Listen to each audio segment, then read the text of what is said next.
Thank you. Yes, Ms Hagar. Commissioner, we have a range of witnesses appearing today, mostly speaking to their experiences of anti-Semitism in the education sector across secondary and tertiary levels, and also some witnesses later today speaking to their experiences in the aged care sector. Before we call our first witness, what I will do is ask for an audio recording to be played, and that recording is of a 13-year-old child telling us of their experience. While that audio recording will be live streamed, there is a direction in place prohibiting the republication or use of that recording in any way. And we're, of course, playing this recording with the permission of her and her family.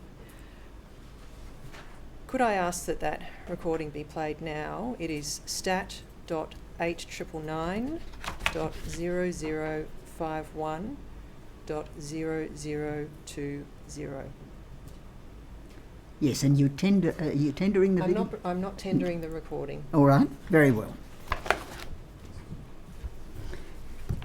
Yes, if it would be played, thank you.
And I repeat, Commissioner, that there is a direction in place that recording not be republished or used in any way.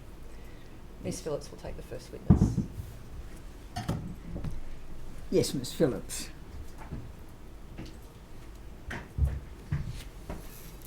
Thank you, Commissioner. Be calling a witness who's giving evidence under the pseudonym AAQ. Yeah. They will be giving evidence over the AVL link and the camera will be off on the stream. Yes, very well, Ms Phillips. Would you swear the witness? Thank you. Will you be making an oath or an affirmation? An affirmation. Do you solemnly and sincerely declare and affirm that the evidence you shall give will be the whole truth and nothing but the truth? I do. Good morning, witness. This is Ms Phillips speaking, counsel assisting. You're giving evidence today under the pseudonym AAQ and your address is known to the Royal Commission. You've prepared a statement to the Royal Commission dated the 14th of April 2026, correct? That is correct. And are the contents of that statement true and correct to the best of your knowledge and belief? They are. Commissioner, I tender that statement, doc ID stat.899.0011.0001R. Yes, the statement will be received as Exhibit 1.37. Witness, can I confirm that you have a copy of your statement with you when you're giving evidence today? I do. You live in Tasmania with your husband and your 3 children, Correct. and you're not Jewish. I'm not. You're a qualified teacher with a Bachelor of Arts and a Masters of Teaching. Correct. And it's the case that between 2012 and 2024, you taught history and English at various public high schools in Tasmania. That's correct. And you've come forward to the Royal Commission to speak about the anti-Semitic behaviour that you witnessed during that period in the classroom setting. Is that correct? Yes, it is. Can I ask you, how does the Holocaust, in your experience, typically get taught in the Year 10 history curriculum in Tasmania? So in Tasmania, schools follow, or public schools follow the version 9 of the Australian curriculum. And the Holocaust is taught as part of a wider unit on World War II history. And within that unit, around how much time is usually spent teaching the Holocaust and the experience of Jewish people in that historical event? It is highly dependent on individual teachers, I suppose, but it is only given 1 or 2 dot points in the elaborations in the Australian curriculum, and those are optional. So you're not required to teach the Holocaust or anti-Semitism or Nazi ideology. But in my own experiences, because there was so much content to get through as part of this unit on World War II that would typically run for 1 term, in order to teach the Holocaust, I suppose you'd be looking at between 2 and 4 weeks. Thank you. And that was a topic that you taught as part of the World War II module every year nearly to Year 10 students for the over 12 years that you were a teacher. I did. And you also taught a Year 9 English class most years? Correct. And one of the prescribed school texts for that cohort was John Boyne's novel, The Boy in the Striped Pyjamas. Yes. And that's a fictional work that explores a friendship, I think you've described it as, between the son of a Nazi commander in World War II and a Jewish boy imprisoned at Auschwitz. Is that right? Yeah, that's correct. And you've said in your witness statement that you consider the book to be problematic. Why is that? So The Boy in the Striped Pyjamas, it is problematic because it's historically inaccurate, and I think it fuels misconceptions. So it centres on German suffering rather than the Jewish victims. And the other reason that I found it to be problematic is because in the Australian curriculum, students they're not really taught about the Holocaust until they get to grade 10 when they're studying history. But this text, The Boy in the Striped Pyjamas, was taught during grade 9. And so what I would see was in teaching this text in grade 9, between teaching it in grade 9 and students learning about the Holocaust in grade 10, you would kind of have this cognitive dissonance stemming from what they learnt in the book, meaning that for some reason, and I'm not sure why, they would be more likely to believe what they learnt in the book rather than the historical facts that they were being presented with in learning history in grade 10. Thank you. And as you taught over the years your Year 9 students about that text and your Year 10 students about the Holocaust in the World War II module, you became increasingly aware of anti-Semitic sentiments being expressed in your classrooms. Is that right? Correct. Yeah. And over what period of time did you see those sentiments develop? That was over the course of my entire teaching career. And you've described some of the comments and the conduct that you observed at paragraph 10 of your witness statement. Can I ask you to share some of those observations with the Royal Commission?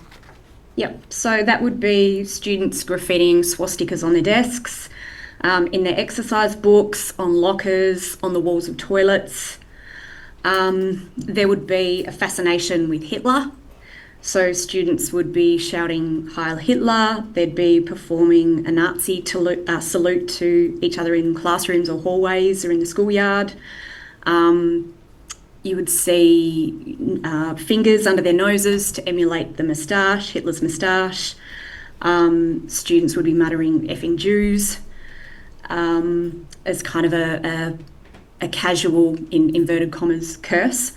And they'd also parrot a lot of tropes such as Jews are rich or Jews control all the money, despite not having the faintest idea of the meaning of this trope or the fact that it's false, refusing to engage in dialogue with me if I tried to discuss it with them. Yeah, it was generally that kind of behaviour. And did you see a shift in that kind of behaviour occur after October of 2023? I did. And what did that involve?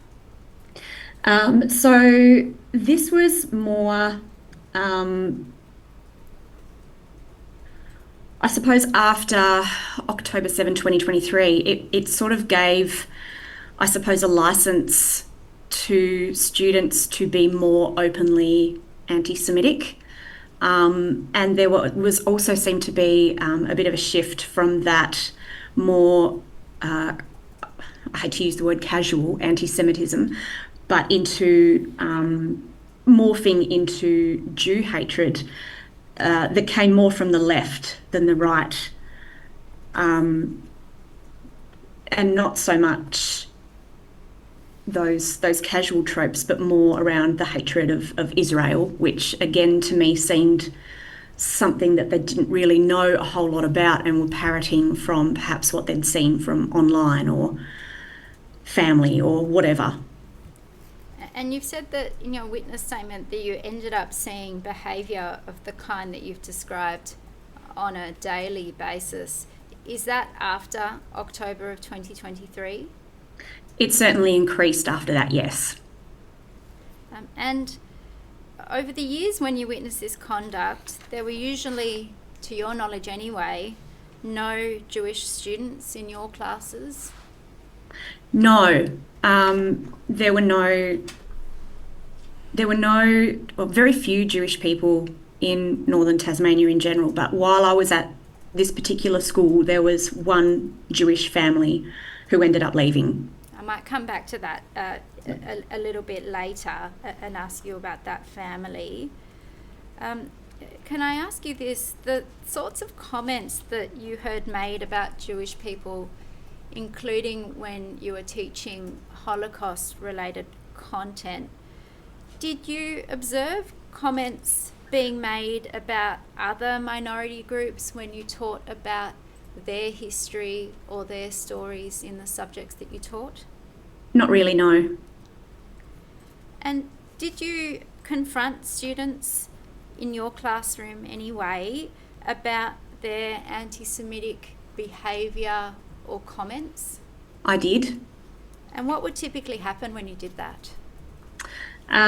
So on a number of occasions, I would be essentially gaslit. I would have students, if I had caught them doing, for example, a salute, I would call them out on that. And they would sort of say something like, "Oh, I don't even know what that means."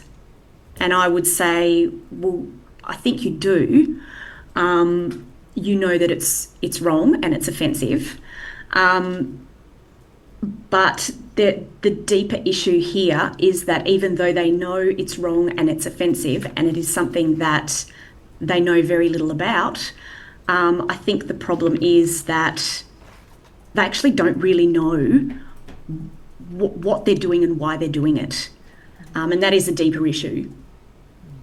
And did you seek assistance from school leadership when you had this kind of conduct in your classrooms? If we're talking about consistency in that nothing was done, yes. Did you approach the principal, for example, of the schools that you were teaching at from time to time and say, "Look, I've been witnessing this sort of behaviour in my classroom. Can I get some assistance?" Yes. In terms of how to manage it? Yes. And what was the reaction that you tended to receive when you raised that issue with school principals or school management? Generally speaking, I would be brushed off because the attitude was that there were bigger fish to fry. On one occasion, the principal came and spoke to the students, and this was after we had been watching Schindler's List and some anti-Semitic comments had been made during the viewing of that, and I got quite upset about that, and I brought it up with the principal and he spoke with the students, but the implication was that I was being emotional and that I should not be becoming as upset or as offended as I was about this. So, and really it went no further than that. And you've described in your witness statement feeling like you were powerless to change the status quo and like you weren't given the tools to affect change. How did that make you feel? I often felt like I was butting my head up against a brick wall. I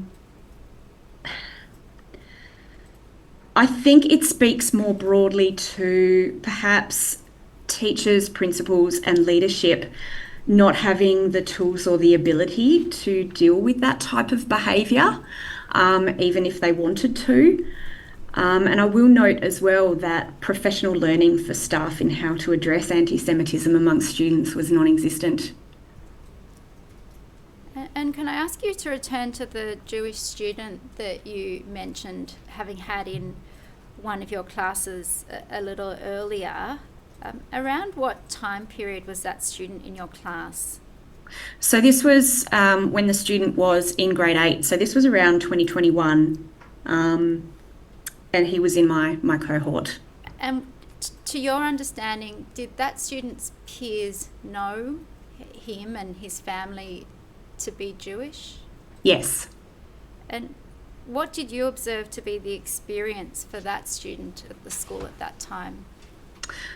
So since the start, when the student started at the high school to when the family left, which I believe was during that grade 8 year in around 2021, it appeared that the anti-Semitic bullying of that student and their sibling was increasing, and nothing was done about it. When I say nothing was done about it, I was not privy to meetings behind closed doors with the family and school leadership, but I know that the family were eventually driven to leave the state because of the bullying that the students were receiving by their peers at school. You've also described in your witness statement a speaker who was invited into a school that you were teaching at, a man who lived locally. What did he come to the school to speak about? So this man was Dutch born. He was a local member of the community. His family had perished in the Holocaust in one of the concentration camps. So he would come to the school quite regularly, and I believe he went to other schools as well, but I'm not sure. But he would come and speak to students on his experience as a Holocaust survivor. And he would come every year during when grade 10 students were being taught World War II history. And to your awareness, he'd come to that school since 2017, which is when you had started teaching at the relevant school, but you think he might have come for a few years before that as well? I believe so, yeah. And to your observation, in the initial years from 2017 onwards, he was generally well received by the students who heard from him? Correct. And that changed, didn't it, when he attended the school for his visit and speech in 2024? Yes. What happened that year when he came to the school? So his presentation started the way every other presentation had that he'd done over previous years at the school, but the students were boorish. They were very rude to him, despite staff trying to tell the students that this is, we have a visitor, he's speaking about his experiences of the Holocaust. This was kind of brushed aside by the students, and they were asking him questions about the conflict between Israel and Hamas, and making comments to the effect where they were essentially blaming him for what was happening over there. And how did this individual react coming into the school and to give his speech in response to those sorts of comments? Yeah, so he became quite defensive because it was essentially a whole room of grade 10 students against one person who was just trying his best to educate students as best he could, but he was just it was just appalling. And you received some phone calls from some parents after that individual's visit to the school that year in 2024. What were the parents calling you about? Yeah, so they were quite irate that a Jewish person had been to the school to speak to their students, and were quite defensive, and wanted to know why a Jewish person was speaking to the students. And obviously, I tried to explain that this was a regular occurrence. It was something that happened every year. He comes and speaks about his family's experiences of the Holocaust, and it is related to what the students are learning. But that was, I was essentially drowned out, and I took probably 2 or 3 of these phone calls from parents. Yeah. The experiences that you've been describing in relation to the anti-Semitic sentiment that you're observing, they had a negative impact on your own mental health. They did. And can you describe what that felt like? So as I mentioned, this was a subject that I have taught every single year that I've taught grade 10 history and the Holocaust. It's a subject that I'm deeply passionate about as a history teacher and as somebody who is very interested in Jewish history and the genesis of anti-Semitism. It is something that I feel personally, and I don't really know why, because as I've said, I'm not Jewish, but it is a topic that I feel quite aligned with and I'm very interested in. And so my attempts to teach this topic were always from a place where I wanted students to be able to understand what had happened in the lead up to the Holocaust and why it happened. But I often felt that this was not particularly well received either from students. And if I made to make my observations on what I was seeing clear, as I mentioned, it was just either not really followed up or it was kind of just brushed off because there were other things to be concerned about. There were bigger fish to fry. There were other issues going on in the school that needed to be dealt with, and this was not really something that was prioritised. And when you just mentioned then that you wanted to educate in relation to what had happened and why it had happened leading up to the Holocaust, are you referring to things like demonisation socially of Jewish people and societal practices of exclusion from professions, institutions and the like? Yes. And you've noted in your witness statement that you, in your time teaching, hadn't witnessed any direct anti-Semitism by any of your teaching colleagues. Is that right? Yeah, that's correct. But that you had a sense that they just didn't know quite how to identify or to respond to anti-Semitism amongst their student cohorts. Correct. What tools do you feel were needed? I feel like there needs to be some very explicit professional learning, not only for teachers who are teaching the history of anti-Semitism and the Holocaust, but for all teachers, because as I've mentioned, this is not something that, well, historically in my case, it was not something that was isolated to just the classroom. This was things that were happening out in the schoolyard, out in the hallways. I mentioned swastikas being drawn on locker doors and in toilets and things like that. And when teachers are on yard duty, I think we need the tools to be able to not only know how to deal with this behaviour, but know that when it's passed on to leadership, that it is going to be adequately dealt with. And you ultimately decided to leave teaching, high school teaching, at the end of 2024, is that right? Correct. And you've gone back to do some further study before you decide on the next phase of your career. What degree are you now undertaking? So I'm doing a graduate certificate in educational design through Monash. And how are you hoping you might be able to use that degree when you complete it, combined with your teaching experience in the future? I'm really hoping that I might be able to have some kind of effect on the way that the Holocaust and anti-Semitism and anti-Zionism, I will add, is being taught, not only to students but to teachers as well. And I think that taking this approach for me was something that I really needed, because I felt like I was not having the effect that I wanted to have inside the classroom. And I feel like I'm hopeful that doing a course such as this will eventually lead me to having some kind of greater impact on the way that these topics are taught, and ideally, in an ideal world, completely stamping out anti-Semitism and anti-Zionism.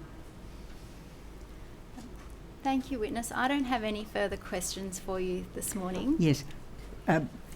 I take it that after this commission was established, Witness, you came forward of your own initiative to disclose this history. Is that so? Correct. Yes, well, I'd like to thank you for that, and you are excused. Thank you, Commissioner, and thank you, Council Assisting.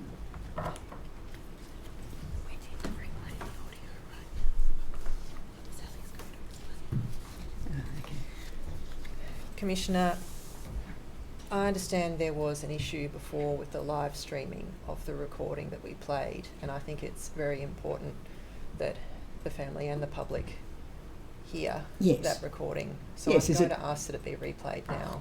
Yeah, indeed. Can we do that? Can you line that recording up of the 13-year-old child?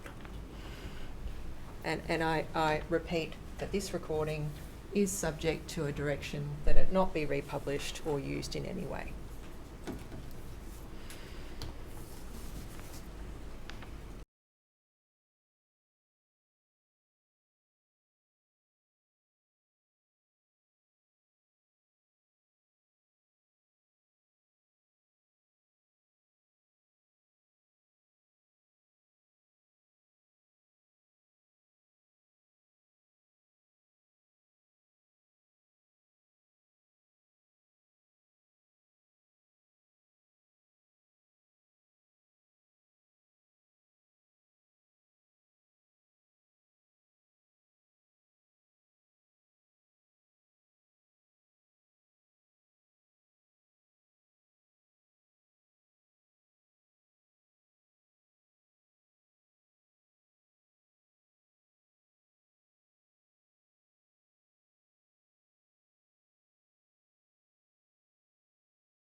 Yes, Miss Phillips. Commissioner, we're now going to be calling 3 witnesses simultaneously. They will each be giving their evidence under a pseudonym. Those pseudonyms are AAE, AAF and AAG. They will be in the hearing room, Yes. but their faces will not be shown on the live feed. Yes, very well. And I'd also note, while they're coming into the hearing room, that there is a non-publication direction that is in place in relation to the names and any identifying information about each of these witnesses. Yes.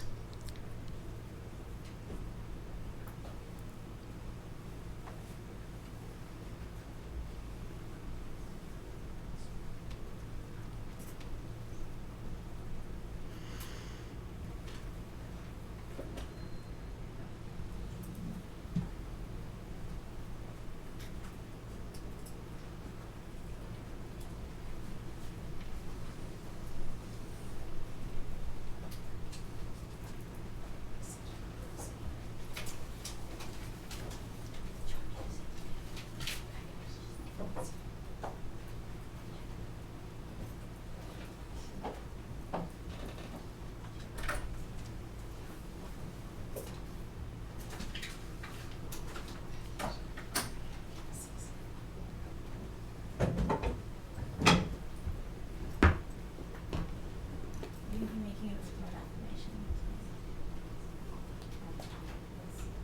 We'll just text if you want to make a oath, provide some information. Affirmation's fine. Thank you. Do you solemnly and sincerely declare and affirm that the evidence you shall give will be the truth, the whole truth, and nothing but the truth? Please say I do. I do. Will you be making an oath or an affirmation? Do you solemnly and sincerely declare and affirm that the evidence you shall give will be the truth, the whole truth, and nothing but the truth? Please say I do. I do. An oath or affirmation? Affirmation. Do you solemnly and sincerely declare and affirm that the evidence you shall give will be the truth, the whole truth, and nothing but the truth? Please say I do. I do.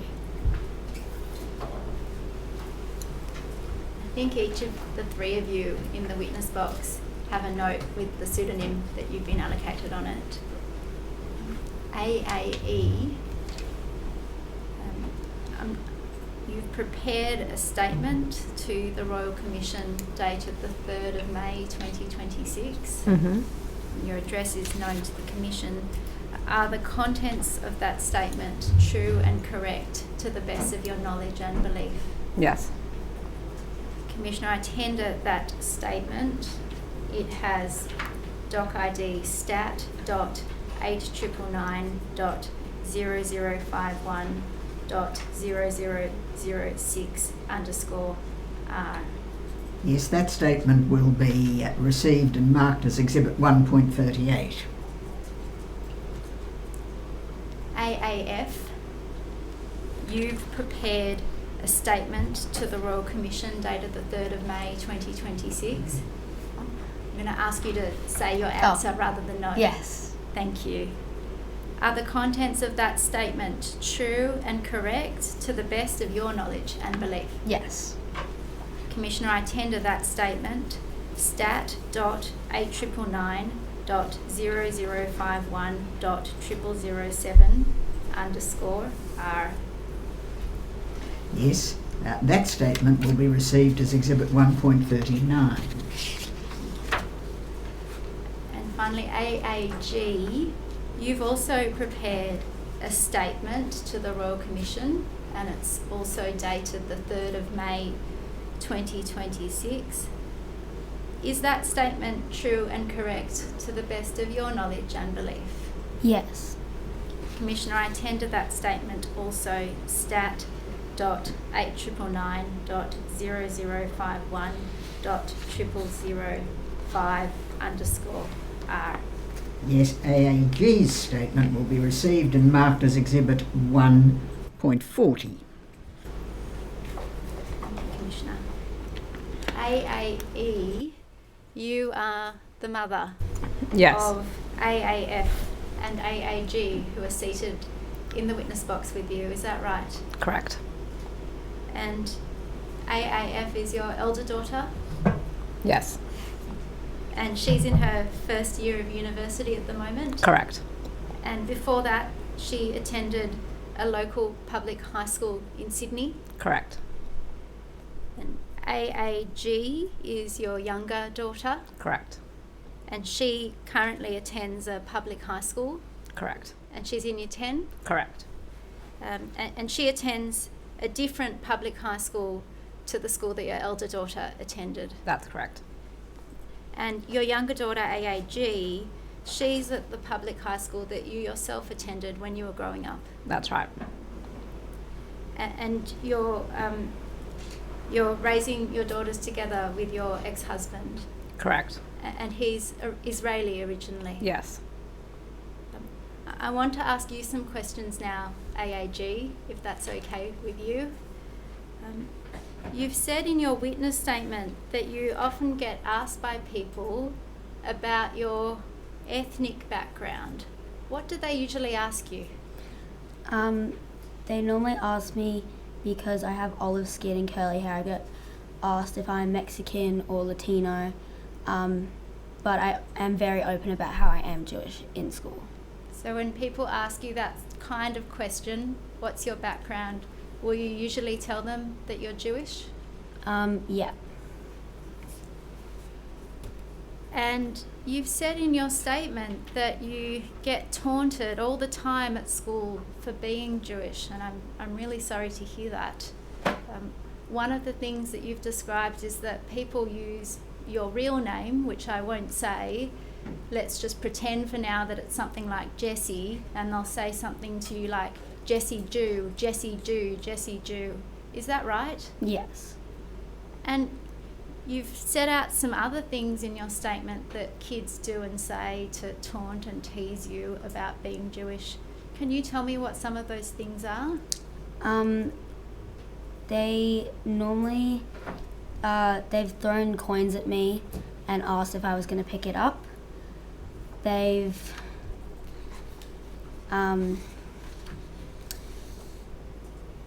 normally say I hate juice, which is commonly referred to Jew. So juice like Juice. I Yes. hate juice. Yeah. And what do you understand when kids say I hate juice? What do you think they might be coding when they say I hate juice? They hate Jews, especially towards me. What other things do kids do and say? Sometimes they try to rile me up by pretending to sneeze, and instead of saying a chew, they say a Jew. And a couple of people have done the Hitler salute. You mentioned something in your statement about Snapchat. What happens on Snapchat? They have sent me Snapchats with a quote-unquote Jew filter. It has 2 purple magenta vids on the person's cheeks, and it was sent by a non-Jewish person, and that made it inappropriate and a slur. And you've said something about being called a spy. What have people said about being a spy? They have said that I was an Israeli spy, and that every time I get mad, it's because Netanyahu is like I'm under patrol from him.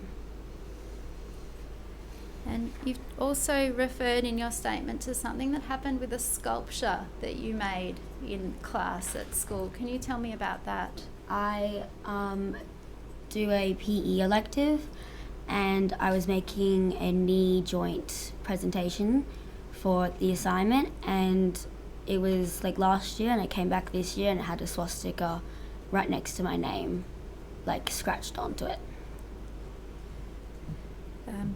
And you've also talked about learning about a book called The Boy in the Striped Pyjamas at school. What year did you study that book? That was 2023, and they would do Hitler salutes to me while the teacher was turned around. While she was teaching the class about that book? Yeah. And you very bravely noted in your statement that because you're open about being Jewish at your school, that you sometimes try and stand up for other Jewish kids who you see being bullied. Is that right? Yes, I try to stand up for other Jewish kids who get bullied because sometimes they don't openly refer themselves to being Jewish because of what has happened to us in the past. On the school bus one day I heard another student bragging about how he made a Jewish kid cry. I told him off and explained that you can't call someone a Jew, it's a derogatory term or a slur, and what most people say is it's just a verb. It's just a verb. And when it's you who's the one being targeted, do the other kids stick up for you? Not really, because again, not many people want to let other people know that they are Jewish because of safety reasons. And they think that it's just best to just let it go, but I do. And what about the non-Jewish kids in your year? They don't normally do it.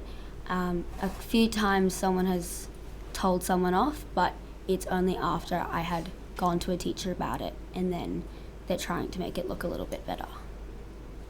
And you've mentioned a lot of really awful things in your evidence just then, and a lot of them happening at school. Do you typically speak to your teachers or other grown-ups at the school when this happens?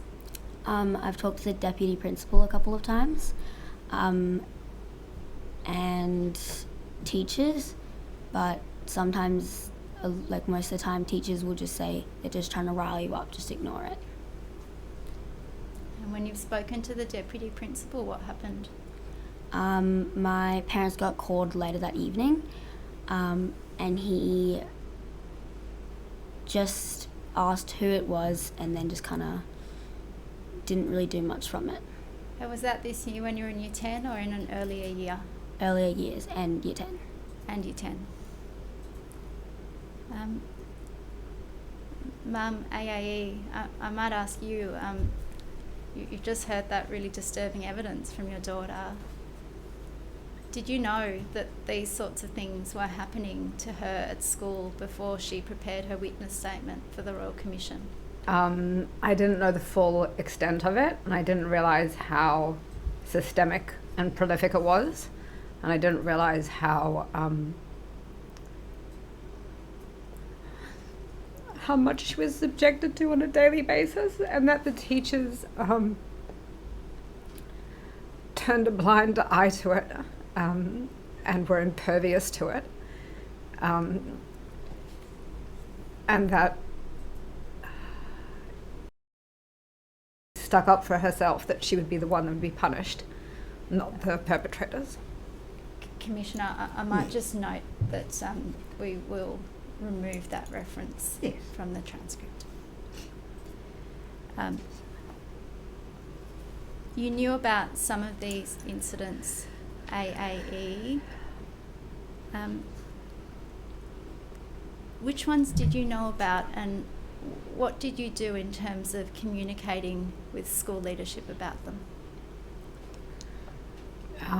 I knew about the Heil Hitlers when they were learning about the boy in striped pajamas in English class with the teacher's back turned. I knew that there'd been an incident with a boy that had been making very horrific anti-Semitic remarks at AAG.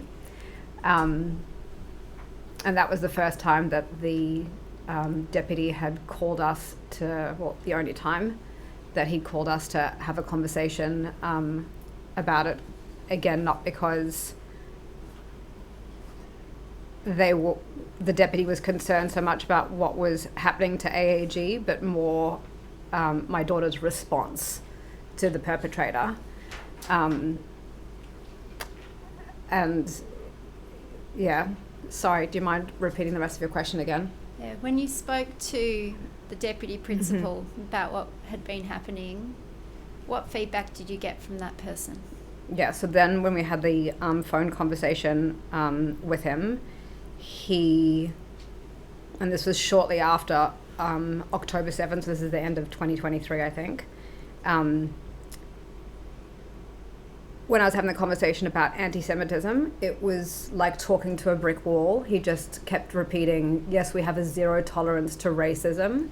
And I was trying to explain to him, like, yes, that's great, but this is something more significant and more specific and more dangerous if it gets left unchecked. And this conversation just went back and forth, and I eventually confronted him, and I was like, I'm very aware that you seem to not actually be unwilling to use the word anti-Semitism, and I'm not sure if it's because you have been instructed not to, so maybe the Department of Education has a thing of like that the policy is under the umbrella of anti-racism, or you personally are not willing to acknowledge it, or maybe you're actually ignorant of it and you don't actually understand what anti-Semitism is, and that it is something that is different to the umbrella term of racism. And even to that, he just didn't actually give me an answer. But for me, that made me lose trust in the school's leadership in terms of being able to address this with any form of any level of effectiveness or efficacy, because you can't fix what you won't even name. So it just made me feel like it was pointless. You've expressed it this way in your witness statement. If the senior leadership at the school cannot even name the problem, I believe it has no hope of addressing that. Yeah. Does that remain your belief?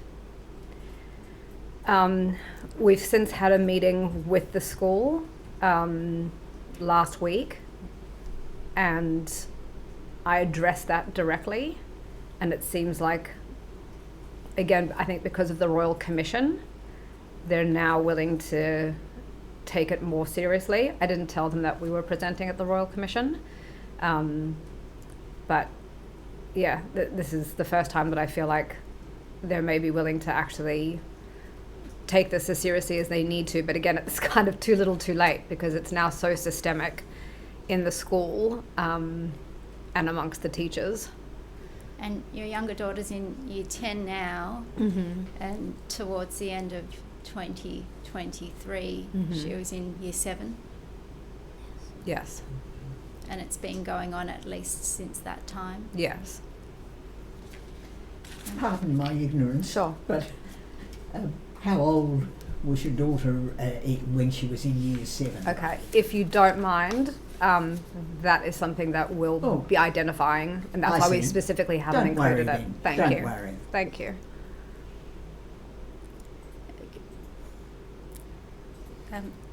AAF, I'd like to come to you. You're the elder daughter in the family. You went to a different school to where your sister goes now. And unlike your sister, who said that she's open about being Jewish, not many people knew that you were Jewish at the school you attended. Is that right? Yes. Was this something that you felt you wanted to hide about yourself when you were in high school? Yes. I think it was more something that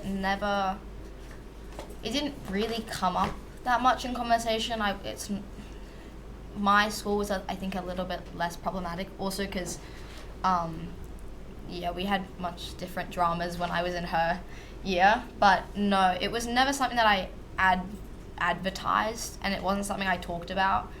And although anti-Semitism wasn't too bad before October 7, I think it's always been something that's stuck in the back of my mind, where you just would rather not talk about it, just in case someone is anti-Semitic or will, not accept you. And can you tell me about the sort of graffiti or drawings that you would typically see around your public high school? Yeah, so the most common one was on trees. You'd see swastikas, which would then be made into windows. They'd connect all the lines to try and get rid of it after. I don't know if that was done by a teacher or by other students, but that was the main one. On basically every tree you could see, there were SWAT stickers on them. And when you say on trees, Yeah. is that scratched Yeah. into the trees with a scalpel type instrument, or texture on trees, or could it be both? Scratched it. Yeah. And then the other thing was in bathrooms, you'd see it with a texter, a SWAT sticker on the wall. Those are the main graffitis we saw. Was that in most bathrooms throughout the school? Yes, from what I saw. And most cubicles within individual bathrooms? Yeah. And from what time period that you were in high school do you remember seeing that kind of graffiti and etchings Yeah. in trees? I think it definitely increased, like it became very prominent after October 7, so 2023. But there were the occasional ones beforehand, but it was definitely not to the extent as it was post 2023. And did you ever see graffiti, that you might have seen one day or 1 week, then getting cleaned up before it was replaced with fresh graffiti? Yeah, I mean, the trees you can't really remove. That's why they kind of do it, because if it's scratched in the tree, you can't kind of unscratch it, which is why it would become a window. And that would normally be, give or take, like a few weeks after. In the bathrooms, it depends which bathrooms. The ones that were continuously accessed, they would be removed a few weeks after and then like scrubbed off. Or the ones, some of them weren't able to be like removed because it was like permanent marker for whatever reason, they couldn't take it off. But in bathrooms that weren't super accessed, then you'd see them for most of the year. And maybe by like summer holidays when they'd have like the full school shut down, maybe then it would be removed.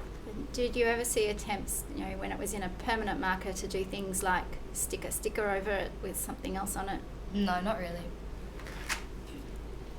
And you've mentioned in your witness statement that when you were in sort of middle high school or thereabouts, your class studied the Holocaust in history. Yes.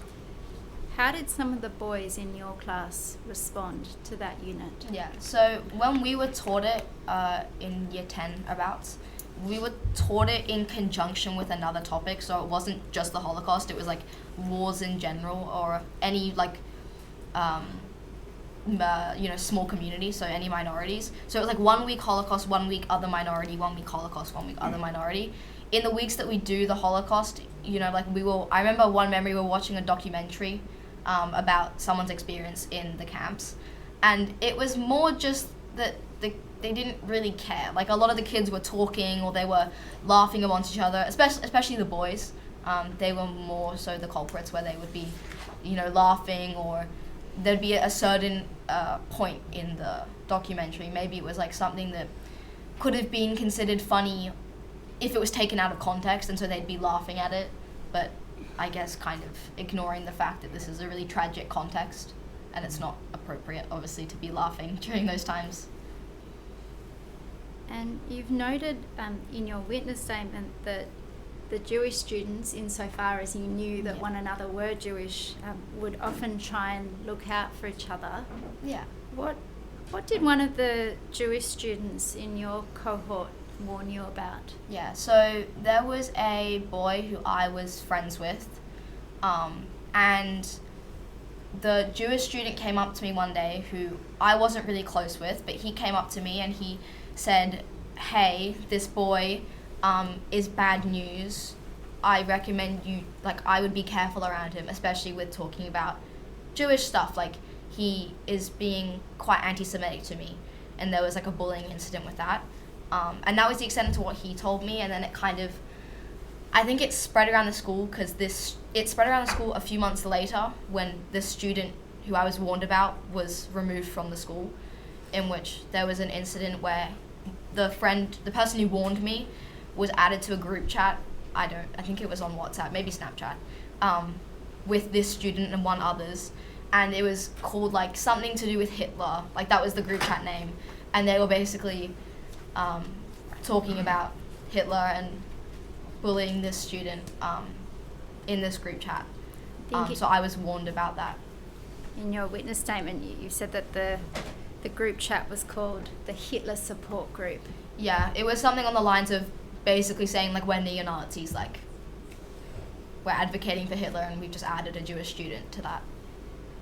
And you've said in your statement that there was a teacher who had been assigned at your high school to head up the school's anti-racism strategy. Yes. What did you see about what that strategy involved and what that teacher's role was? So when that incident happened, which was, would have been 3-ish years ago. So it would have been like, I think just before October 7th. So it would have been like 2022 maybe. The teacher, from what I heard from the Jewish student, he said that she was hopeless. She wouldn't really mention anti-Semitism, wouldn't really do much about it. Like, the incident was only addressed many months later, and not just from the anti-Semitic incident, from other incidences where he was like homophobic, things like that. And then in the more recent addressing of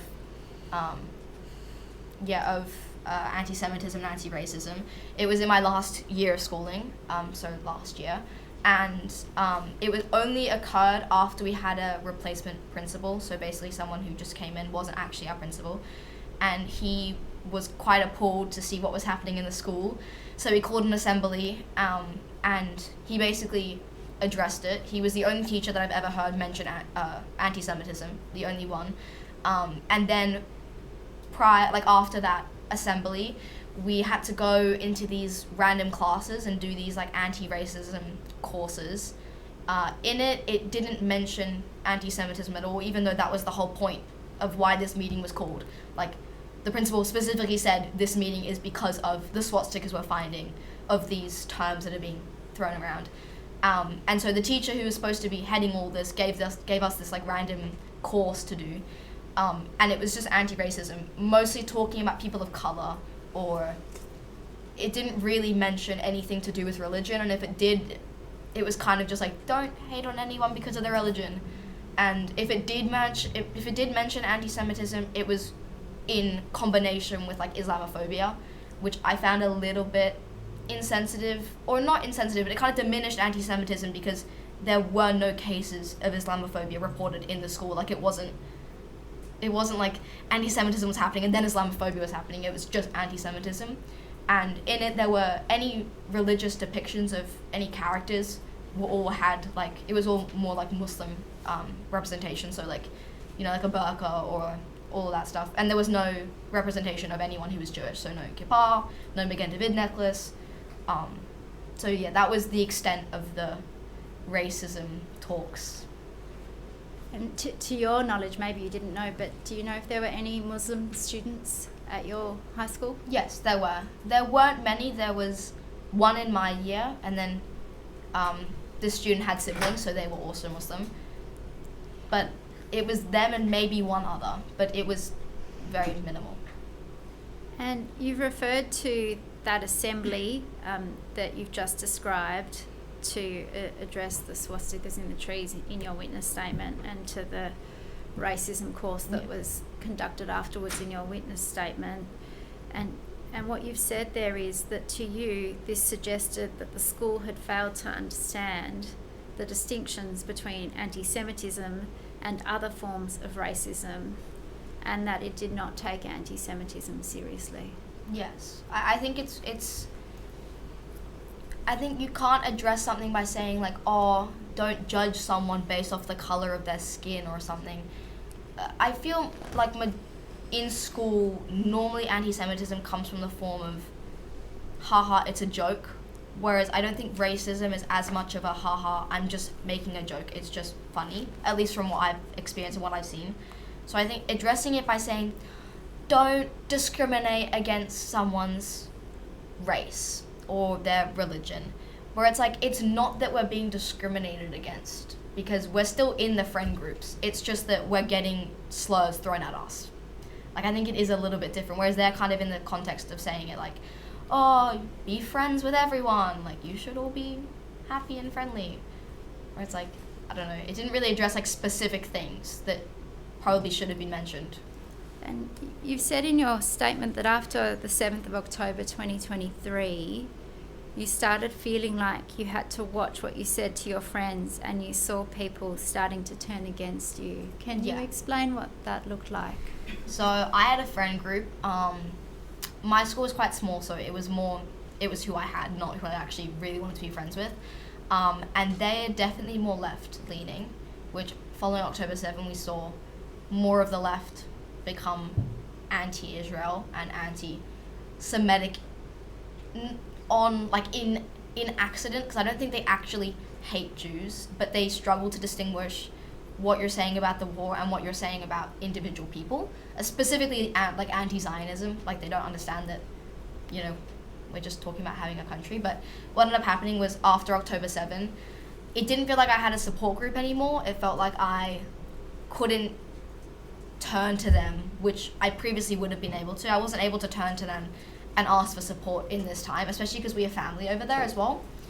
And that increased later on. Like, it just got worse and worse and worse, to the point where we had, just before we went on schoolies, we had a big argument in a group chat online, and it was 8 of them against me and one of my friends, basically telling me, like, oh, Israel doesn't deserve a country, like, the genocide's being committed and we don't stand with genocide. And then I, at the end, said, I'm sorry for anything I said that might have hurt you.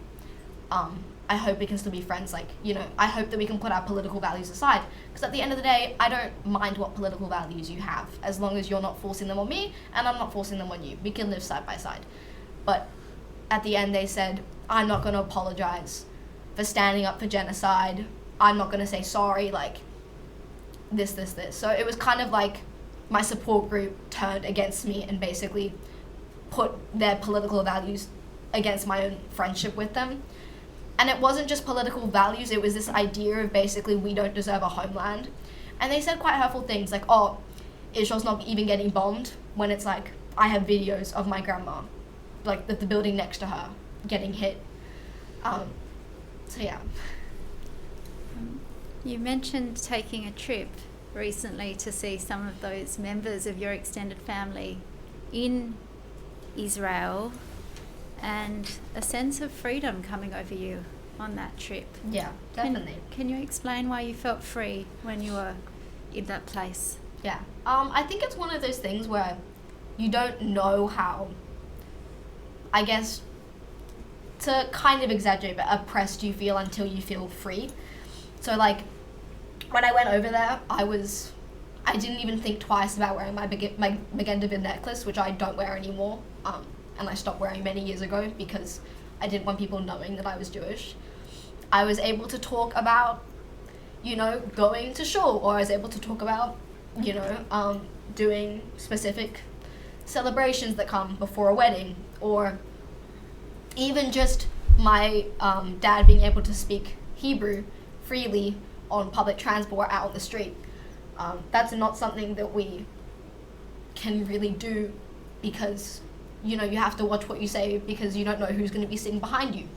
Or even, like, we don't want to go to specific areas because we know that those areas have a higher propensity for anti-Semitism.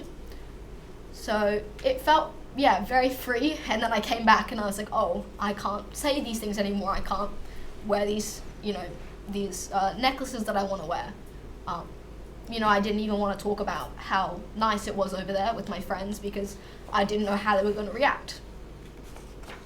And now that you're at uni, when someone asks you in one of your classes or tutorials about your heritage, what do you usually say? So when I first started, I would say my dad's from Europe. That's kind of what I would say. Especially because my colouring doesn't come from Israel, it actually comes from where my mum's from. So for me it was kind of a safe thing of, oh, just Europe, that's where he's from. But then as I kind of went through and I met a few more people, I kind of just have gotten a bit over it by now, and now I just say that my dad's from Israel because I don't want to go through what I went with my friends. Like, if I just go out front the gate and just say, oh, my dad's from Israel, then if they hate me, then cool, we're not close, so it's whatever. So I tell them that I'm from Israel, and majority of the time, or actually all the time except for one, it's been the same response of, oh, silence for like 10 seconds, and then they'll go on with the conversation, and then they'll never respond to my messages after. But for the most part, I won't openly advertise that. Like I'll basically try to avoid conversations that would bring that up. And you've said that in your witness statement that now that you are at university, the anti-Semitism that you've encountered there is much worse than what you experienced in high school. Yeah. How is it worse?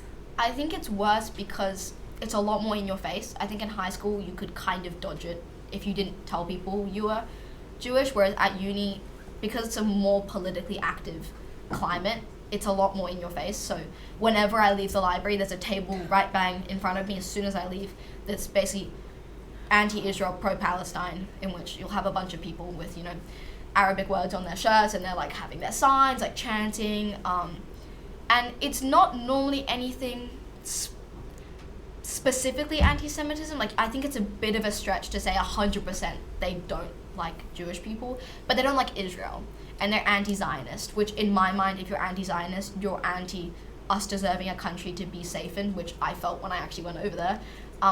In my mind, that is anti-Semitism, and I also don't feel comfortable saying that that's my heritage in front of these people. And you know, on every poll you'll see, every single poll, there'll be 3 different posters from 3 different groups of, you know, anti-Israel, pro-Palestine. So. And you've referred at paragraph 22 of your statement to some things that members of a uni group that you were in have said to you, a study group. Yeah. What have they included? Yeah. So this was before they knew I was Jewish, so this was just them saying this off the limb. And they basically will be talking about politics or something, and they'll basically be saying that, like, Israel doesn't deserve to exist, like they're wrong for being there, and, you know, Jews are colonizers and we're trying to take over the world, or, you know, I honestly think every single time I go, you know, out or anyone's talking about anything, you'll always hear a joke now of Netanyahu's paying me, or can he pay me for this? Can he pay me for that? Like, basically saying that, you know, we're all funded by it. And then they'll be saying things about the uni being funded by Netanyahu and all that kind of stuff. Thank you. I want to come back to your sister, AAG. The day after the attack at Bondi last year, you came to school very upset, which we would all understand. Can you describe now how you remember feeling that day? I remember feeling almost as if,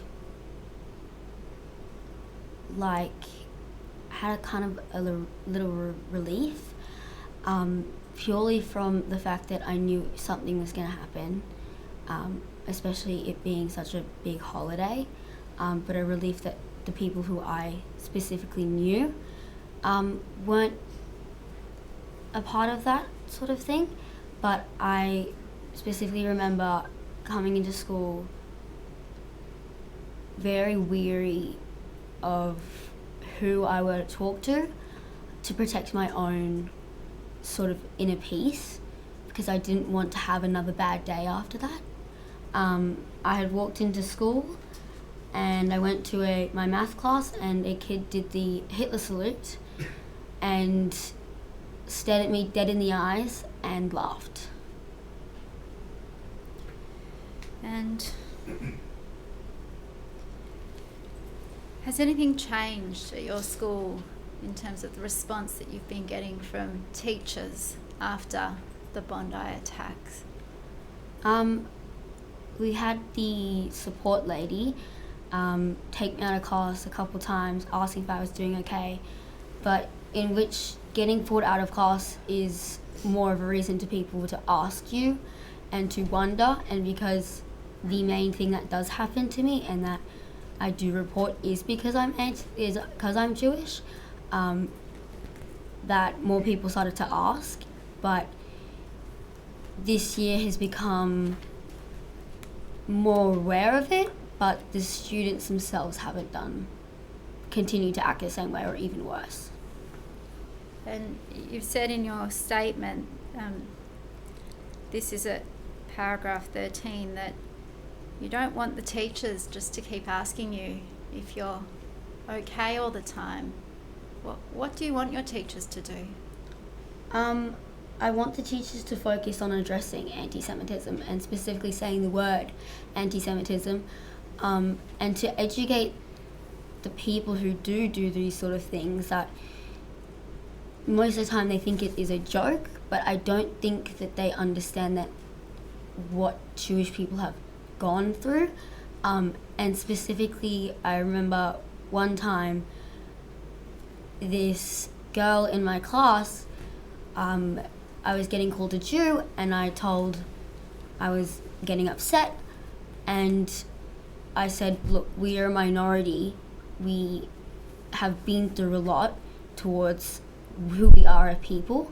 And she said that that 0.02% of the population is too small for Jews, because she sees so many Jews all the time, and said that apparently us Jewish people have more than one state, and that, again, that we are overreacting when getting called that stuff. Thank you. Mum, AAE, I want to come back to you, sitting there bravely hearing these stories from your extremely courageous children. Particularly having gone to the same school as your younger daughter, how does their reality make you feel as their parent? Extremely sad. When I was at my youngest's high school, we actually had a Jewish principal, and there was a significant Jewish population at that school. And I just think back to my time at school and compare it to what she's going through now, and I just cannot believe that it's the same school, and that she has to go through that on basically a daily basis. And after surviving the second Intifada in Jerusalem, when I lived in Israel after university, to come back to Australia after having survived multiple near misses of terrorist attacks, living in Jerusalem, to know that we've returned to Australia to, start a family and to give our children a better life, and the irony of that my daughters are now less safe living as Jews in Australia than they would be living in Israel is just devastating. And I can't believe how quickly society has unraveled in 3 years. And I've actually spoken to the girl's father about maybe they need to move back to Israel, because I don't know what our future is here anymore. It's just devastating.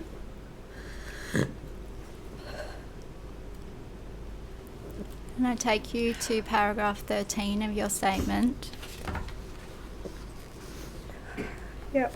You've said there that it's your impression that many teachers in the public education system are critical of the Israeli government's actions in the conflict in Gaza. And you've said that while teachers are of course entitled to have their views, that from your perspective those views blind them to the difficulties being faced by Jewish students in their classrooms in Australia, who are dealing with anti-Semitism every day. Can you explain what you mean by that blinding? Firstly, I think that the education system, people are entitled to their personal views, but when you are teaching children political activism, like the national education system is not a place to express those political views, and certainly not at the expense of the well-being and safety of their students. They're guardians of their education and of their well-being, and we send them every day and trusting that they will be safe. And I just think that, or believe that they're so driven and motivated by this political activism that it actually blinds them to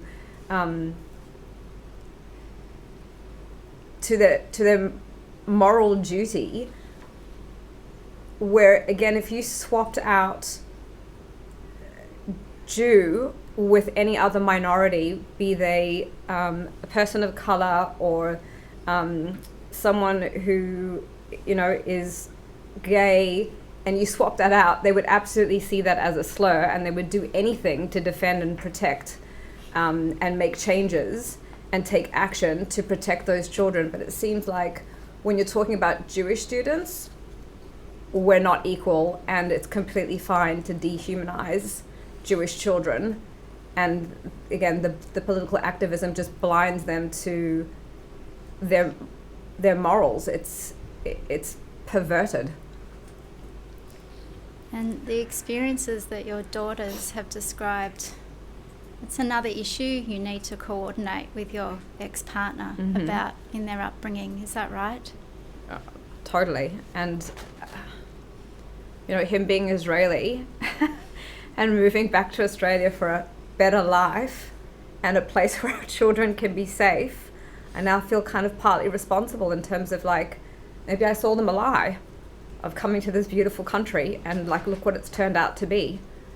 And so, yeah, it's another thing of him and I having to be on the same page, to keep across what's actually happening at school or at university, and to have a united front in terms of addressing the school leadership or lack thereof.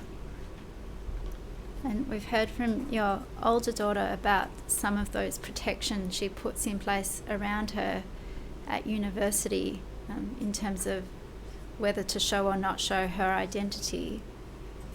How does that operate for you in your day-to-day life? What behaviours have you modified in recent years around your own identity moving through the world?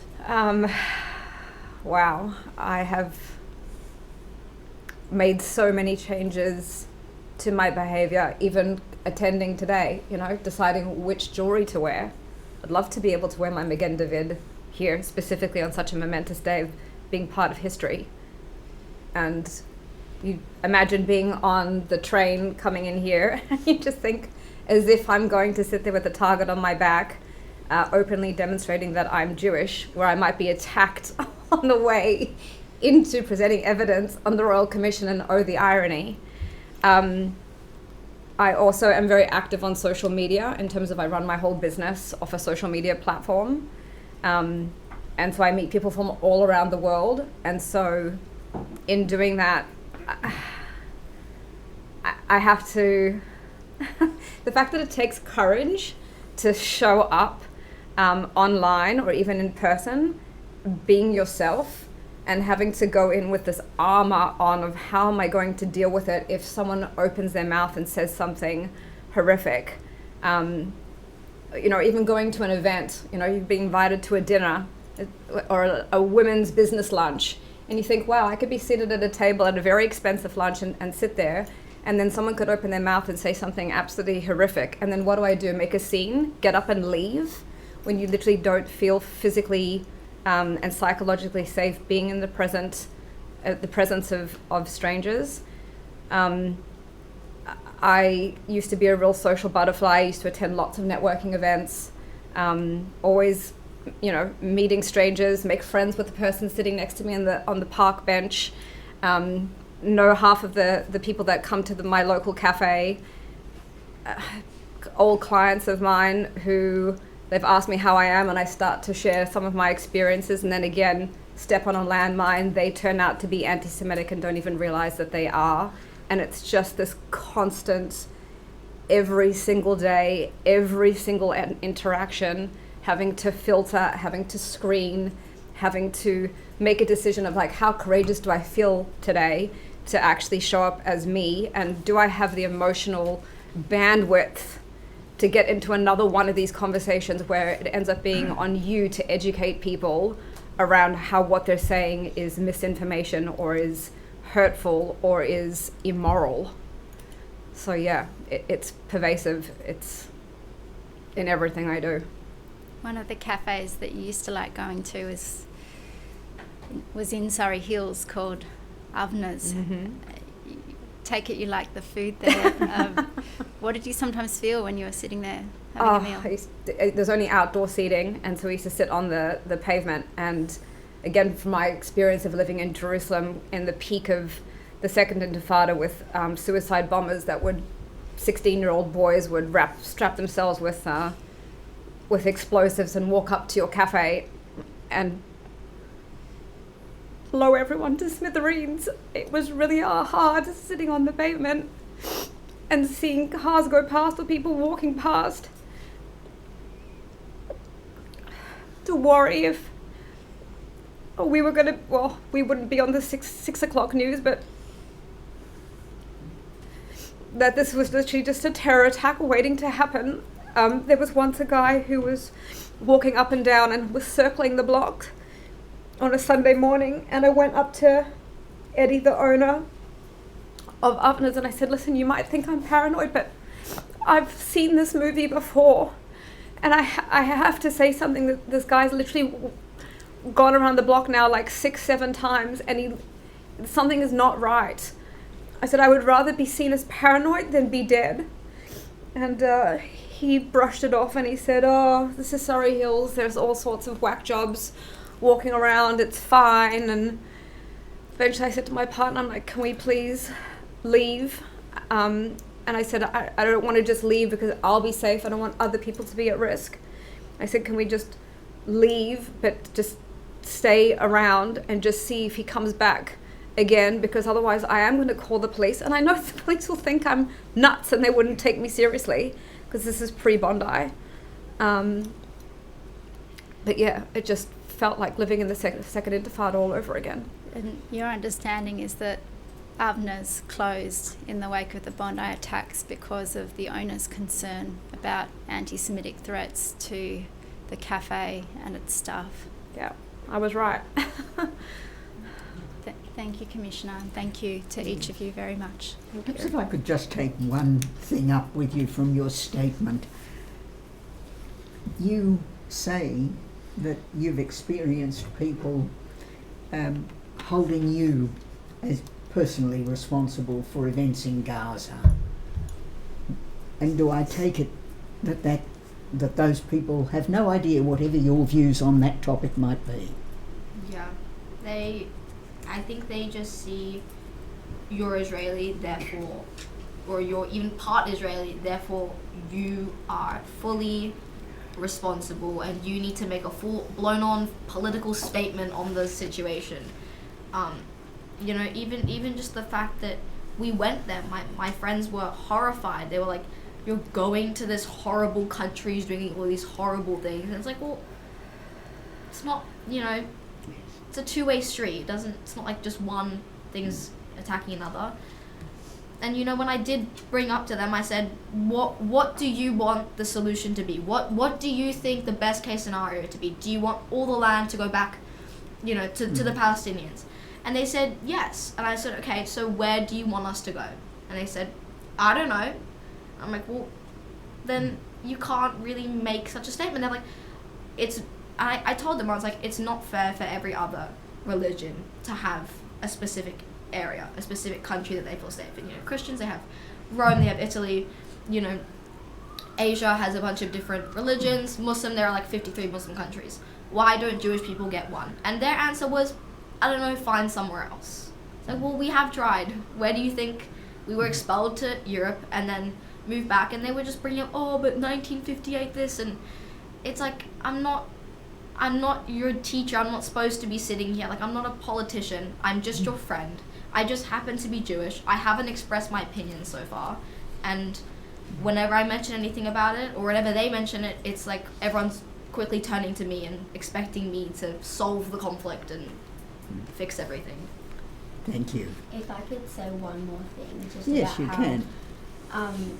My sister said about the fact that when she was in Israel, she felt very free and safe. And when you kind of explain that to people who haven't been there or aren't Jewish, they assume you're like insane because it's in the middle of a war. think people kind of realize that Israel is a state in which every sign has Arabic, English, Hebrew, sometimes even Russian. After the USSR fell, that Russian Jews came to Israel, in which that no matter where we go, we have always left a positive mark, in my view. And I think that my older sister, she had a friend that wouldn't go to KFC, her family wouldn't go to KFC because it was something to do with Israel and they had to boycott it. And when you think back on all of these things, you really understand the lack of education.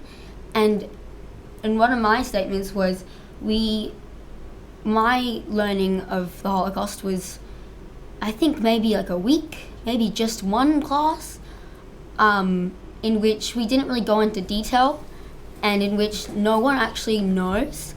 And I think that being a part, like my family, like heritage was related to the Holocaust and were survivors, is something that no one will ever understand because it was such a incredibly specific, like never again thing. And even in school, like, because I get so much hate and everything and about the Israel Patrol and I'm Netanyahu, blah blah, I get sung Jewish songs at me. I don't know what that means, but songs that are related to Jewish people, and in which I wear my Begindavit out.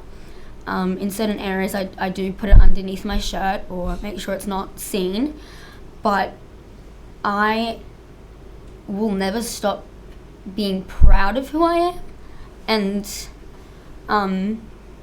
no one kind of understands that being Jewish is, again, what my mum said, is having a target on your back, especially because I don't look like the average Australian. Apparently I get asked way more about where I'm from, and in which even my orthodontist, I had to say, oh, just from Europe. And again, teachers asking that, and even just the way that I show myself and present myself, people wonder. But I will never stop being proud of who I am, and I don't think anyone should ever be scared. Obviously there's a war and whatever, but again, people are dying, full stop. Doesn't matter who they are. But like, especially people who comment on the war, they're people who have no either relevance to it, no family there, no sort of education properly on it, and they like to post things on social media and not realizing what they're standing for. Even someone standing up for Israel, maybe they don't have enough education to know what they're saying. No matter what and who and when, nothing should ever be afraid to be shown. And the education and the lack of education is like insane to me. And especially because it then becomes us Jewish people jobs to educate those people who aren't Jewish, which shouldn't be our job. It should be in the guidelines of what you get taught and how you get taught and how you get taught to interact with other people and treat people. Because no matter if it wasn't Jewish people who were being attacked, no matter what, it is always wrong. And I think the lack of information and knowledge, and even teachers having biases, like I had to do a worksheet about Gaza in English by a substitute, and I said, I'm not going to do this because this is way too early on to be doing this, and it should not be educated on a biased source. And even then, that never had changed, and nothing ever happened to the school, and having all of that stuff is just a showing. What year were you in when you were asked to do the project on Gaza? Year 9, so last year. And it was by a substitute teacher, and the head of English teacher was written on the bottom saying made by so on. So just being in a school in which I don't even feel safe with the Magen David on. Not even being in public, just at school, is insane to me. And I don't even know how many Jewish people there are because we don't even say. We're too scared to. And when you talk to people who go from Jewish schools or in the East, they don't actually realize how much we get because they're kind of isolated from that. They still get a lot, but the small community that in which very, very small, and I don't think people realize that because they see Jews all the time. Well, you've done a bit of educating today. Thank you all for your evidence, and you are now excused. Thank you. And we're going to take a 15-minute morning tea break.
Yes, Ms Phillips. Commissioner, the next witness will be Blake Shaw.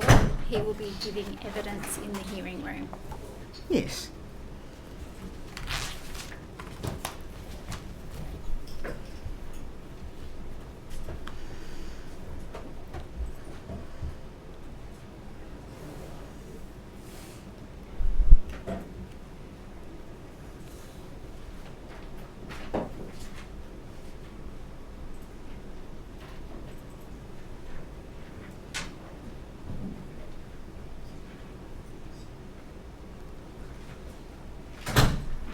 Commissioner, he'll be located shortly.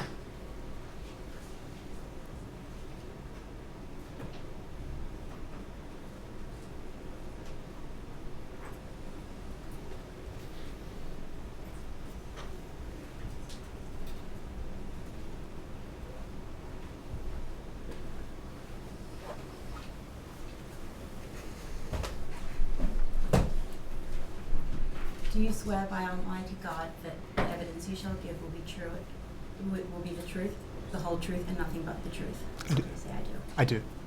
Yes. Thank you, Mr Shaw. Yes. Thank you. Can you state your full name, please? Blake Robert Meyer Shaw. Your address is known to the Commission. You've prepared a statement for the Royal Commission that's dated the 15th of April 2026. Do you have a copy of that in front of you? Yes, I do.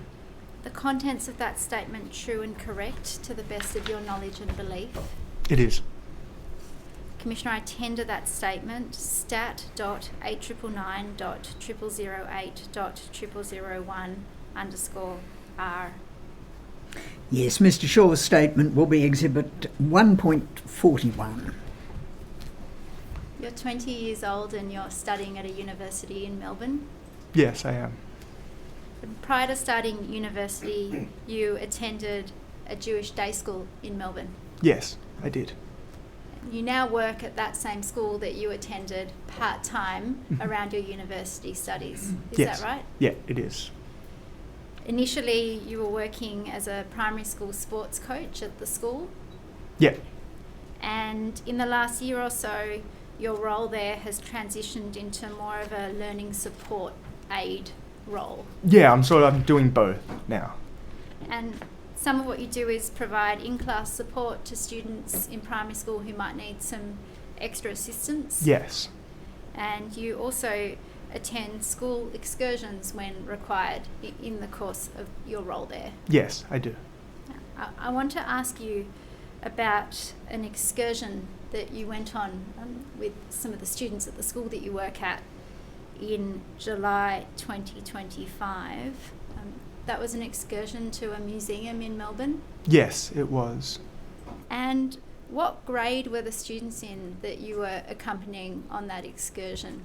The students were in grade 5, so 10 to 11 years old. 10 or 11? Yeah. And the students were wearing their school uniforms on the excursion? Yes, that's right. Some of the boys had a kippah on their heads? Yeah, some did. It's no longer mandated for boys to wear kippah on excursions. It used to be. It's no longer a requirement, but some choose to wear it. And when you got to the museum, the staff members from the school that you work at, they were split, and they each took a group of the school students from your school around that's the right. museum. Yeah. And you had a group of students that you were leading around the museum. Yeah, it was me and 2 other staff members with this group. And this is a museum where there is a sort of standard route that gets taken from room to room as one goes around the exhibitions. Is that right? Yeah, we were given an order to go around the rooms. So your group entered the first room in that order at the museum to start exploring the exhibitions in that space. Yeah. What happened after that? So, within a few minutes, one of the boys had come up to me and had said, they're saying, some other students have come up to him and are saying "Free Palestine" to him, getting in his face. And at this point, I hadn't seen anything, so I told him to come and stand with me. And we kept walking. I said, I'll keep an eye on him. And very quickly after that, they had come up to us again, very much gotten in his face and said, free Palestine, and started laughing at him. Can I keep going with the story? I just might pause you there. When you Yeah. say they, Yeah. who's the they that were coming up to So the there was a student? group of about 5 or 6 students that were sort of circling, getting close to us, and then one stepped forward, really looking down on him, and started saying free Palestine, laughing, went back to the group, and they all started laughing together. And when you say 5 or 6 students, how did you know that they were school students? Were they also wearing their uniform? They were from wearing their their school uniforms as well. And Roughly what age were the students from the other schools? So I can't guarantee what they were. What I do know is they were significantly older than my students, and obviously were physically intimidating towards this boy in particular. Your students were year 5, which Yeah. is primary school. Yeah. Do you think that these other students were high schoolers? I can almost guarantee it. Yeah, they were much older students. And did you say anything to these students after you saw them come up and say free Palestine to the student that was in your group? So I didn't say anything to the students. I thought it would be better to deal with a staff member, because I noticed that they had a staff member very close to the situation. And did you approach that staff member? Yes. Or the person that you assumed may have been the staff member? So I did approach him because I wasn't sure if he had heard what had happened. It did happen right in front of me, so I was privy to it. So I went up to this staff member who had the same logo on his jacket, so I knew that he was a staff member of the school. And I said to him, "You need to tell your students to stay away from my students." And he said, "Why? What's happened?" And I said, "They're going up to them and saying free Palestine." And his reaction was he sort of went, shrugged it off, and scoffed at the suggestion of what I had said, which was obviously quite insulting and belittling, because he was undermining everything that I and my students were feeling. So I got quite defensive, and I said, "These students are 10 or 11 years old, they don't need to be dealing with this right now." He said, "My students are just kids as well." And I said, "They're significantly older and should know much better." To which he said, "Well, that's just their beliefs." And I said, "I don't care if it's their beliefs. We're here at a museum to learn. You guys should be doing the same." And he repeated to me in a quite aggressive sort of way, "Well, what do you want me to do about it?" And I said, "I've already told you what I want you to do about it. You're going to tell your students to stay away from my students." And he said, "All right." And that was the end of the first interaction we had with this school. I might ask you then, after that exchange, Yeah. you gathered up the students that you were in charge of. Yeah. Why did you do that at that point in time? I felt very responsible over them. As a young Jewish person myself, also, I attended the same school, went on this excursion as them.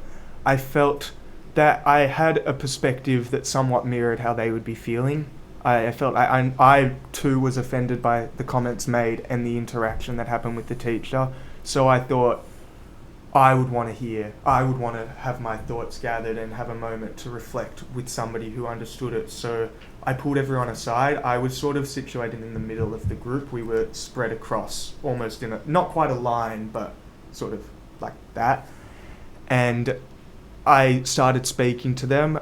There were a lot of them that were around that saw it happen, but I sort of explained to them what had happened.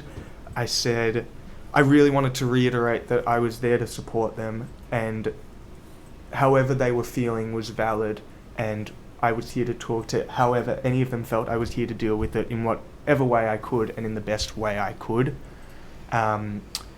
And I wanted it to be quick because I said I want to head out of this room and we'll keep talking when we're outside, because I knew this was not something that could be dealt with like that, and it needed to be given the time it deserved.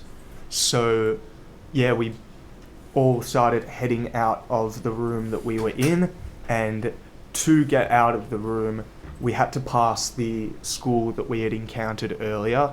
I might just pause you there before you get to that encounter. As you were speaking to the students who you were in charge of, gathered them up and you thought that you needed to make a note of what had happened.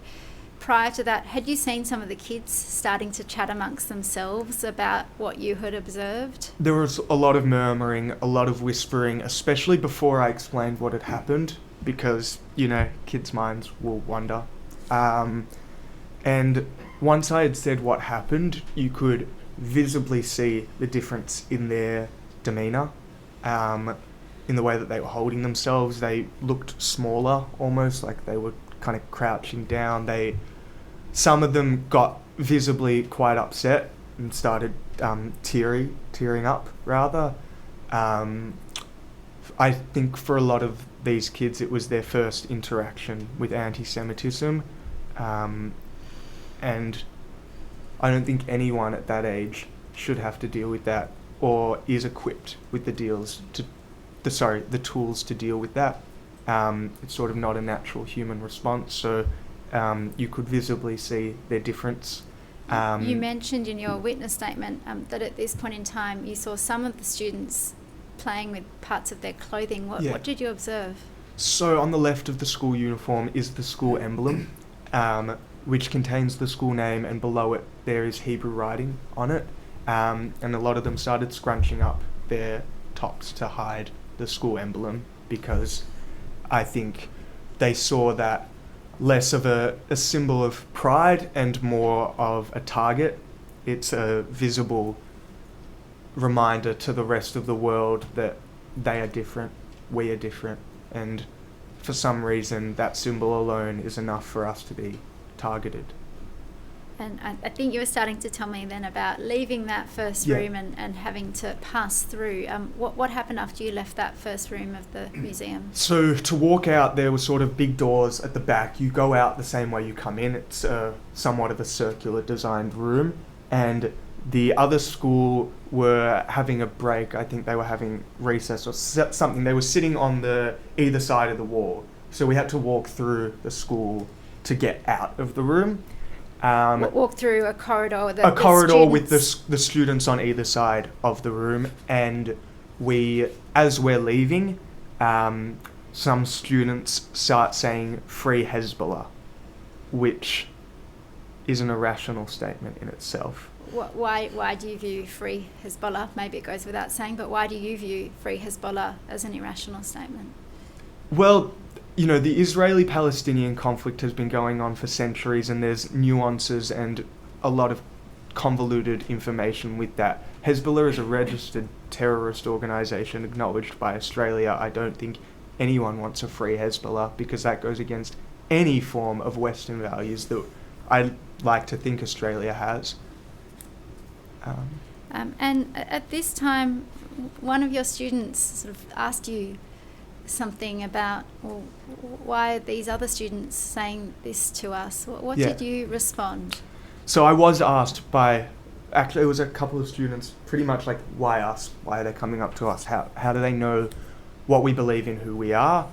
And I addressed that point sort of when we gathered again on the outside. We huddled up, so to speak, again.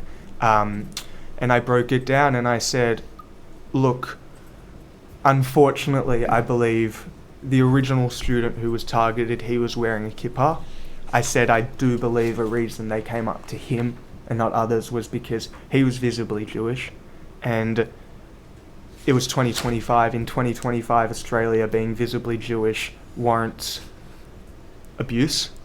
It's enough for a 10-year-old boy to be the victim of verbal assault purely because he's Jewish. I simplified it a little bit in the way I was explaining it to them and wasn't quite as rough with my statements, but I was saying that unfortunately, we're in a time where there are a lot of people that aren't only not going to like you because you're Jewish, but they're going to think that your Judaism is reason enough to attack you, to make you scared, to intimidate you. And the point I really was trying to get across is, I don't want the lesson you take from today to be, I'm afraid to be Jewish, I'm ashamed to be Jewish, because in my mind that lets them win.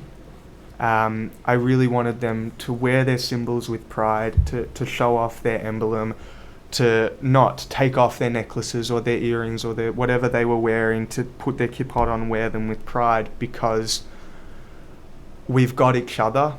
And I think you look through the history of Jewish people and it's one of immense suffrage, but something we've always been taught is that community is everything and that we'll support each other through whatever we're going through. So I wanted them to sort of take strength in knowing that what happened was really scary. I didn't want to try and take away from that and minimize their feelings and suggest that you're fine, because I never had to go through anything like what these kids are going through when I was growing up, but I still wanted them to come away with a strong sense of who they were, and that was really the gist of the talk I was trying to give them.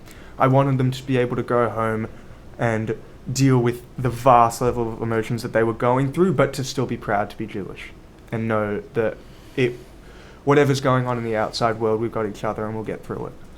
Now, in terms of these older students, you've referred to hearing the free Palestine up close in the face of the younger Jewish student, and you referred to hearing free Hezbollah as you were passing through the corridor. Were there other things that your students told you that the older students had said to them? There was something else that the other students said. Apologies, I just want to get it correct with what they had suggested was said. Maybe it's I'm pretty sure one of the students was suggesting that they were called a dirty Jew. I can't guarantee it or swear it. I didn't hear this, but it is a rather outlandish statement to mishear. It does seem quite specific, and I don't know if everyone's familiar with those connotations of dirty Jew, but it was a very, very key part of Nazi propaganda, and is quite a advanced statement for a 10-year-old to know. And you've said, just in terms of your capacity to directly witness things that might have been said to the Jewish students, that the room you were in at the museum at the time when there was the encounter between the students from the two schools was quite large, with lots of breakout spaces throughout. Yeah, that's why we were sort of the staff. I happened to be in the middle of the line. There was another staff member that was right at the back of the group and another one that was right at the front of the group. I want to take you forward to March of this year, 2026. You're still working at the same school. Yeah. And the Year 5 museum group, they're now Year 6 students. And they had their Year 6 camp or excursion to Canberra this year. Yeah. What happened in the course of that excursion? So like you said, it does happen to be the same group of students. We were in Canberra for Year 6 camp, and some boys went to the bathroom at a museum. Do I say the name? Can I say the name? You can just say it was a museum if you're comfortable with that. Yeah, at the museum that we were at in Canberra, and they went to the bathroom and came out quite distressed, and they were told that in the bathroom some other boys went up to them and said Heil Hitler with the salute. So it happened to one boy and then to another boy, and then they came out. And that was, they had to go through that again. And were the students wearing their school uniforms on the Canberra trip? They actually weren't. So they weren't wearing their school uniforms on this Canberra trip. I actually can't even guarantee if either of these boys were wearing a kippah. I know there are students in the group that were wearing kippot. I don't know if these two were, which does throw in the question of why that statement was made to them. They weren't outwardly Jewish, but even the slightest resemblance of Jewish features or association is enough these days to warrant such behaviour. And how did the students react on that Canberra trip? The two boys that it happened to were actually very brave in the way that they handled it, and in a mature way far beyond their years and far beyond what should be expected of them, quite frankly. I do think a part that has to play in it is it's not their first encounter with such behaviour, which is tragic in itself. But once again, the murmurings around the cohort about what happened, the extent to which it occurred, but it didn't quite warrant the exact same level of discussion. It was more limited to these boys who we spoke to in depth about it, but in terms of the impact across all students, it was limited. And you said before that you're now at university, and which semester are you in the course of your university studies at the moment? My fourth semester. Your fourth semester. You said in your witness statement that your university experience so far is not what you thought it would be. Why is that? I went to a great Jewish school and have a great network of Jewish friends or even Jewish acquaintances that loved me or hated me. Fundamentally, we agreed on a lot of things and we supported each other in terms of the really key things. I think coming to university in a post-October 7th world was very much a bubble pop, in the sense that we really were sheltered at a Jewish school, and for some reason, post-October 7th, wide-scale anti-Semitism hasn't just been there, it's been tolerated and normalized. So you're just going around campus, there are posters, there are booths set up sort of just outside one of the key buildings. There's most days Palestinian bake sale or a information night about how my university is complicit in genocide, because everyone knows that Australian universities are very responsible for the conflict in the Middle East. And it's sort of... Just for the transcript, that was said with our That was, sorry, yeah. Thank you. That's my bad. Yeah, it's sort of very much on campus. In terms of my interactions with people, I had a very Americanized idea of what my university life was going to be like. But when you meet new people in today's day and age, I'm very on edge about what I can or can't say about myself. It might be an unfair apprehension, but it comes from a place of wanting to protect myself.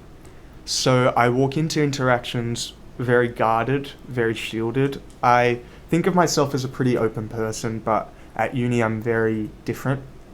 When I'm introducing myself, I have a fairly non-religious name and don't present outwardly Jewish, so I can almost get away with it.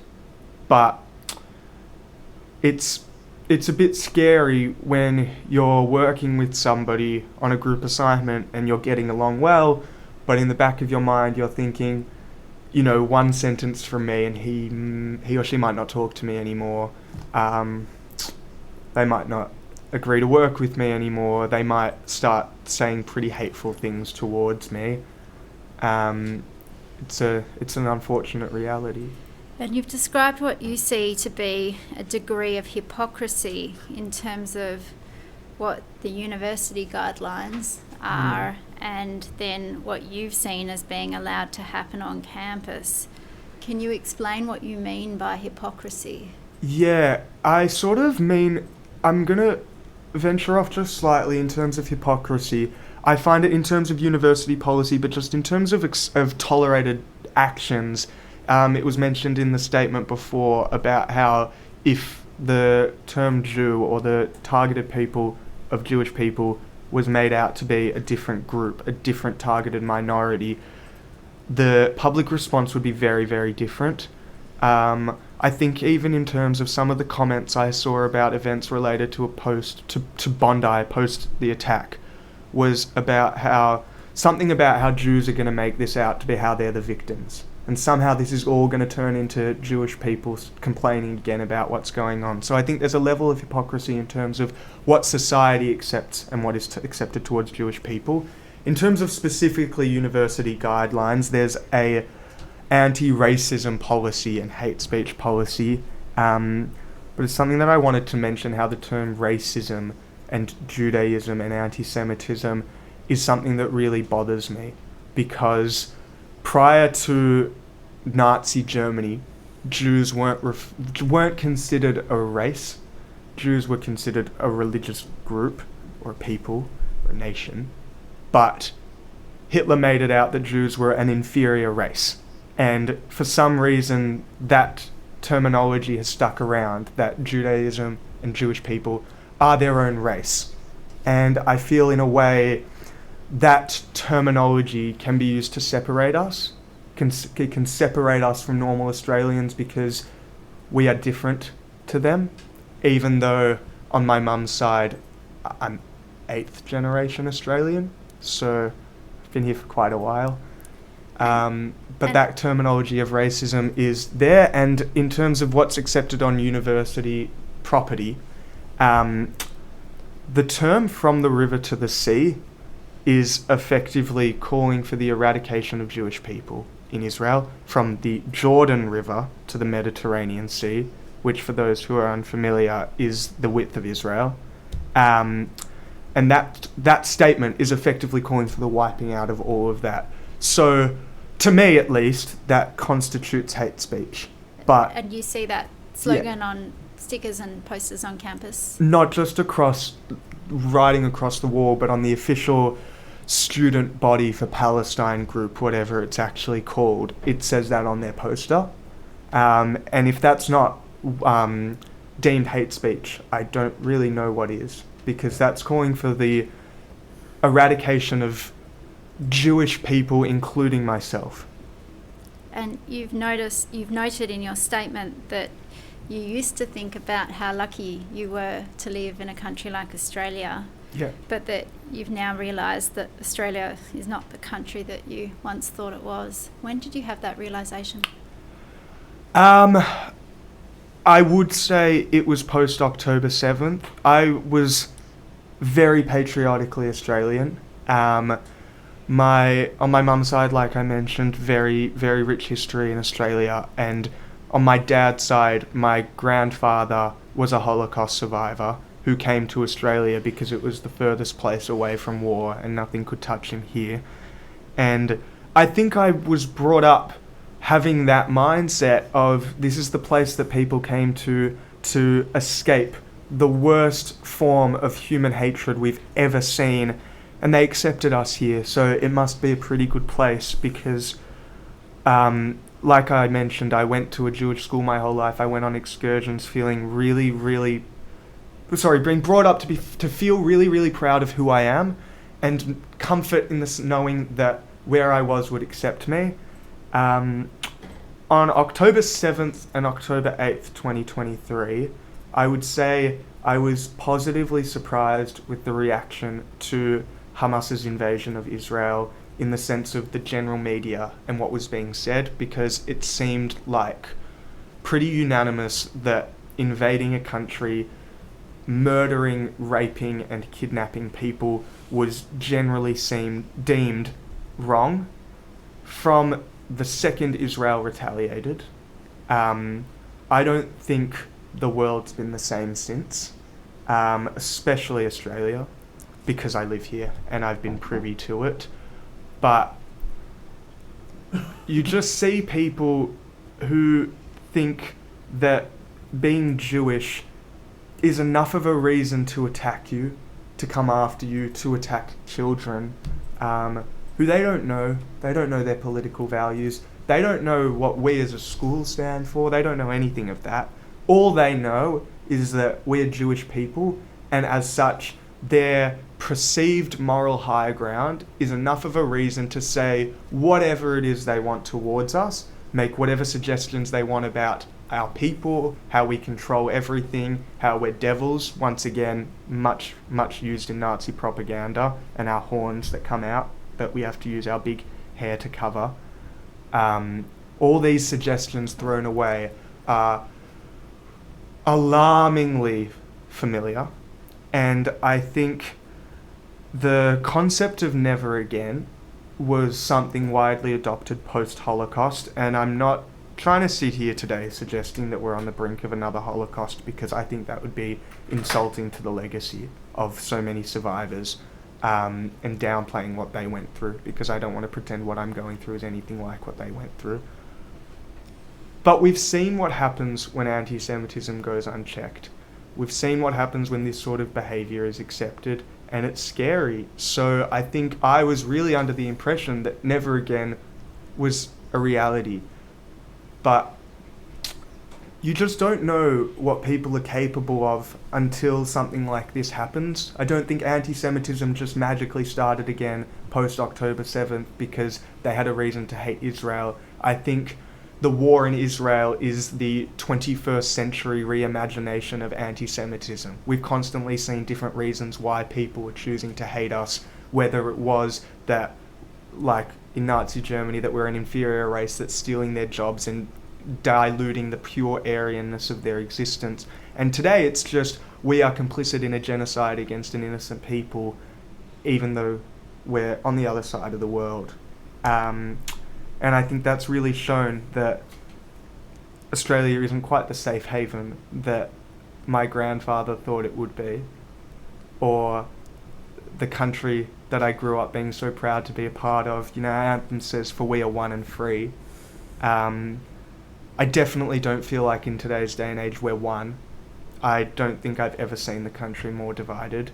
And in terms of free, well, if I don't feel comfortable going out in public with my Magen David showing, and I feel like maybe I should tuck it in, or I've got more religious friends who want to wear a kippah in public but think it's probably better to wear a hat because wearing a hat indoors is more okay than outwardly presenting as Jewish. It can't quite be the country I thought it was, or at least it isn't now.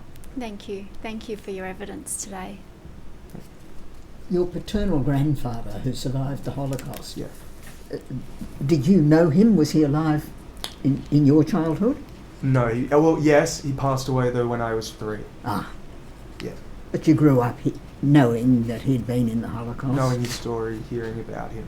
Yeah. Did you, in your schooling... Yeah. Oh, well, of course, you would have studied something of the Holocaust at your school? Yes. Mm. Can I just add a point onto yes, that? By all I feel means. in terms of the outcome of like a commission like this, and in terms of the education required for people, I wanted to make a point about how I'm a little bit apprehensive about this form of education system coming from it, purely because I think it's so deep-rooted at the moment. I think it's not just at school children's age in terms of where education is needed, because when you have children who came up to, they were older, but they were children who came up at the museum, when they're saying these things, they've come from somewhere. I don't think children at that age have formed political opinions that deep-rooted, that deep to them. They're hearing it from other places, whether that's their school, because clearly their teacher accepted their behaviour, whether it's their parents, their families, whatever they're being told.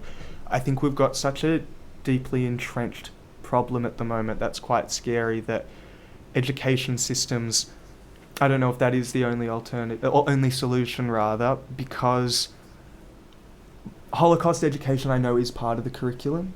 I know it is, and I just don't think at the moment it's doing enough, and purely focusing on the Holocaust is enough, because then there's that idea that, well, they're not being rounded up and put into camps, so we must be doing a better job. I'm scared of that being the solution. I just wanted to share that. Yes, thank you. Thank you. Thank you. You're excused. Thank you very much.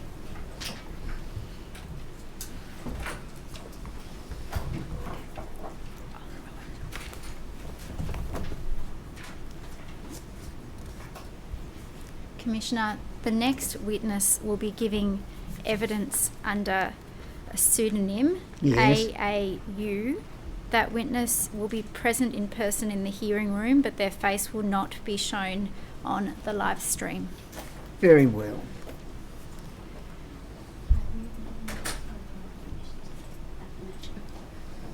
Do you solemnly and sincerely swear that the evidence you shall give will be the truth, nothing but the whole truth, and nothing but the truth? Please say I do.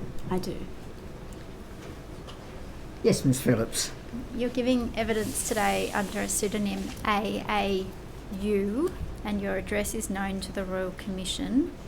You've prepared a statement to the Commission that's dated the 28th of April 2026. Yes, that's correct. The contents of that statement true and correct to the best of your knowledge and belief? Yes. Commissioner, I tender that witness statement stat.89.0051.0008_R. Yes, that statement will be Exhibit 1.42. Thank you, Commissioner. You're a mother of 3 children Yes. and you live in Melbourne. Yes. Your family is Jewish and your children each attend a Jewish school, Yes, that's right.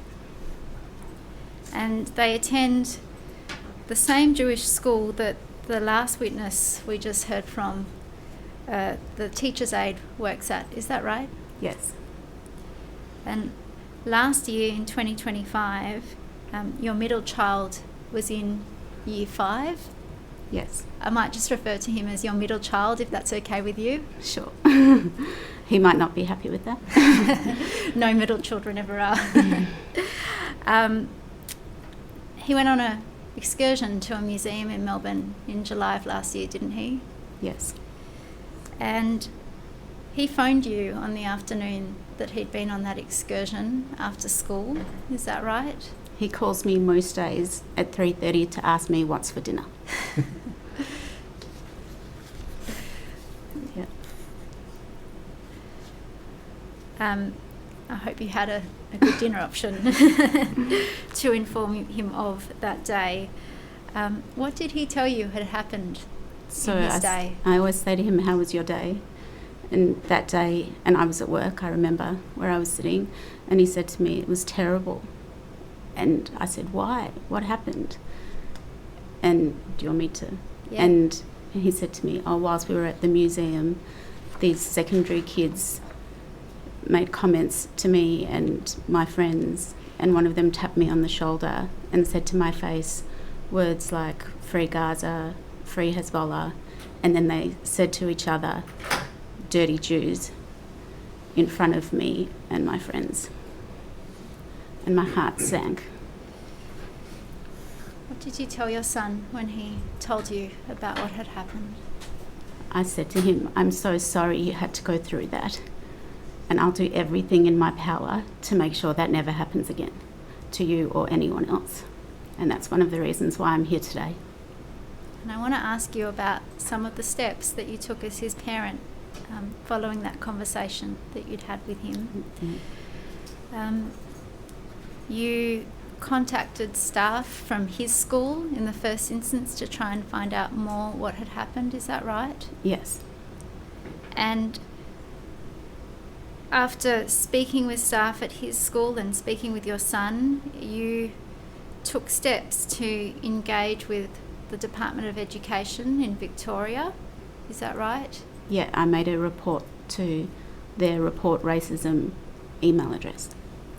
And the reason for making the report, in part, was that to try and find out what the consequences had been for the students who were there from the other school, the secondary students? Yeah, so one of the things that I had ascertained from speaking to other parents and teachers following the incident was that the teacher from the other school, when he was asked to stop his students from abusing the innocent Jewish children, he didn't do so. And that really bothered me. And I also understand that the museum didn't do very much to prevent the abuse from continuing. And so the message that those secondary students got that day from the inaction of their teacher and from the inaction of the museum was that their behaviour was tolerated, and it's okay to abuse innocent Jewish children because they're Jewish. And I wanted to make sure that they underwent an educative process to understand the impact that their words had had on our children, and to understand that the teacher had also consequences for their actions. So you made a report through the racism reporting mechanism of the Victorian Department of Education. And if I might ask you to refer to paragraph 13 of your witness statement. In August of 2025, you received a letter from the department in response to your report. And what did that notify you about the outcomes of the incident for the secondary school students? They said that they were going to investigate the incident and that the school was in touch with my son's school and that the school had provided a written apology, but not that the students had provided any apology, and that the high school would be reviewing the incident. You sought some further information from the department shortly after receiving that letter. Did you receive a response? No, so a couple of weeks later I sent a follow-up email asking for more clarity around if the students had been identified, because I know that was potentially an issue, and I'd also heard that the students and the teacher had denied the conduct that they'd engaged in. So I wanted to make sure that they were held accountable and that a comprehensive investigation was undertaken and that there were consequences for both the students and the teacher, and also to understand what educative processes were going to be put in place. And I wasn't satisfied with the response that I received from the Department of Education. And then on the 14th of December, we had the Bondi attacks. What did that prompt you to do in terms of your exchanges with the Department of Education? So I didn't receive a response to my second correspondence, and so I thought, oh well, maybe after these horrific events they'll take my communications more seriously and realise the importance of preventing anti-Semitism. So I emailed them again and asked for similar information. And did you receive a response to that correspondence that you sent to them in December of 2025? Yes, so in January they wrote to me and said that due to confidentiality requirements I wasn't permitted to know the identity of the students or the teacher or the consequences that were given to the students or the teacher. And did you reply to that piece of correspondence that you received in January? Yes, because in their correspondence in early January, they also had said that they needed to make further contact with the school and clarify the outcomes with the principal, which indicated to me that they hadn't made proper inquiries and they didn't thoroughly investigate, contrary to their promises that they had made to me in August. And you received a letter from the department on the 13th of March of this year, is that right? Yes. And what did that advise you about the outcome of any investigation that had taken place in relation to the museum incident? That there was a delay in identifying the students, but they were identified, that the teacher was identified, and that I wasn't permitted to know their identities or the consequences that were given to them, but that there were consequences. And the department also informed me that the school engaged Courage to Care to provide some educative services to the school, but I wasn't confident that the information that they were providing me was transparent or accurate. and I know people that work at Courage to Care, so I contacted them directly to seek clarification about what programs they had provided to this high school. And the CEO expressly told me in writing that they have never been engaged by this high school to provide any educative process. And is the reason that you made that inquiry because the correspondence that you got from the department said that the high school engages with external providers such as Courage to Care, and you weren't sure whether that meant that they had in fact engaged Courage to Care? Yes, I wasn't confident that they had. And I'm still very disappointed that an independent statutory body provided me with misleading information. I want to ask you about the correspondence you had with the Victorian Equal Opportunity and Human Rights Commission. You reached out to them shortly after the incident at the museum in July of last year, and they replied to you. And what did they say about the incident that you had described and your ability to make a complaint about it? They said that I couldn't progress my complaint, or they couldn't deal with it unless I knew the names of the high school students who had engaged in the racial abuse against my son. And you still don't know those names? No. So you've not progressed that complaint? They wouldn't progress my complaint. I was unable to make a complaint. And yeah, if I can just add, they're also an independent statutory body that's supposed to protect and promote human rights and prevent discrimination, and they have failed the Jewish community and the Australian public. And you've said in your witness statement that you don't have confidence that there's been a commitment to actively challenge anti-Semitism without necessarily knowing exactly what has happened within the school that we've been speaking about. What are the steps that you believe ought to have been taken in the wake of the sort of incident that your son described to you? Well, I think on the day a lot of things could have been handled differently, and I understand it was probably an upsetting and stressful experience for everyone involved, so they may not have known how to respond. But I think any decent human being or teacher who saw their students engage in conduct like that should have straight away taken a zero tolerance stance and called their students aside and said, it is completely unacceptable for you to be communicating those abhorrent, vile words to innocent 10-year-olds just because they are Jewish. But their teacher failed to do that. I also am aware that the museum had knowledge of what was occurring, and the museum has policies where they say that they will provide a safe environment for people attending the museum, but they also failed to act. And I think that that high school should have been asked to leave the museum after the first incident.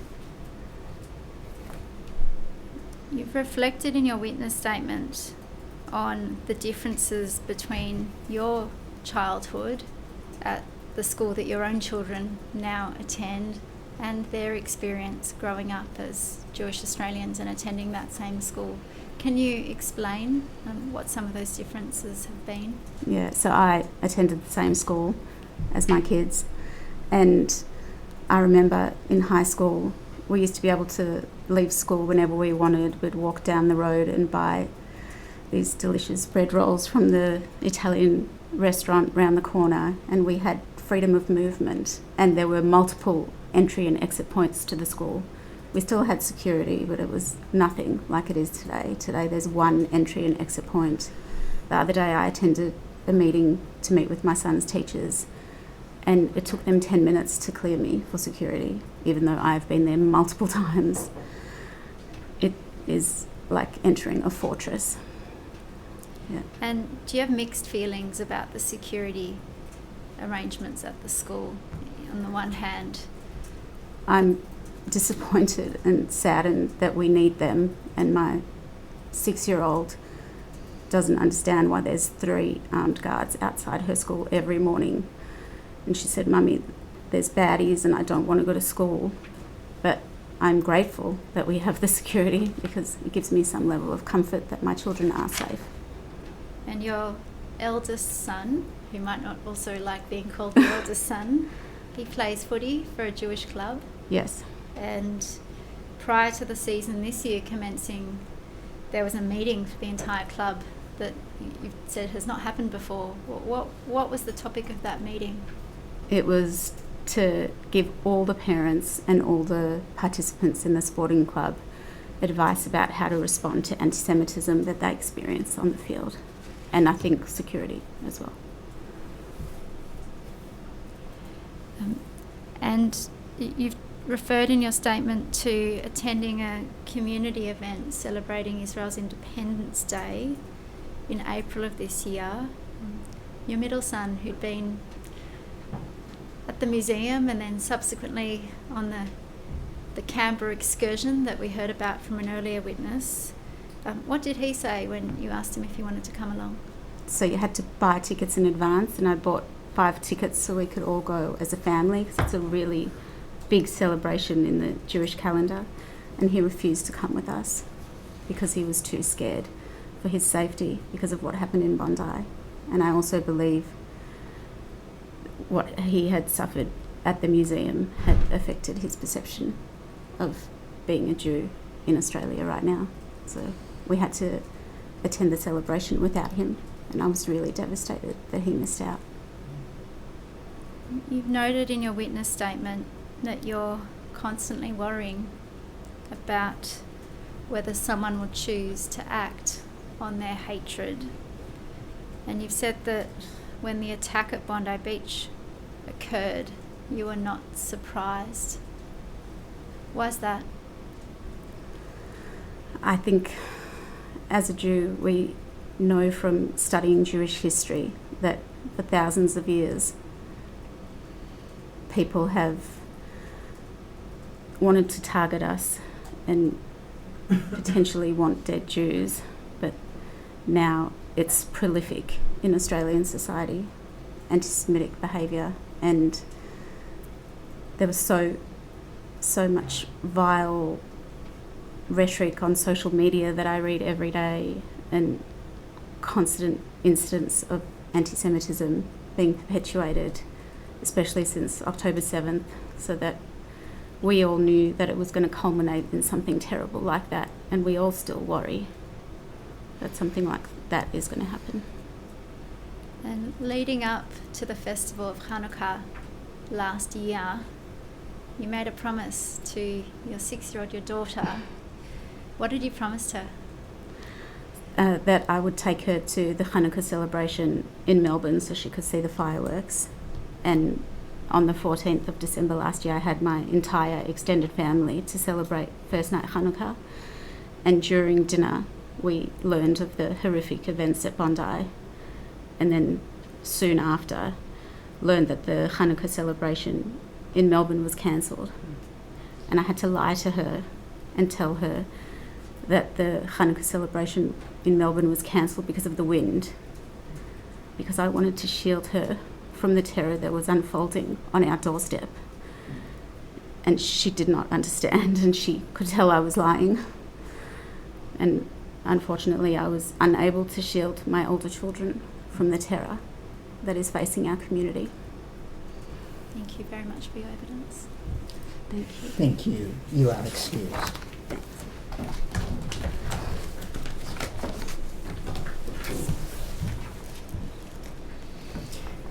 Commissioner, I now call Dean Cherny, who is in the hearing room. Yes.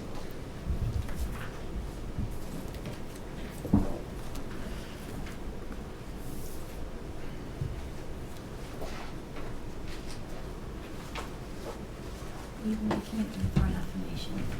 Thank you. We've been making an oath or an affirmation today. An oath. Please put down on the book. Do you swear by Almighty God that the evidence you shall give today will be the truth, the whole truth, and nothing but the truth? I do. Say I do. Thank you, sir. Yes, Miss Hager. Could you please state your full name? Dean Joseph Cherny. And You have prepared a statement dated the 30th of April 2026, correct? I have. And do you have the copy of the statement there with you? I do. And is that still true and correct to the best of your knowledge and belief? It is. I tender that statement. It is stat.899.0033.0001_R. Yes, that statement will be received as Exhibit 1.43. Mr. Cherny, you were born and raised in Melbourne, I was. and you've raised your family there as well. I do. You have 2 daughters, is that I right? do. And you describe yourself in your statement as a proud Australian and a proud Jew, is that right? Yeah, and they never felt like they sort of were mutually exclusive. They just were sort of joined. You know, I was an Australian Jew, but now I sort of feel that I need to, in various situations, sort of separate those two, because I'm unsure as to how the Jewish side of things will be received when I mention that as to who I am. What sort of situations are you referring to? It's in every situation. I think every situation where I meet someone, it's a calculated decision. If that's coming up, like I don't go, "Hi, I'm Dean, I'm an Australian Jew," but it's when you're interacting with people, you're just a little bit guarded because, you know, the temperature within Australia has just changed so dramatically since October 7, and you're just more wary about how you interact with people. You say in your statement that after October 7 you made a number of decisions in your life. What were those? So, yeah, I've got 2 daughters at the time. They were 10 and 12, and both of them proudly wear a Magen David, and I think they should be able to wear that. Everyone should be able to have their own religious freedoms. But I was concerned just with the way everything changed after probably more so October 8, and with the hatred that had sort of erupted within Australia. I felt like I had the need to be able to protect them. So, you know, this 56-year-old guy just decided to start training in martial arts, and just having the ability that should something happen, you know, to the best of my ability, I could protect my family, because it wasn't something, I didn't want my daughters to have to, you know, hide their identity. And so it made me anxious. It just made me anxious that if we were looking to go somewhere, that they could be singled out, and that, you know, I'm their father, I need to protect them, and my wife, and so I wanted to be in a position that I could do that. You also made a decision to join the CSG. Was that after October 7 as well? Yeah. And what were your reasons for joining CSG? Look, very much the same. Like, CSG's mission is to protect Jewish life and Jewish way of life. That's a pretty simple mission, but it's pretty sad that in Australia, you know, in 2026, we need to even exist. You know, I also do security at the kids' school, the Jewish day school. I've done that for 10 years as well. And the fact that I have to stand out the front and protect and go on school excursions, which now happens. You know, but it was just one of those things that I felt the need to do. And it's not a game. Like, I think I think Bondi showed us that this isn't a game. Like, this isn't fun. You know, I do CSG. Every time I go on shift, I call my wife to tell her I love her and my kids. You know, and then you look at what played out at Bondi, and it's real. It's not us just sort of running around thinking this is fun and games. I don't get to sit next to my 85-year-old dad in synagogue on the high holidays because I'm out protecting other synagogues. You know, I don't know how many more of those I'll have with my father, but I give those up to protect our community. And while, you know, the police and CSG having a great and close relationship, you know, they're stretched beyond belief. They can't do that. And if we're not going to protect our own, you know, we don't know who will. You've also mentioned that now when you move through public spaces, you approach it a little differently, and you refer to the fact that you never walk with your hands in your pockets. Yeah. Why is that? Yeah, sorry. Why is that?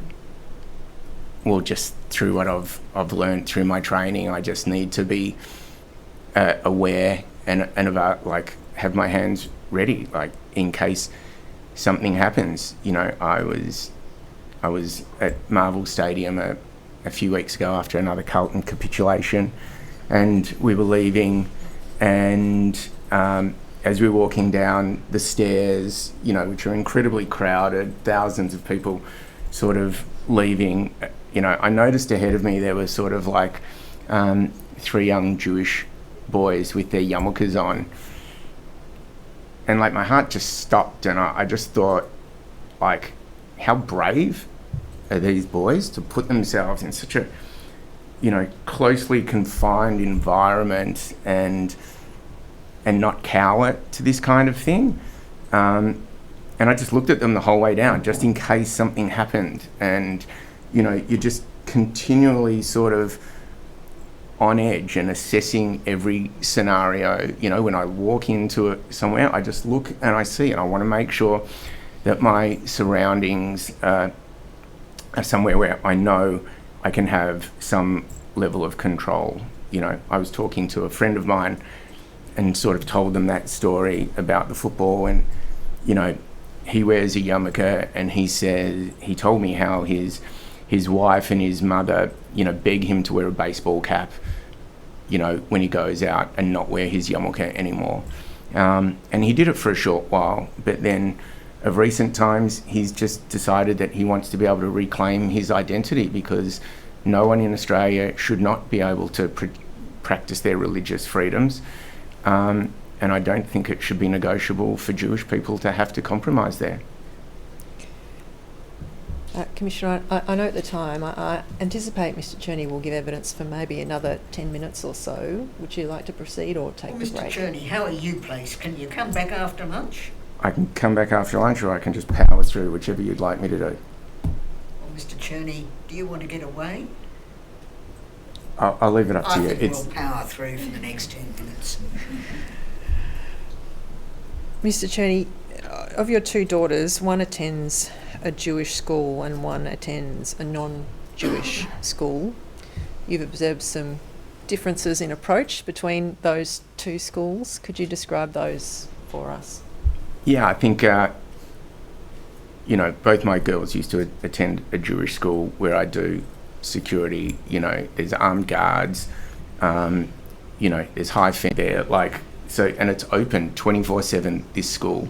And there might be, you know, the assistant principal that might stand on a very low gate on occasion just to welcome students and families, and people walk in freely, and not a care in the world. And it's just sort of so stark, that difference. And, you know, and people, when they ask me about, like, why does the security exist at somewhere like the Jewish school, it's because it needs to exist. Like, you look at what happened in Michigan a couple of months ago, where someone rammed into a Jewish day school where there were 100 students in there. Like, this is real. There are continually people that will shout abuses at the front of the school as they drive by. It's not fiction. It's the day-to-day going on.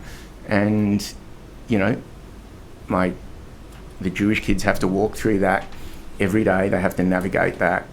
You know, they don't flinch at seeing 2 armed security guards out the front of the school. It is just so normal. And my elder daughter sort of reflected on it, you know. She goes, it's just so different walking into school, Dad. Like, it's light, it's easy, you know.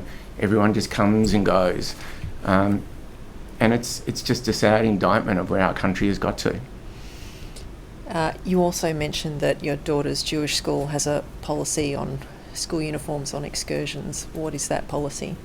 Yeah, so they no longer allow the students to go out sort of having any form of identification or school uniform or things of like that. They're all always in casual. I don't actually know the policy in regard to wearing a yarmulke or a head covering. But yeah, they really try and play that down these days. You mention a really tough moment that you had as a parent in October 2023 when your 10-year-old daughter asked you a question. What was that question?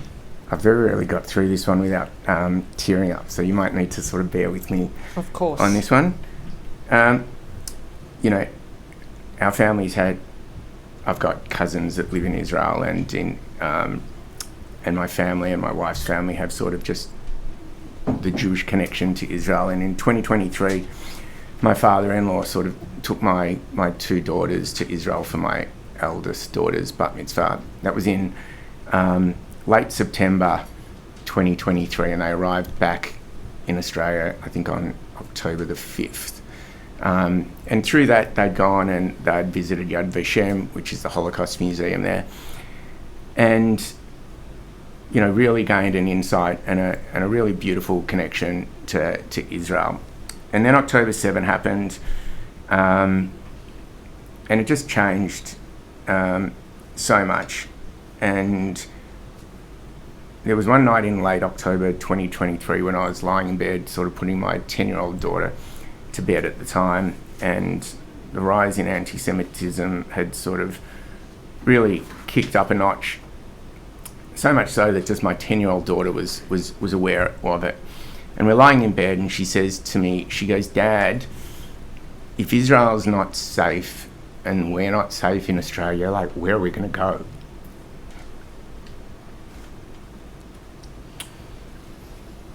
And I didn't have an answer. I don't have an answer. And it broke my heart that, as I'm putting my daughter to bed, where she should be peaceful and restful and just dozing off, just thinking about things that 10-year-old kids are thinking about. This is something that's playing in my 10-year-old daughter's mind about where we will live and what we will do if the scourge of anti-Semitism continues to rise in this country. You go on to tell a story about your daughter's bar mitzvah and the speech that you gave when you returned to that tough moment. Can you tell us about that event? Yeah, so last year that 10-year-old daughter turned 12, and we had her bat mitzvah, and as part of the speech, for her, I told that story because it had never really left me. Like, it just, you can see now how upset and just viscerally shaken I am by that. And so I told the story, and one of our friends that was there, a non-Jewish friend, he's a parent from the non-Jewish school where my other daughter goes, we've become very friendly with. He came up to me after and sort of said, "Dean, I need you to know that if it comes down to that, we've got a farm and we'll take you and we'll hide you." I just think we need to stop and think about that's happening in Australia in 2025, that people are thinking like that. I shared this story. I broke down and cried. I needed to leave the function and just, compose myself. But, I told this story only last week to one of my other friends, probably my best mate, who's non-Jewish, who's married to a Jewish girl, and he told me how his wife had spoken to her best non-Jewish friend and asked her if she would protect her. These are conversations that are just happening, within our community. I know people that have moved to Israel because they feel living in an active war zone, they feel safer than being in Australia. And I just don't understand how that can be something that our country can accept, that the government of our country can accept, that the universities who have allowed this to happen and grow, unabated, can allow this to happen. It just saddens me beyond belief. You go on in your statement to talk about the events you've witnessed since October 7, including the protest at the Opera House and also the firebombing of the Adus synagogue. And you mention that after that attack, a non-Jewish friend offered support to you and the Jewish community. How did you react to that offer of support? Like, as someone who, considers themselves Australian, to see, these three symbols that represent Australia, first it was the Opera House on October 8, then there were the massive protests, on the Harbour Bridge, and then there's obviously Bondi. To see these symbols of Australia that now symbolise hatred to us in our community, it's really confronting. It just makes you question everything about your place in the country that you love, and that you'd never questioned before. And so I made a social media post about that, and a non-Jewish friend of mine sort of commented, and then I called them to thank them for their support, and I sort of reflected just after that. It's incredible that just that most basic level of human decency, to be able to be empathetic to someone who's feeling this pain, is now something that needs to be thanked and called out. Just simply for saying that hate is wrong and that we deserve, some level of safety.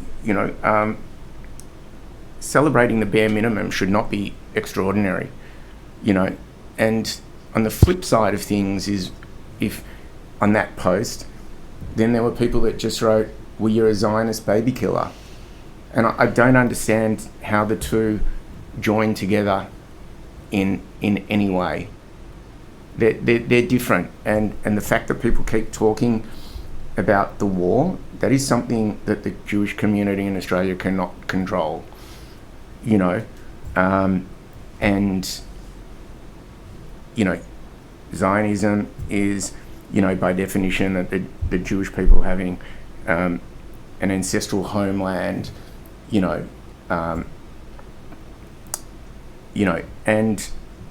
it shouldn't be controversial. Like, every 85% of governments in the world, nations in the world support Israel's right to have that. Our government, then, the coalition, Labor, even the Greens, so by and large, we're a Zionistic country. But why we, this little minority, this 0.5%, all being targeted with this and with this argument, which is just idiotic. Like, we don't support war. This isn't what we want. And, the community's opinions on it are very diverse here and overseas as to what should be happening. I support a two-state solution. I hope and have always hoped that there will be a two-state solution, but when other people are saying from the river to the sea and they're calling for a one-state solution, my question is, who are the people here, that are really the ones that are sort of, I don't know, showing hatred? You conclude your statement by outlining what change you hope for Australia. What does that Australia look like to you? Look, it's a country where, where everyone is, deserves a life sort of free of threatening, demeaning and aggressive, behaviour, and that should include Jewish people. I'm not trying to single us out to have any different rights to any other group in Australia. And that's going to sort of have to start at the top with leadership, and this shouldn't be controversial. Like, this is just what Australia has always stood for, giving people a go. And we have laws that can enforce this, but it feels to me that they're not being enforced. So this, to me, isn't about necessarily changing the laws. I'll let other people sort of deal with that. But I think the key thing is, what I would really like to see is, dialogue. There's no dialogue. It's us and them. There's no conversation.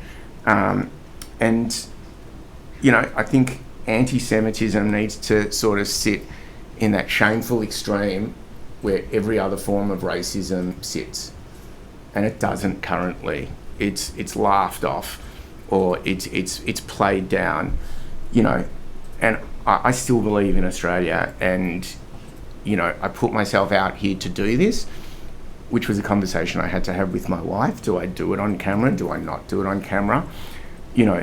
But I chose to do it because I believe in Australia, and I believe in a better Australia, and I hope that's what this will lead to. Thank you for coming along today. I have no further questions. Thank you, Mr. Cherny. You're excused. The Commission will now adjourn till 2:15.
Court officer, would you mind just popping outside, and thank you.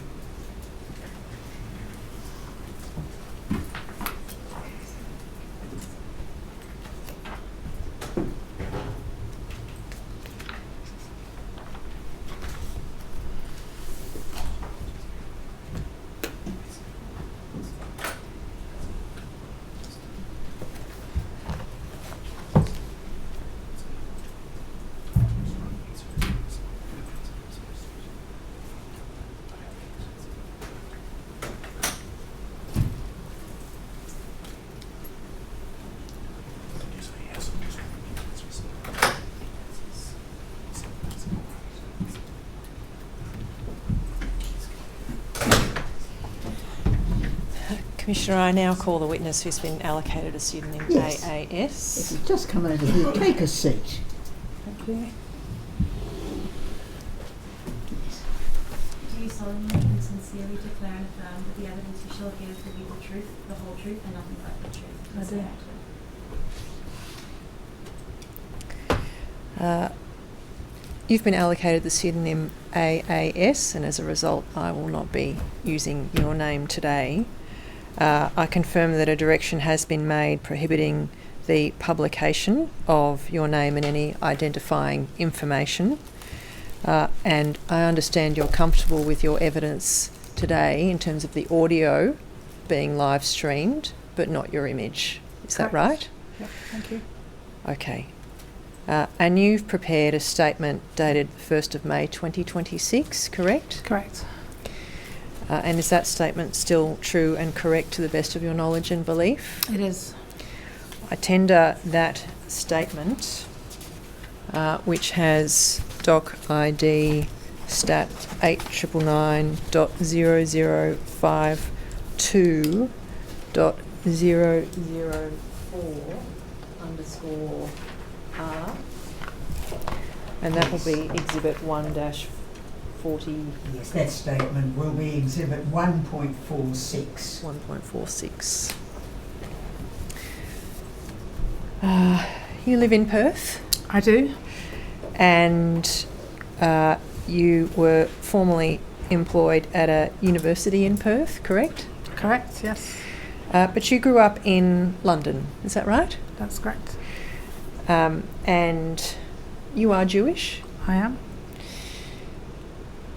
You say that in your 20s you lived in Israel for a period of time, is that right? Yep.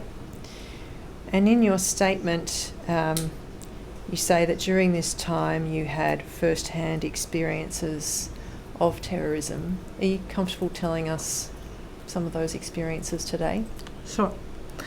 So I lived and worked in Israel for a few years. My background is in technology. I wanted to get experience overseas. It was the .com crash in the UK. And so I went there. And it was a time of, during the first Intifada, so that was really from 87 to 93 was that period. And it was a very difficult time and got increasingly more dangerous and traumatic. There were a lot of bus bombings. There were bombings of supermarkets, in public places like a dolphinarium. And the bus bombings were a daily occurrence, which, you know, sounds so strange to say, and even try and imagine, you know, that being the case on Australian soil, but it was a daily occurrence. There was always security on the bus, doing a sweep on the bus, you know, it was undercover security for people just going to work. Suicide bombers were the method of choice to cause, you know, chaos and fear and disruption. And so you get on the bus and you would always be looking around, you know, who's that person?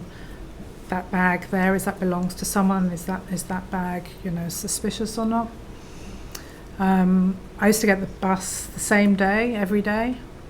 It was the same bus driver, it was the same passengers, you know, we were all on a mission to get to work for whatever the designated time was. One day I got off the bus and further down the road it blew up. thank God, I wasn't on it. If I was a cat, I would have definitely, lost a life that day. And it was a very close call. And because I took the same bus every day, I bravely got back on that same bus. It was a different driver. There was, half the passengers there that I was familiar with. And there was, the newspapers there are pretty graphic, and the front page was, kind of my blown up bus.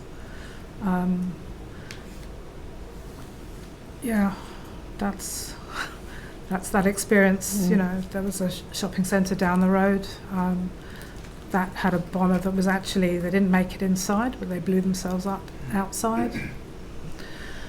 So that's what Intifada is. That's what it is. It's killing people for the sake of the cause. This is the holy war to eliminate Israel and Jews off the planet. And that for me is what I see here. It's what I see in the UK. It's what's happening in America and happening across Europe. This is the Intifada. This is the globalization of the Intifada. The volume of testimonies you've received demonstrates what's going on. Moving forward then to 2006, you took a trip out to Western Australia. Correct. And that was to see a friend. Yes. And on that holiday, you made a decision. What was that? I was booked to come just for 3 weeks to see my best friend. She just had my godson, and I was coming to visit them and to meet him. And after a week, I was just like, well, I love it here. Just the sun, the sea, the clean air, stress-free life, so it seemed.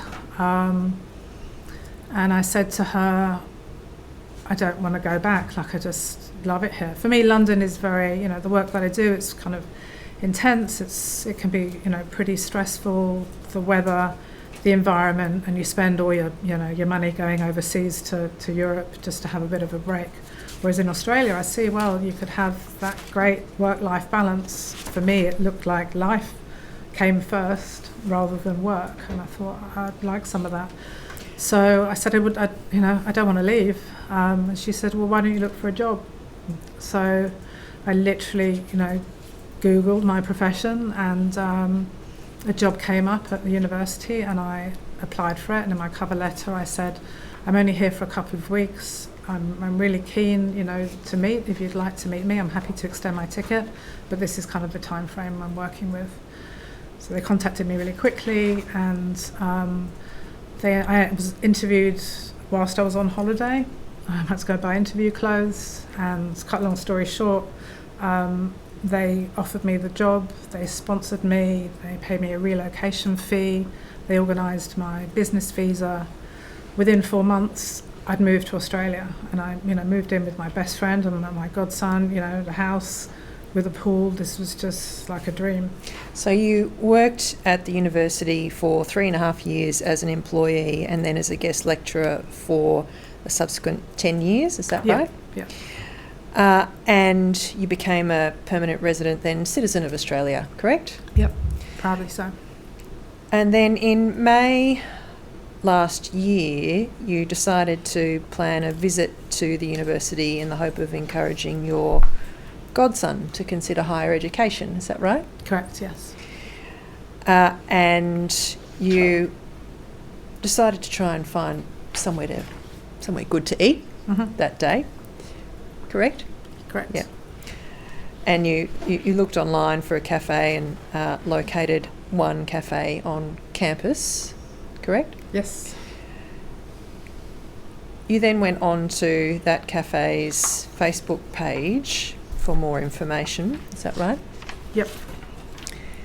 And you saw certain posts on that page, the content of which I won't go into for various reasons, but can you tell us what you experienced and how you felt upon seeing those posts? Yeah, I was immediately shocked and taken aback. It was very clear from those posts that Jews weren't welcome, Zionists weren't welcome, derogatory comments, mocking, Jews, mocking the religion, and I was affronted.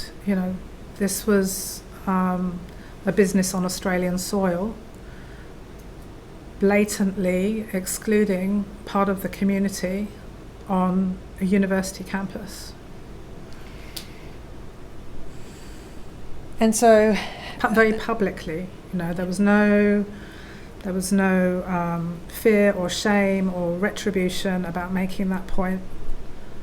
I remember, no Irish, no blacks, no dogs in the 1950s and the 1960s in the UK, which was very common signage and terminology that was thrown around to exclude people from certain places, from accommodation, from education, from places to live. For me, it kind of reminded me of that. So what did you do next? Did you report the content that you had seen? I reported the content to Facebook. It came back with the usual default message that we'll look into it. Never heard anything again. All right. And did you think about trying to report it to the university? I did, yes. I spoke to somebody who worked at the university to ask her advice about if there was a certain department I should speak to or security I should speak to, and she suggested that I contact the Jewish advocate for the West Australian universities. So I got in contact with this person who's also made a statement, and I wrote down everything for him, pretty much the statement that's in front of you now, together with the screenshots. I gave that to him. And he made an appointment and met with the Vice-Chancellor. I believe there were other incidents in relation to the student experience as well that he was representing, but that's his story of how that went down for him. I did follow up with him. He did say that he met with the Vice-Chancellor, and they had nothing to say. They said it's nothing to do with us. It's a separate department that organises the leasing of businesses on campus, and I believe that there's nothing they were either willing or able to do about it. And that was the last that you heard of the matter? That's the last I heard of it, yeah. I did follow up with the advocate. This happened a year ago. I made the option to disengage from the conversation with this person. They also posted an image of myself. I found that very threatening. I don't know where this image came from. It's not available. I've only got very limited social media presence, so I don't know where that came from. So I felt intimidated by that, but I opted not to. I opted to disengage because I'm not going to be educating this person on, how improper that actually is. Mm. I honestly didn't know what to do. I didn't know where to go. I didn't know where to report it. I didn't feel that it was kind of a police matter. It probably is, but in light of all the other things that were going on, and I don't mean to diminish my experience, but I didn't think there was enough to go on that anything would be taken seriously. For me, it was a job for the university to address it. Do you know if that cafe is still in operation on the campus? It isn't. I don't want to go into too much detail, but there are other reasons why it isn't. But there are other branches. All right. You were dissatisfied, were you, with the university's response? I was so disappointed. And what other steps do you think should have been taken, or options should have been available to you to deal with this sort of situation? They could have asked to meet me and hear from me firsthand. If they didn't like the fact that someone else was reporting a second-hand story, they could have asked to meet me. I'm in Australia because of them. You also mentioned in your statement that you think there should be some sort of condition imposed on leases or licenses at universities to deal with discriminatory conduct. Is that still your view? For sure. I don't, but more broadly than that, I don't think any business operating on Australian soil should be outside of the law and be discriminating. I think we have laws in place for that. I don't believe they're really enforced, or at least for me, I wouldn't know where to go to make that happen. But in the first instance, if that's reported to the university, they should be handling it. It's a multicultural environment, everyone should be welcome. However, I know that particular university had a lot of issues with demonstrations and permanent sort of encampments. I did talk to one of the rabbis in WA about my experience, and he said when he visited, and I don't know whether he's made a submission or not, but when he has visited the campus for his own protection, he is ushered in and out through the back door because he didn't feel safe, and they told him, for your own safety, we don't suggest you walk through this way. So for me, it's like provisions are being made for the wrong reasons. It's not a holistic environment where everyone feels safe and protected as they should be. Thank you for coming to give your evidence today. I have no further questions. Yes. Thank you. Thank you. Welcome. You are excused. Thank you very much.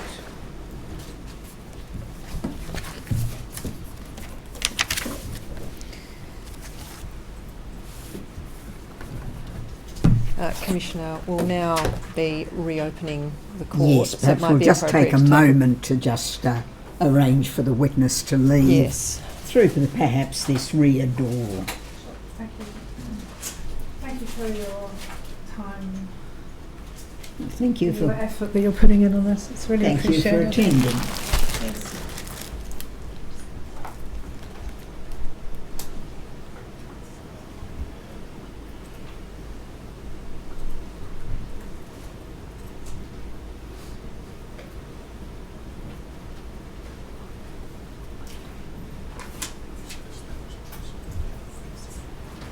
Good day.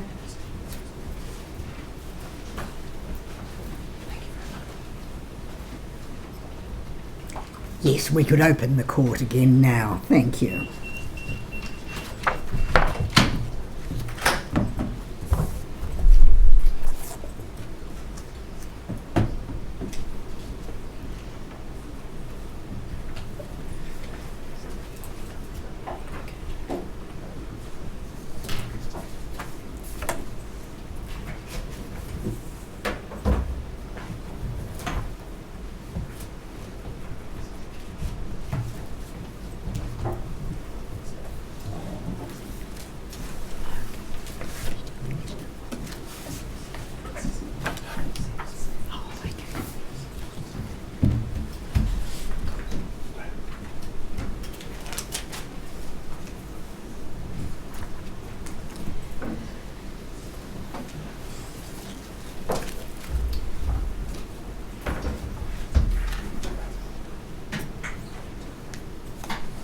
Well, now I know that it seemed like a long lunchtime, but as you may be aware, we've heard some evidence in a closed session, and I should indicate, for the benefit of those in the public gallery and the profession, that we are running a little behind time, so it may be that we'll be sitting late this afternoon.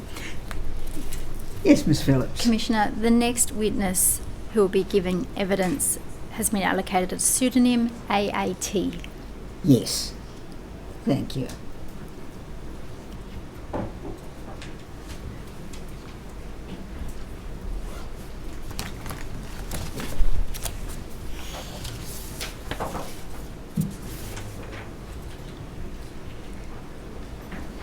And I'd note that the witness is in the hearing room, but their face is not going to be shown on the live stream, Commissioner. Yes. Good.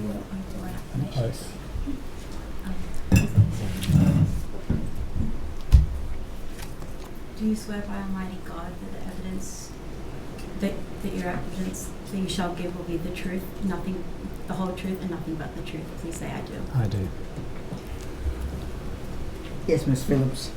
You're giving evidence today under a pseudonym, AAT, so I won't ask for your name. Your address is known to the Royal Commission. You've prepared a statement to the Royal Commission that's dated the 4th of May 2026. Yes. The contents of that statement true and correct to the best of your knowledge and belief? Yes. Commissioner, I tender that statement, stat.899.0051.0018_R.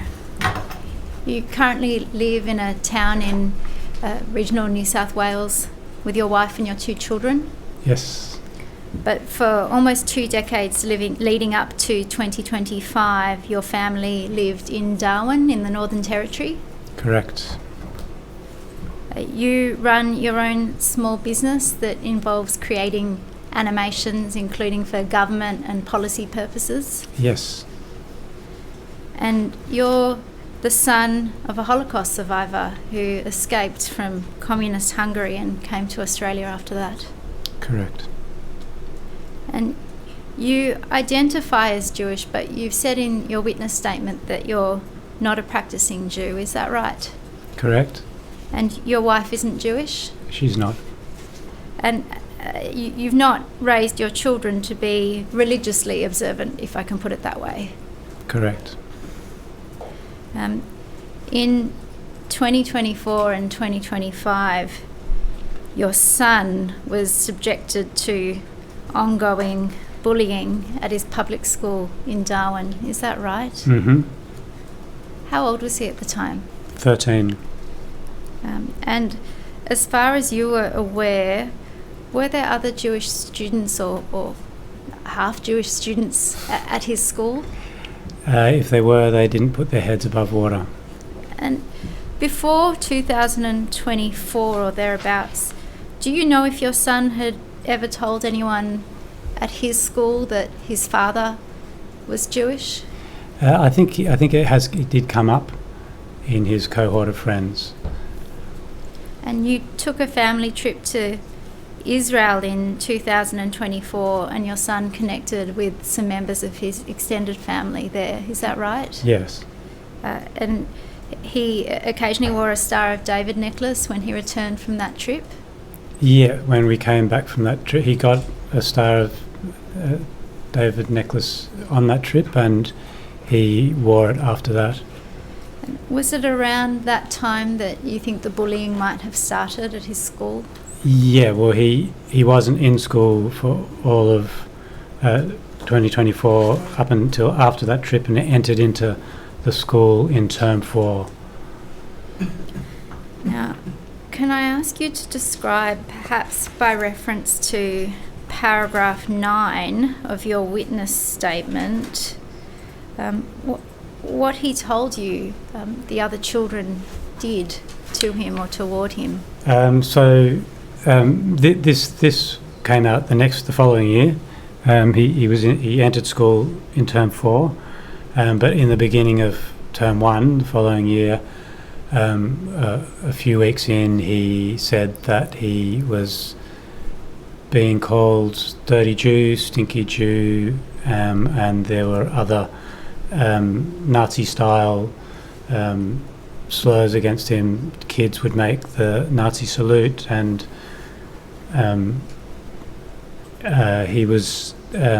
he heard kids say "glass the juice," which is a way of saying "gas the Jews," and that Hitler didn't finish the job.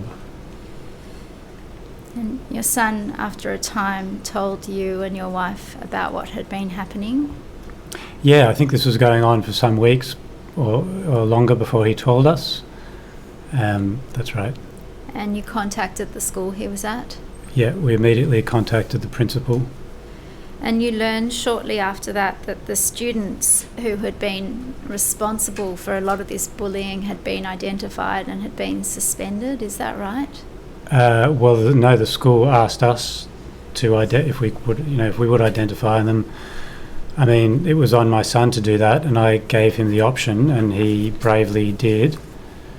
And the school took some action, which we don't really know what it was, except that there were some boys suspended back in the beginning of 2025.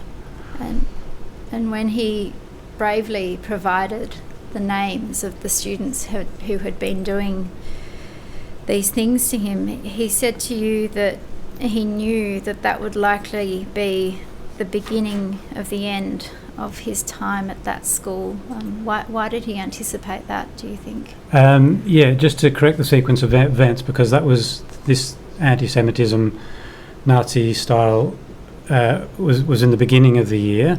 The school took some actions. There were these suspensions, so that comment that he made came later in the second bout that he described us. And what happened in that second bout as you've described it? So then in September, in the beginning of the year, I checked in on him often in the beginning to see if it was happening again, and he assured me that it wasn't. But then in September, he told us that it was, and in fact it had been happening. Really, there was a few weeks break, but it just kept on building, and he didn't want to disclose it because he knew that if he did, it would just be too hard for him to keep going to the school. So, yeah. And had you learned from your son at a point that during that further bout of bullying that things had escalated to becoming more physical? That's right. There was bullying and racism, and the two blurred into each other in a way that's really impossible for me to know, and my son finds it really hard to articulate. But the physical bullying included being squeezed until he couldn't breathe, which he told me is a kind of game that the boys played. You tap on the shoulder when you can't breathe anymore of the person who's squeezing you. Being dragged across the floor and to the point he received a carpet burn on his upper arm, and being thrown into the garbage bin, being dacked. They were the things that he described. And being dacked, for those who don't know that expression, what's that? Dacked is when a boy will pull you up by your pants and pull your pants up. Yeah. And your son ultimately refused to attend school from about term 3 of last year, is that right? Yeah, my son has an anxiety condition which prevented him to going to school the year before that, when in the sense that we decided the best course of action was to take him out of school. That really helped him, but the anxiety increased after that, the bullying and racism, and it was really impossible for him to go back to school in term 4. And your wife and yourself needed to give him additional support while he was at home during that period? Yeah. And that took each of you away from your work and your careers and income Yes. producing activities? Yes. And there was something that struck you that you've referred to in your statement about the kind of support that the school did or didn't offer your son during that period, especially arising from the kind of work that you had been doing yourself at the time for the school system. Can you describe that? Yeah, so my business, and at the time I was contracted by the Department of Education to create images that would support their fact sheet for suspension. So when a child is suspended, the parent is given this fact sheet, and they contracted me to make the images to make it more communicative to the parents and of the suspended child. And I was just saw the irony of the fact that my son was offered no support at all. I mean, one of the points of the fact sheet is that the child gets given schoolwork on the days, or at the most weeks, that they are suspended, and my child was offered not only no schoolwork, was offered zero support at all. I mean, worse than zero support, the school did nothing to address, nothing adequate to address the issue, and the principal only contacted me after I'd put in a complaint to the Department of Education. So I'm just going to direct non-publication of the name of your business enterprise. Oh, excuse me. Sorry about that. Not at all. My marketing head is must be screwed on. So while in the materials that you were producing as part of your work, you were describing the kinds of outreach activities that were to be put in place for students suspended from the school system, and who might have been in the position of the bullies of your child. Yeah. The bullied child didn't receive, in your observation, those equivalent supports and outreach communications. Exactly. Is that right? The department was taking more care of the victimiser than the victim. And you said that you finally had contact with the school after you had reached out to the Department of Education. To the principal. I had been in contact with the school over the time with emails to the vice principal. I reached out to the principal when my son disclosed that this was happening again, and I didn't hear from her for a week, after which she directed the vice principal to contact me by email. And did anything come of that contact in terms of redress for your son and what he had been experiencing? Yeah, it was a disaster for my son. But I think the most important thing in the context of this commission is that in my red flag to the school, I mentioned that my son was experiencing racism and bullying, and physical bullying. And it took 10 days for the vice principal to come back to me, with his investigation, with the results of his investigations. And in that email, he referred only to the physical bullying, nothing about the racism. But also, in referring only to the physical bullying, he implicated my son, saying that it was part of play fighting, which is not irrelevant. It's relevant. But I think what is really relevant here, and what we're seeing a pattern of, is that he completely ignored anything to do with racism. I wasn't calling it anti-Semitism, I was calling it racism. And your son started the new year this year at a new school in New South Wales, is that right? Yes. And unfortunately it's the case that the anti-Semitic slurs have commenced at his new school as well. They have. I only just found out about this yesterday. Do you know if they've been of the same ilk as the sort of anti-Semitic slurs that he was receiving at his previous school in the Northern Territory? Yeah, there's sort of another layer to it though. And what's that? There's sort of Nazi stuff, like a boy putting some black tape on his, as a moustache, and walking around the class. This is in the classroom. And Hitler stuff. But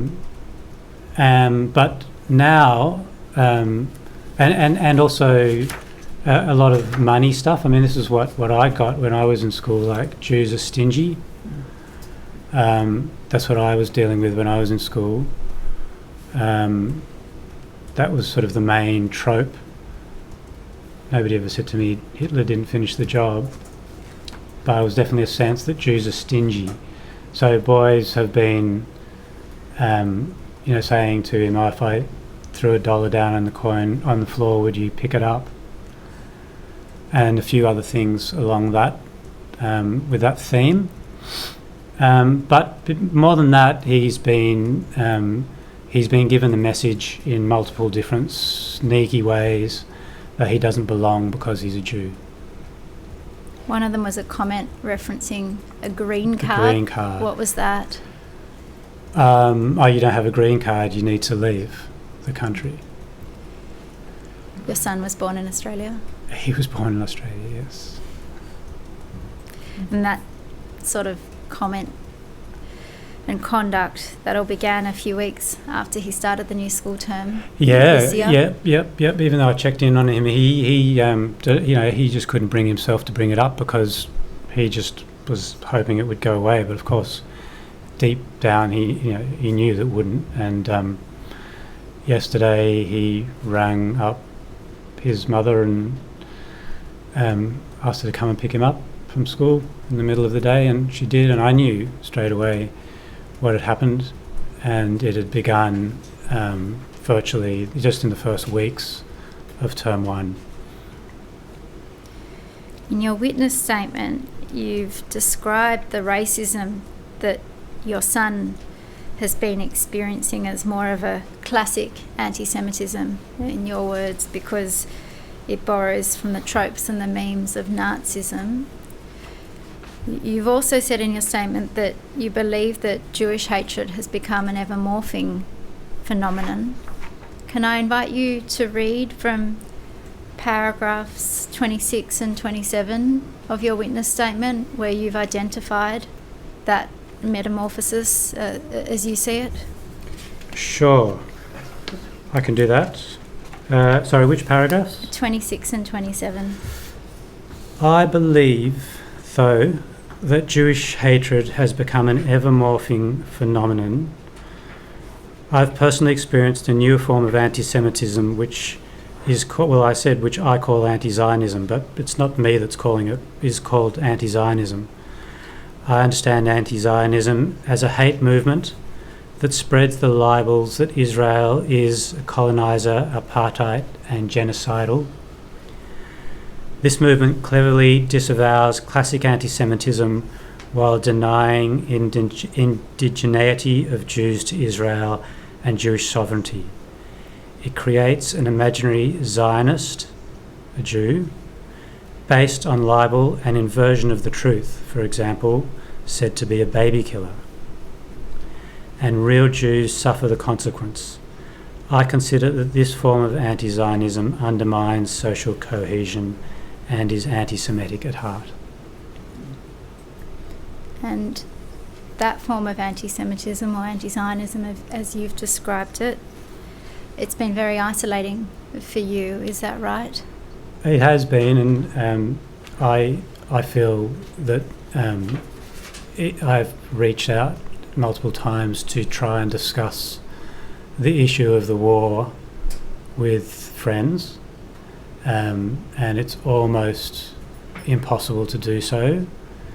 And I think this is a much deeper rooted problem that I hope that the Commission can uncover, and I intend to write a second submission about my experiences with that. But I think we're at a place where the best intentioned people will be believing in those three anti-Zionistic tropes, largely not because they are anti-Zionistic or anti-Semitic, but they hear it over and over from our public broadcaster, from the Sydney Morning Herald and other media. It's in there day in, day out, as if anything you focus on, you will see the dark side. But Israel and Zionism are focused on to a degree that is so extremely unbalanced in our society that my friends, who are the best intentioned people, cannot hear me try to explain to them and give them some information about the war, so that they might have an opportunity to read it another way and to not believe that Israel is genocidal and colonial and apartheid. And so this, for me, has broken many friendships because I'm worried that my friends think that I'm supporting a genocide. And for me, genocide is the worst thing that any country can do. But I know that Israel's not doing that. They're just struggling to survive. But my friends won't give me an opportunity to just put some facts forward, to give them an opportunity to see things another way, outside of the way that the media is pushing the story onto them. Thank you for your evidence. Can I ask you, is Israel important to you as an idea in the sense of the notion of a homeland for the Jews, even if you don't yourself ever plan to live there? Oh, yeah, it is important for me in that way, yes, absolutely. But it's important for me much more as a notion. It can be a place for me to live. Yeah, I feel much safer in Israel than I do here, absolutely. And when you say that you have that feeling that it could be, as it were, a refuge for you, yes, do you think in part you have that sense because of your own upbringing with a father who was in the Holocaust? Does that, you refer in your statement to intergenerational trauma. Yes. Is there for you an importance to the idea that there is some place that you as a Jew could go to if things got very bad? Yes, intergenerational trauma has informed that, absolutely. Yes. Yes. Thank you, sir. Anything arising out of that? Yeah. Thank you. You are excused.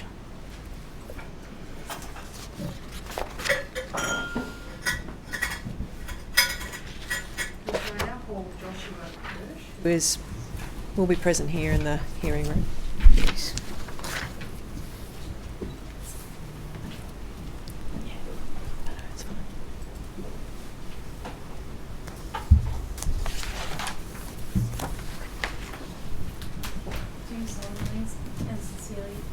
And declare that the evidence you shall give will be the truth, the whole truth, and nothing but the truth. Please say I do. I do. Could you please state your name? Joshua Kirsh. And you have prepared a witness statement dated 5th of May 2026? Yes, I have.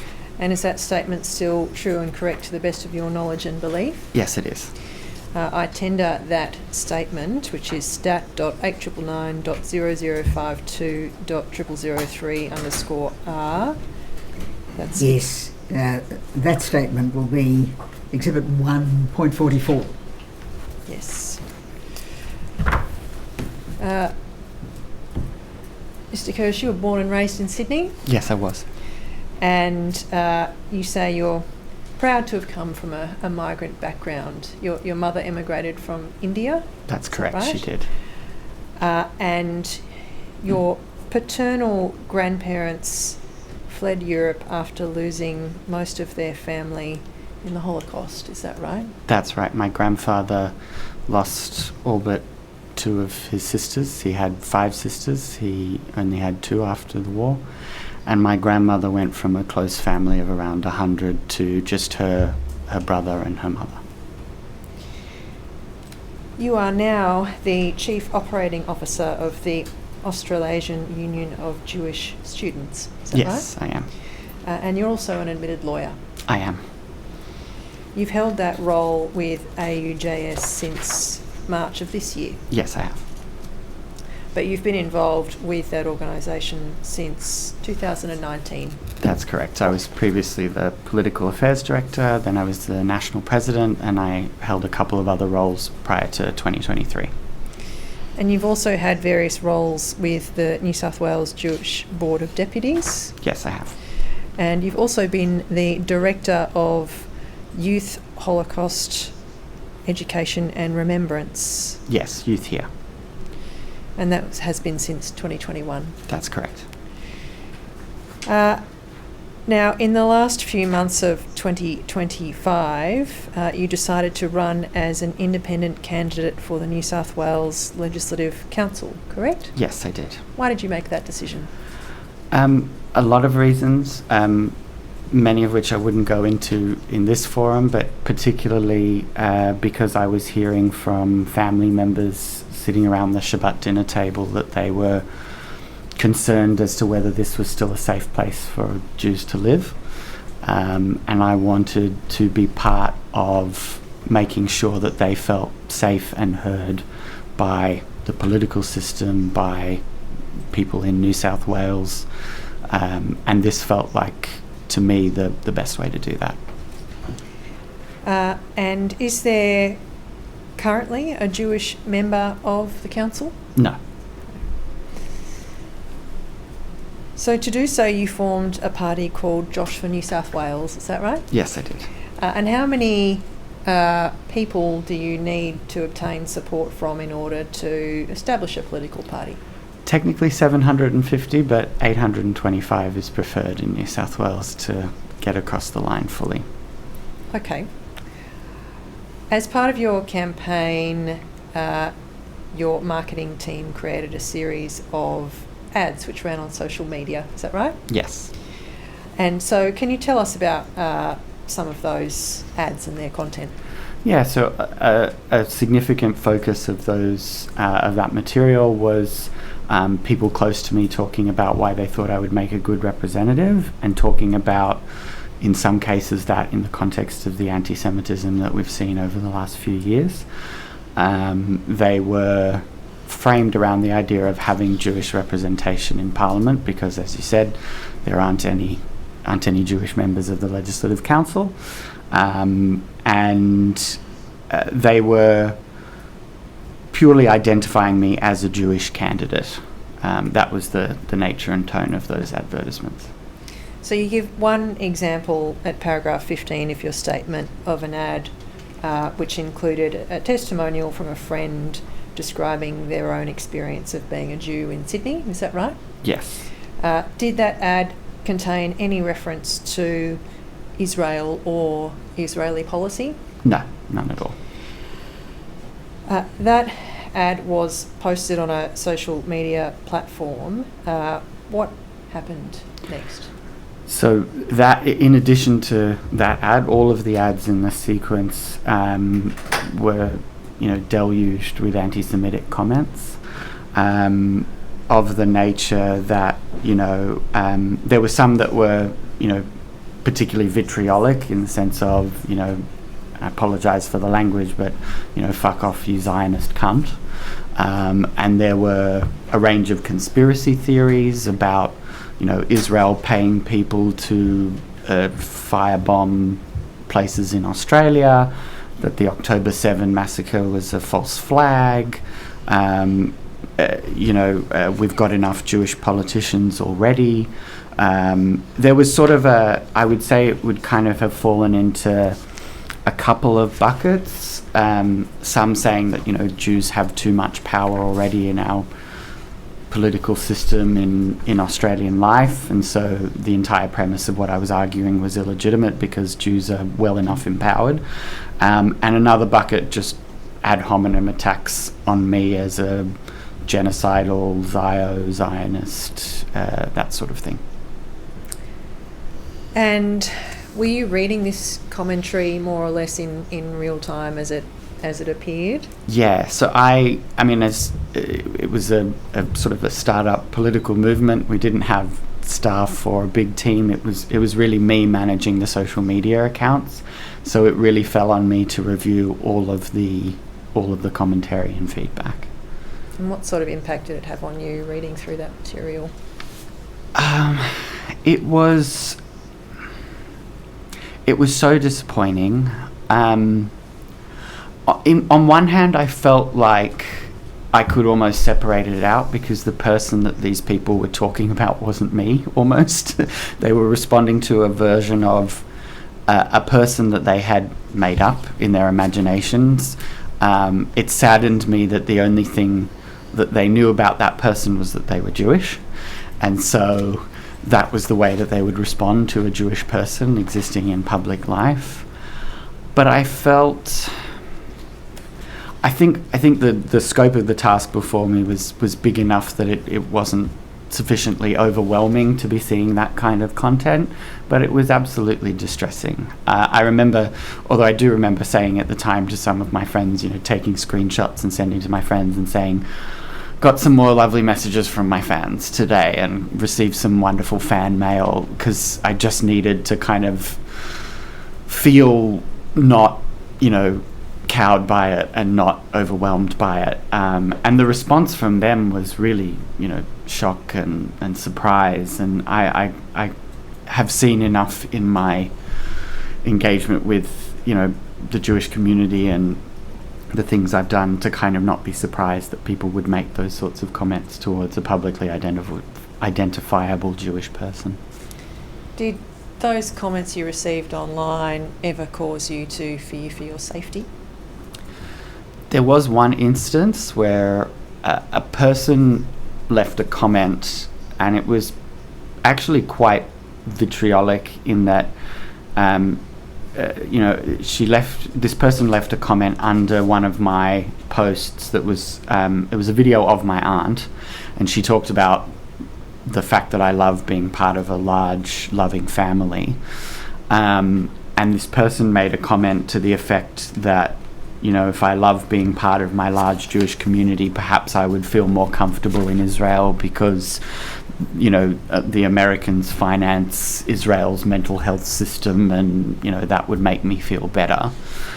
And I sort of clicked into that person's profile because, and I wouldn't normally have done that, but I did it because her picture was a picture of a man and I was a bit confused. And I recognized the person in the picture on her profile, and it was someone who was in a university class with me at the time, who had just sent me a friend request on Facebook the day before.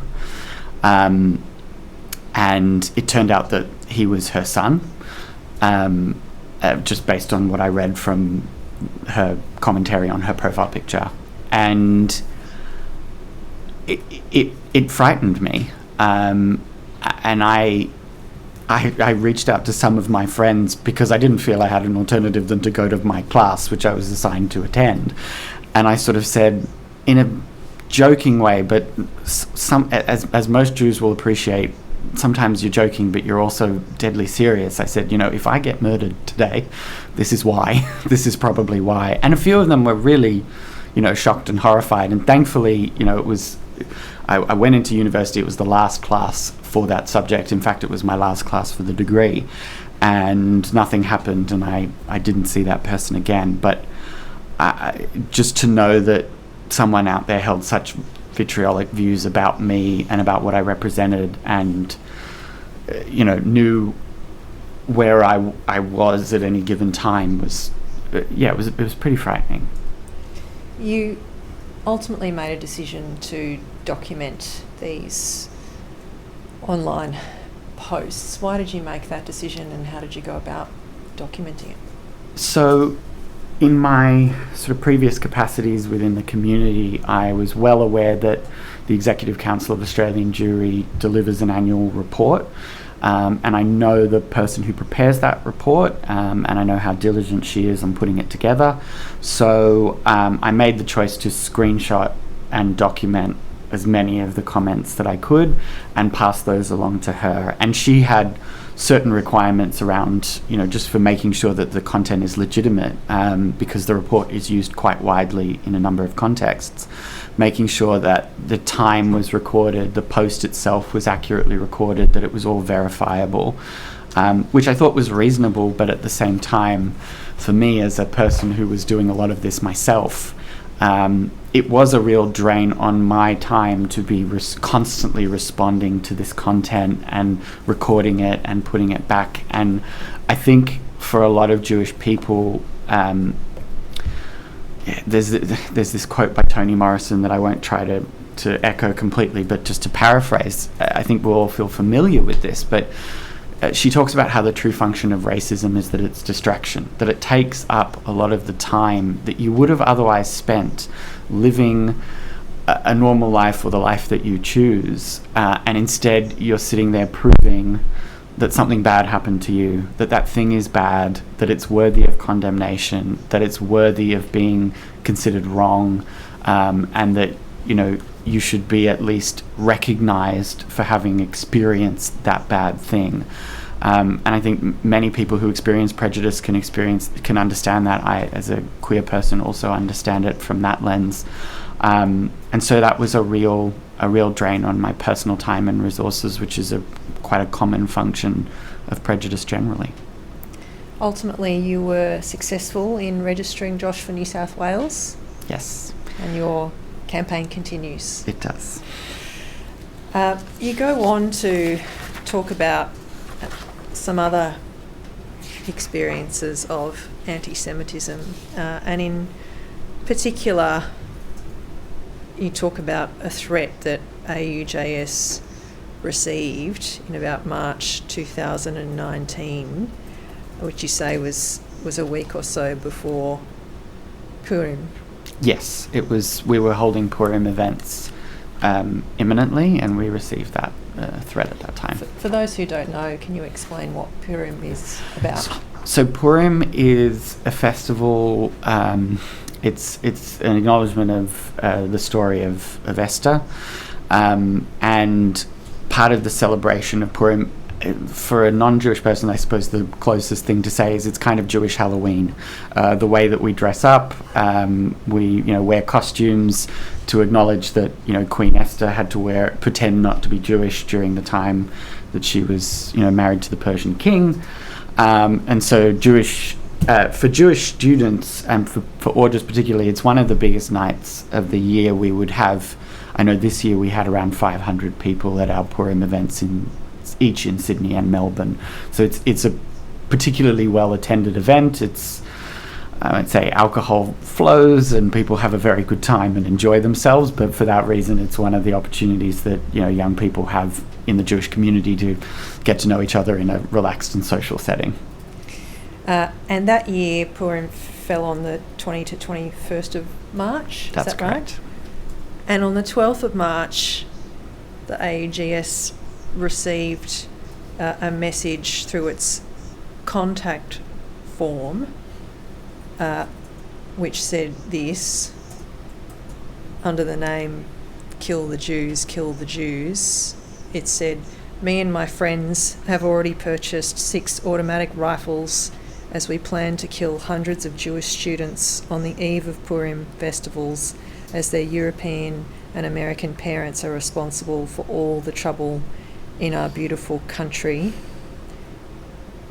How did you feel on receiving that, and what steps did you take next? My heart sank. I was overseas at the time. I should say my responsibility also at the time as political affairs director was to respond to incidents of anti-Semitism and provide support to students. So that's why this threat was brought to my attention.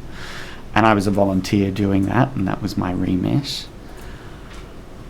I mean, just the images that flash into your head immediately, having been to Purim parties myself, the images that flash into your head of the idea of those events, which are supposed to be, a joyful moment for Jewish students being shot up, that was terrifying. I think there was a bit of confusion in our office and in our team about what this was. It kind of came through initially as an email that just sort of said, "You've received a message from Kill the Jews, Kill the Jews," and they didn't sort of know the substance of it yet. And then I went in and we went in and checked the actual message, and I just said immediately, call the community security group, report this straight away. Obviously we had organised for the community security group, as is normal, to provide security for those Purim events that we were hosting around the country. So I felt they needed to be identified immediately, and their advice immediately as well was, you need to contact police. So the police attended our office in Sydney and took a statement from our vice chairperson at the time, who was, kind of had treated it initially as something, kind of odd, and then I think became a bit more distressed as having to go through the process of giving evidence and putting that to the police. It was for the whole period. It was a week, but for that whole time, there was just this sort of lingering fear in the back of my mind. And it wasn't up to me as to whether or not we held those Purim events. And ultimately it was judged that the risk wasn't so significant, and they went ahead with no incident, thankfully. But, you know, this wasn't something we publicised to students. It wasn't something that we told them. We didn't, you know, we bore the brunt of that threat because that's our responsibility as leaders in the community. But for me, it was terrifying to think that by choosing to go ahead with this event, we could be putting people's lives in danger. And it's a very, you know, I was 23 at the time. It's a pretty heavy burden to put on a 23-year-old. Finally, in your statement, you give an account of an interview that you conducted with an Australian broadcaster in 2019. So they interviewed you on the topic of campus free speech. Is That's that right? Correct. You later found out when the program aired that another individual had been interviewed for the same segment, correct? Yes. And what was your reaction to seeing that individual in the same segment, and why did you have that reaction? So I wasn't informed of any of the other people appearing in the program in the lead up to the program. I was told when it was going to go to air, and it was my first time being interviewed on television. I was kind of excited about it, and I shared with friends and family that, you know, I was going to be on the program, and we tuned in, and they had kind of paired the interviews into sort of two, like, you know, one witness and one interviewee and another. And the interview that I had given was paired up with an individual who had been a tutor at a university, and had been stood down by the university for wearing a badge that had Houthi slogans on it, the Houthi terrorist group from Yemen, which in part reads, "Death to Israel, death to the Jews, curse on the Jews," that sort of content. I was shocked that the television program platformed this person after their well-documented history of offensive conduct and comments. I was horrified by the idea that he and I would be put almost up against each other as two sides of one debate, as though I had ever advocated for anyone's death or harm, or ever said anything as serious as the things that he'd said. And he was challenged on the nature of the garb that he'd worn and the slogans that he had uplifted. But in my view, it felt like a softball. It felt like it was sort of, oh, we kind of have to talk about this because it's out there and it might be seen if someone Googles you, was sort of the impression I got as to the nature of why that was put. And I was incredibly disappointed that I hadn't had the opportunity to state the objections of the Jewish community and of Jewish students to this person's conduct when they were going to appear in the same program as me, sometimes, you know, back to back almost, in the course of that segment. So it was very upsetting and distressing.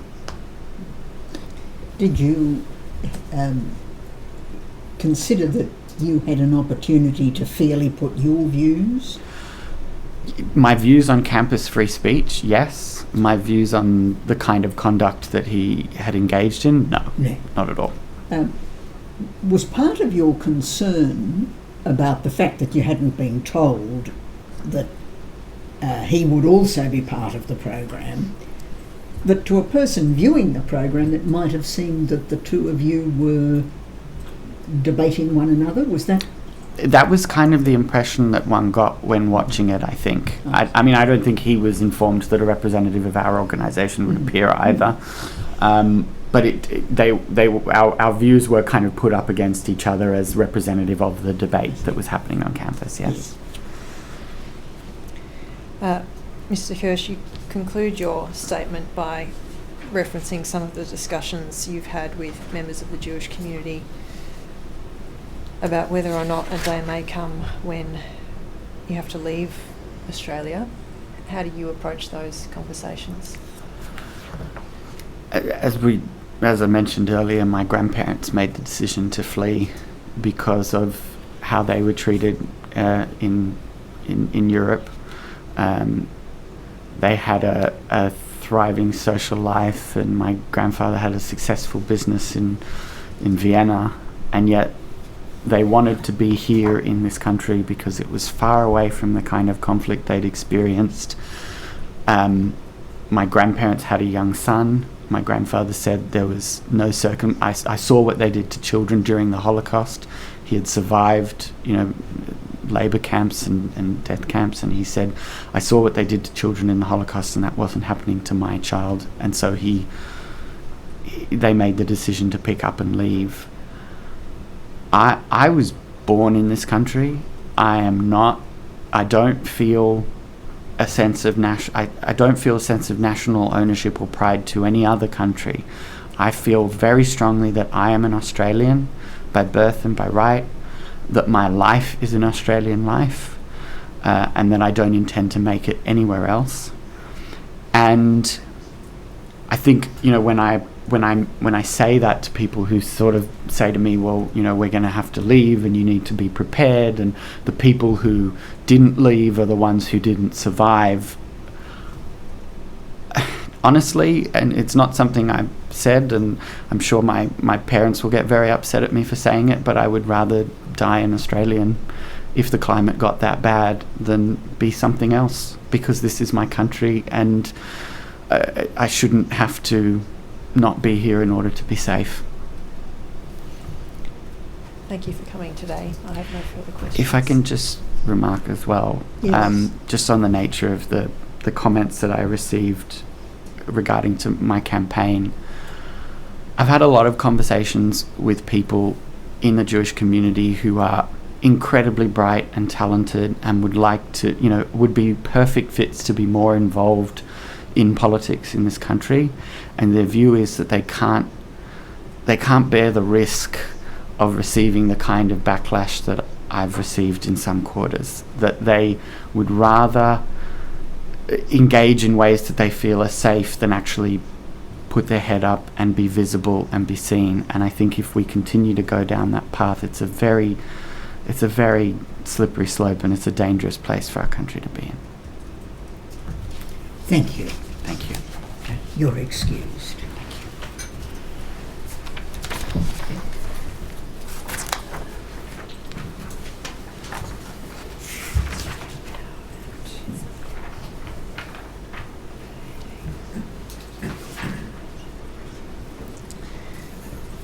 Commissioner, I will now call a witness who's been allocated a pseudonym, AAD.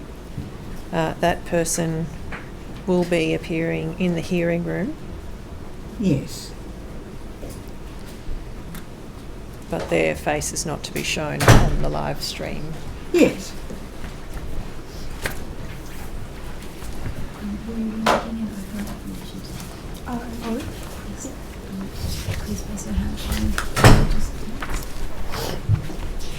Do you swear by Almighty God that the evidence you shall give will be the truth, the whole truth, and nothing but the truth? Please say I do. I do.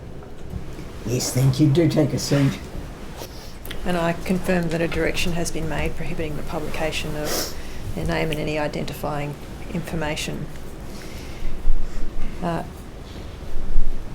AAD, you've prepared a statement for the Royal Commission dated 28 April 2026, correct? Yeah.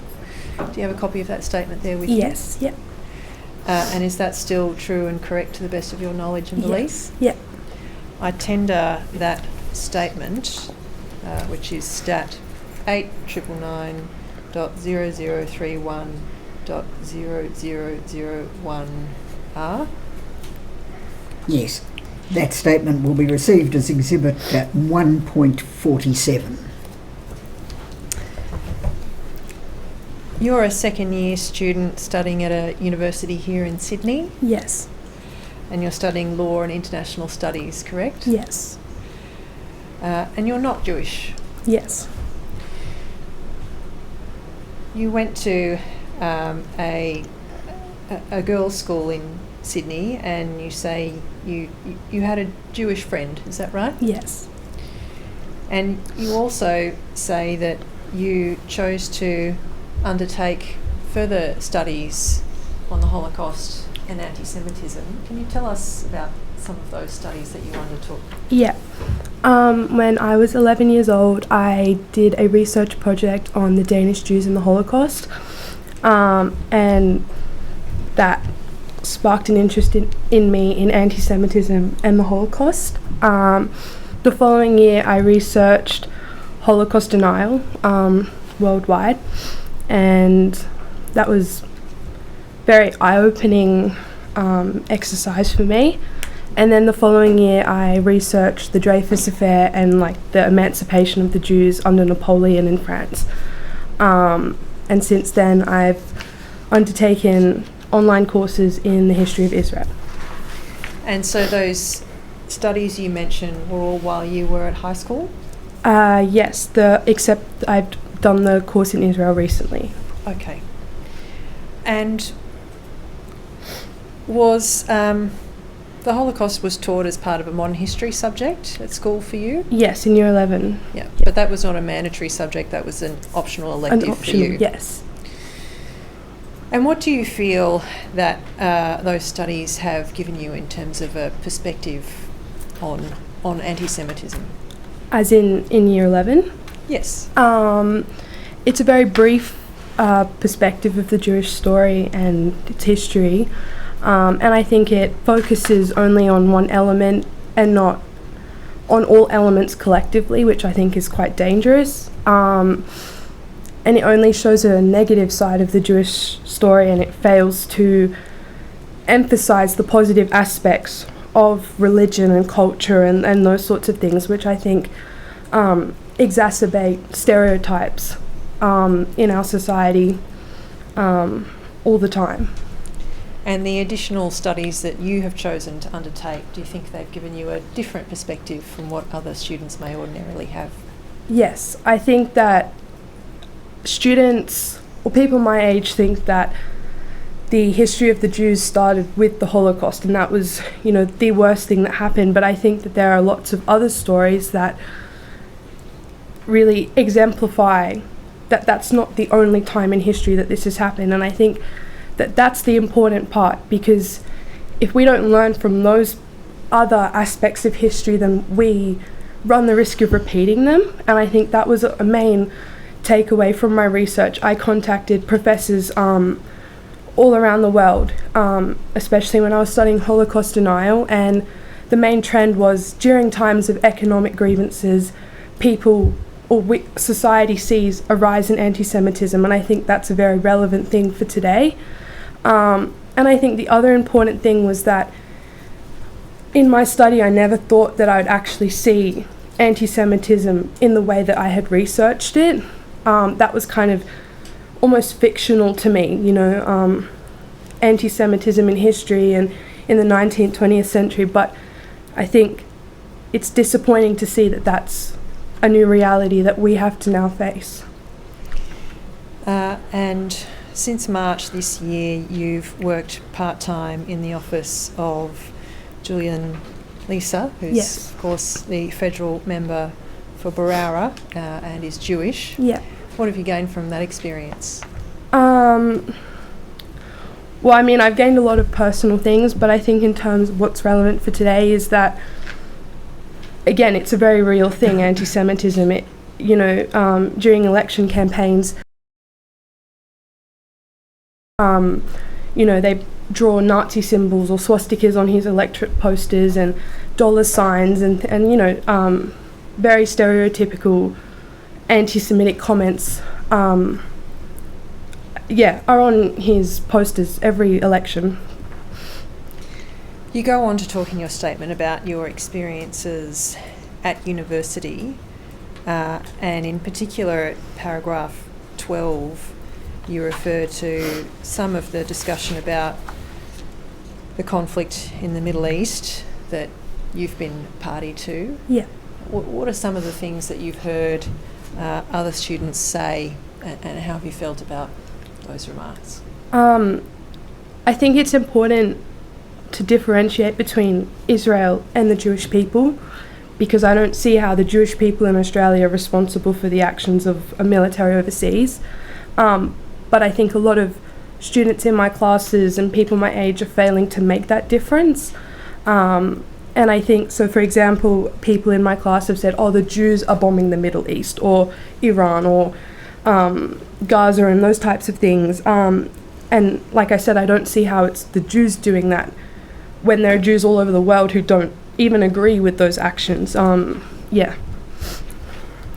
You also refer at paragraph 15 to another law class you took recently where discussion of the same conflict arose, and you witnessed an exchange between a student and the lecturer. Yeah. What happened in that instance? The lecturer was discussing the war overseas in the Middle East, and a student raised his hand and said that he disagreed with what she was saying, and that there had to be room in the discussion for people with differing perspectives. And she started yelling at him, saying how he was being inappropriate. She said she'd been teaching that course for like a number of years, and that how dare he question her. And she ended up throwing the microphone towards him, at him.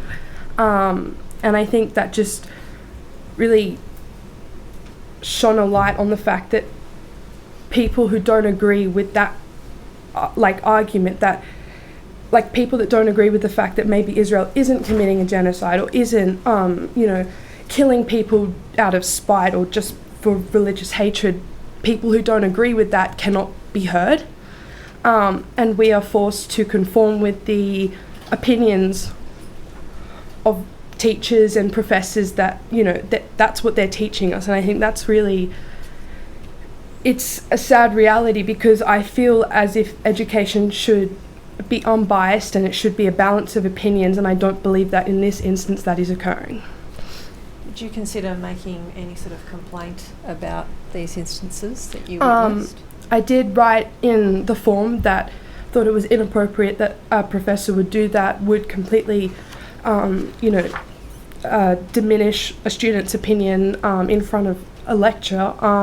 Do you mean the feedback form that you ordinarily complete at the end of the course? Yes, that's the only way I know how to make a complaint. Otherwise, I'm not sure who else to contact. And that feedback form, do you know who it ordinarily goes back to, the teacher or anyone else? Potentially the convener, but the conveners are usually the lecturers, so it's kind of just doesn't really eventuate into anything if it's the lecturer doing the thing. You also describe your experience with joining a society at the university that you attend, and you say you'd been part of that society for about 6 months when you added some of the members of its executive on Instagram and LinkedIn. What sort of content were you posting on those social media accounts around that time? It was around the time when the final hostages were being released back into Israel, and I posted on my story that I was sympathetic to those people and that they'd spent 2 years in captivity, and comments along the lines of that. And within 5 minutes of them adding and viewing that, I was removed from the society group chat, and it appears I've also been removed from the emailing list, as I know there have been several other events that I have not received any communications about. How do you know that those people viewed your social media accounts prior to removing you from these lists? You can see on the if you go into it, you can, because it was a story, so you can see when and if they viewed it. And then 5 minutes later, I went into the group chat and it said, you've been removed at this time. And it was within 5 minutes. Okay. How have those experiences left you feeling about your experience at university?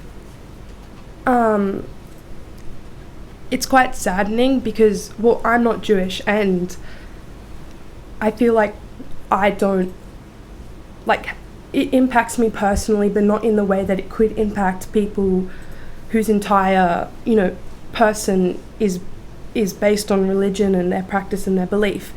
And so I think it's quite disappointing that this is occurring.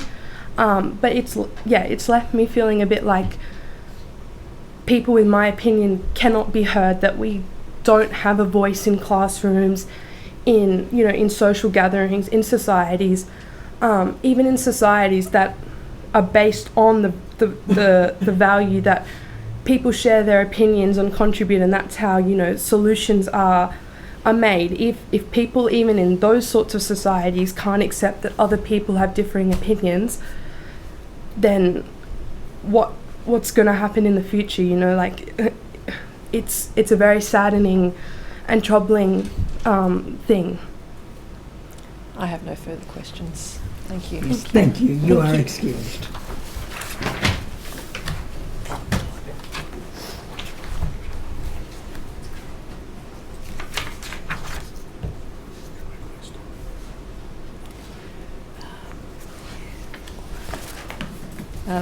Commissioner, I note that on today's list we have another 3 witnesses who I estimate together would take at least an hour.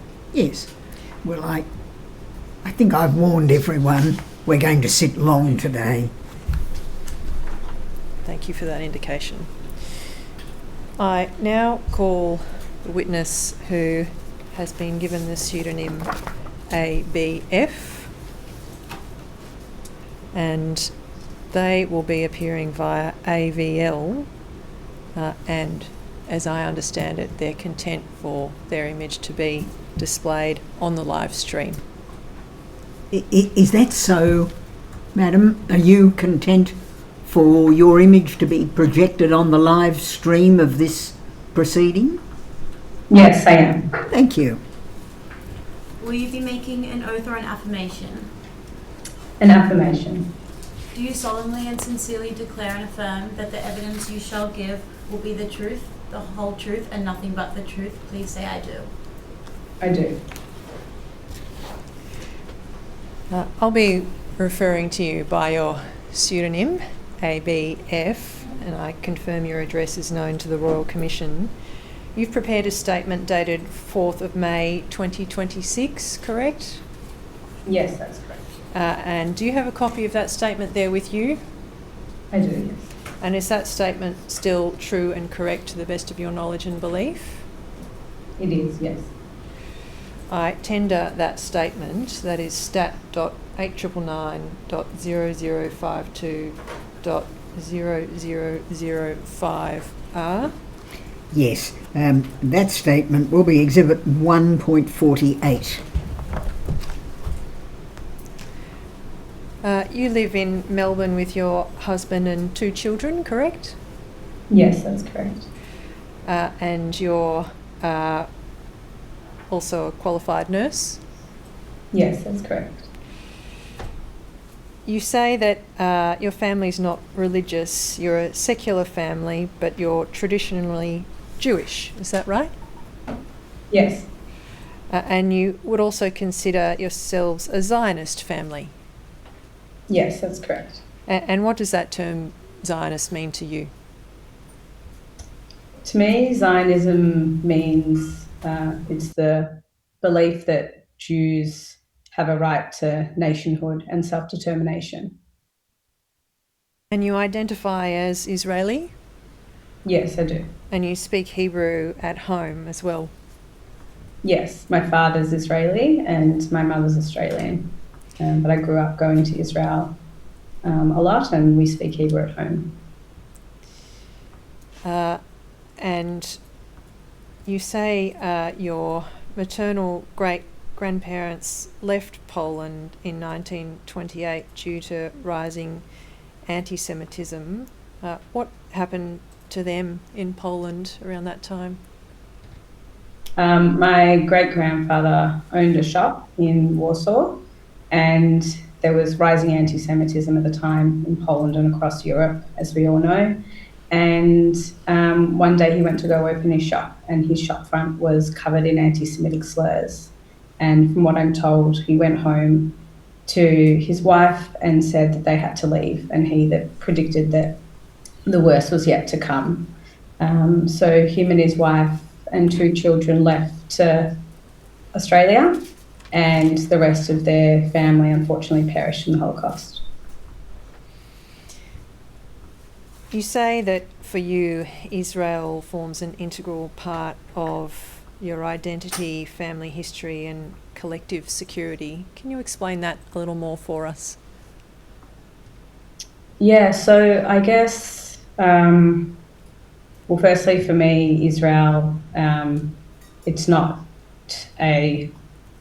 just a country where we discuss politics. It's a very personal place for me. My paternal grandparents left Morocco in the 1950s, shortly after Israel was established, due to rising anti-Semitism and hostility in the Middle East and the Arab world. And they sought refuge there for a safer life to express their Judaism in Israel.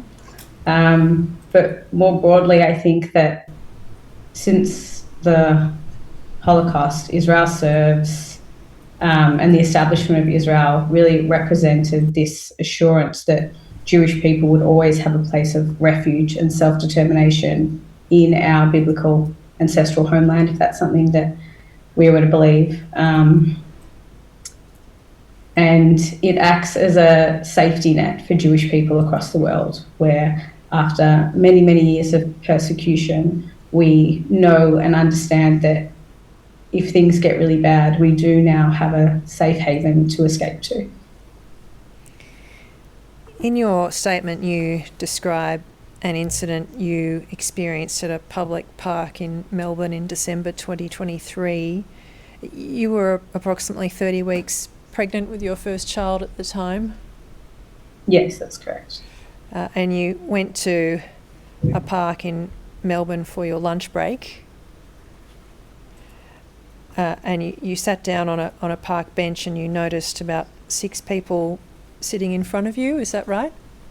Yes, that's correct. Right. Can you tell us what you observed them to be saying to each other?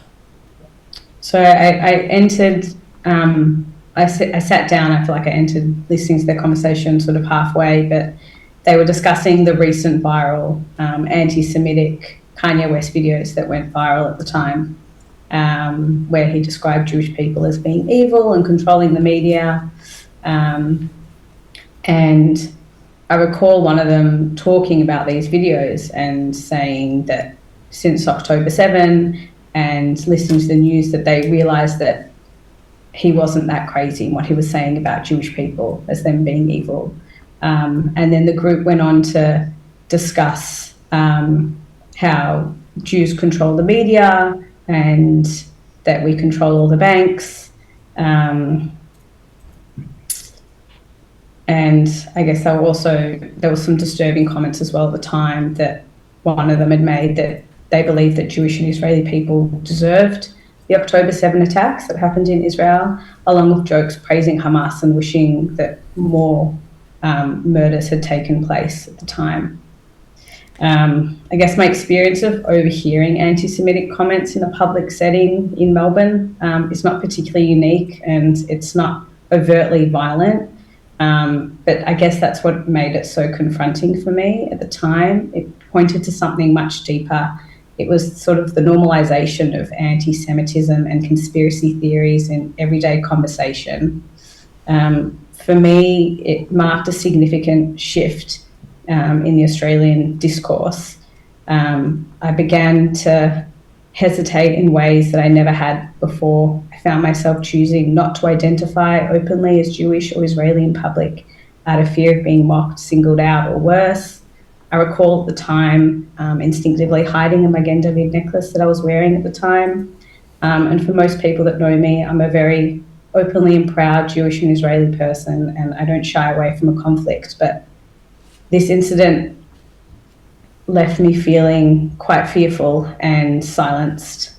Did you leave the park at that point after hearing these comments? I did, yeah. I stayed for a bit, and I think what I experienced was shock and fear. And I went back to work, and I remember hiding in a toilet cubicle and having my first ever panic attack, and calling my husband, not really knowing what was going on. And I explained what happened, and he sort of calmed me down and explained I'm probably having a panic attack. Did you feel you could share that experience in the park with anyone at work? I couldn't. I was the token Jew at work, so I was the only Jewish person there. My colleagues were all very kind, but I felt at the time that they wouldn't understand the fear that I experienced, and I was worried about potential hostility in their reactions to what I would describe as well. This experience was in December 2023. To what extent do you feel that the events leading up to that, October 7, October 9, both of which you referred to in your statement, to what extent do you feel those events contributed to your reaction on the day? Sorry, can you repeat the question? You go on to explain in your statement at paragraph 20 that this event was shortly after the events of 7 of October and having witnessed the public demonstrations that follow. In your view, did witnessing those events magnify your reaction to this event in December? Definitely. I think that my experience didn't occur in isolation. I think that for many Jewish people, our identity is shaped by a long history and understanding of persecution, most notably, obviously, the Holocaust, and since then, October 7. And that history isn't distant. It lives in our education, it lives in our family stories and our collective memory as a community. So when anti-Semitism surfaces, and like the experience I had back in December in 2023, incidences like mine don't feel like an isolated incident. They feel like an echo or even a warning sign of something worse to come, which we then have seen in Australia with the Bondi massacre as well.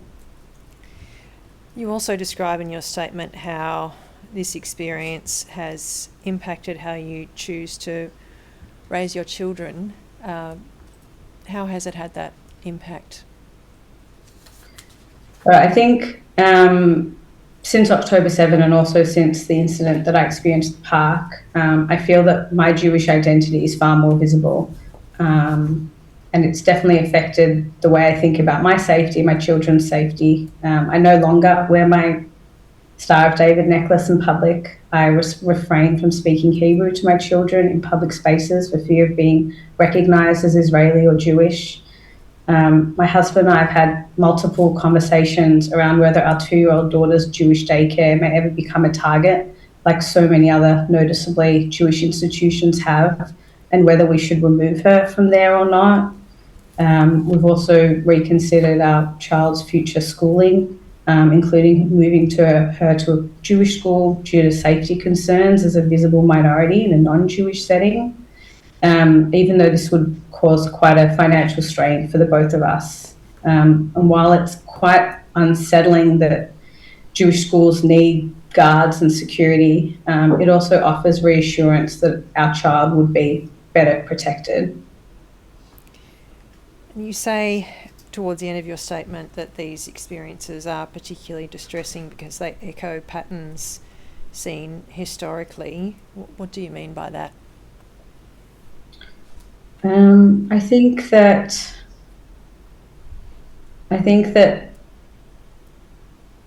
all of our Jewish holidays that we celebrate are surrounded by stories of persecution and freedom. So persecution and violence is an integral part of Jewish identity that's deeply shaped how we are as a society and as a community and a minority. Because these events are so central to our communal memory, I guess modern anti-Semitic incidences do feel like echoes or warning signs, and they're not isolated incidences.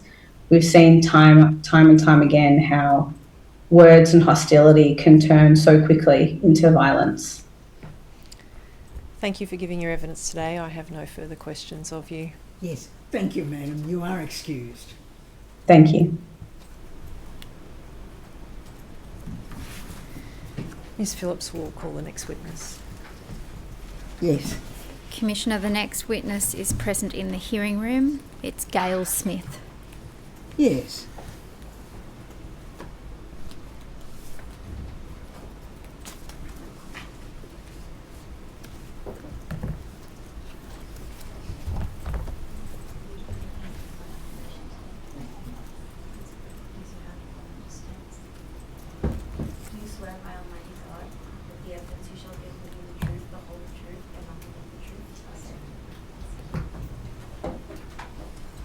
Can you state your name, please?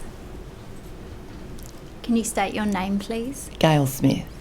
Your address is known to the Commission. You've prepared a statement to the Royal Commission dated the 17th of April 2026. Are the contents of that statement true and correct to the best of your knowledge and belief? They are.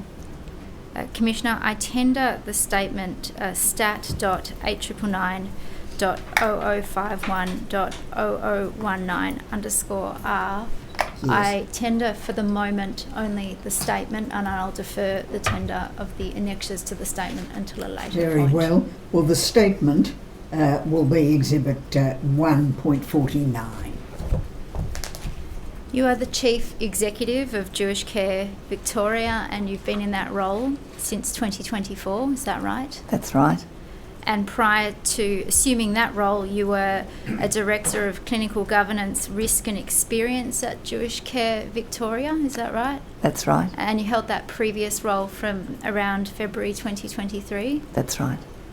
Jewish Care Victoria is a not-for-profit organisation that provides services to vulnerable members of the Jewish community in Victoria, correct? Yes, that's correct. And can you tell me a little bit about the services that Jewish Care Victoria provides to those vulnerable community members?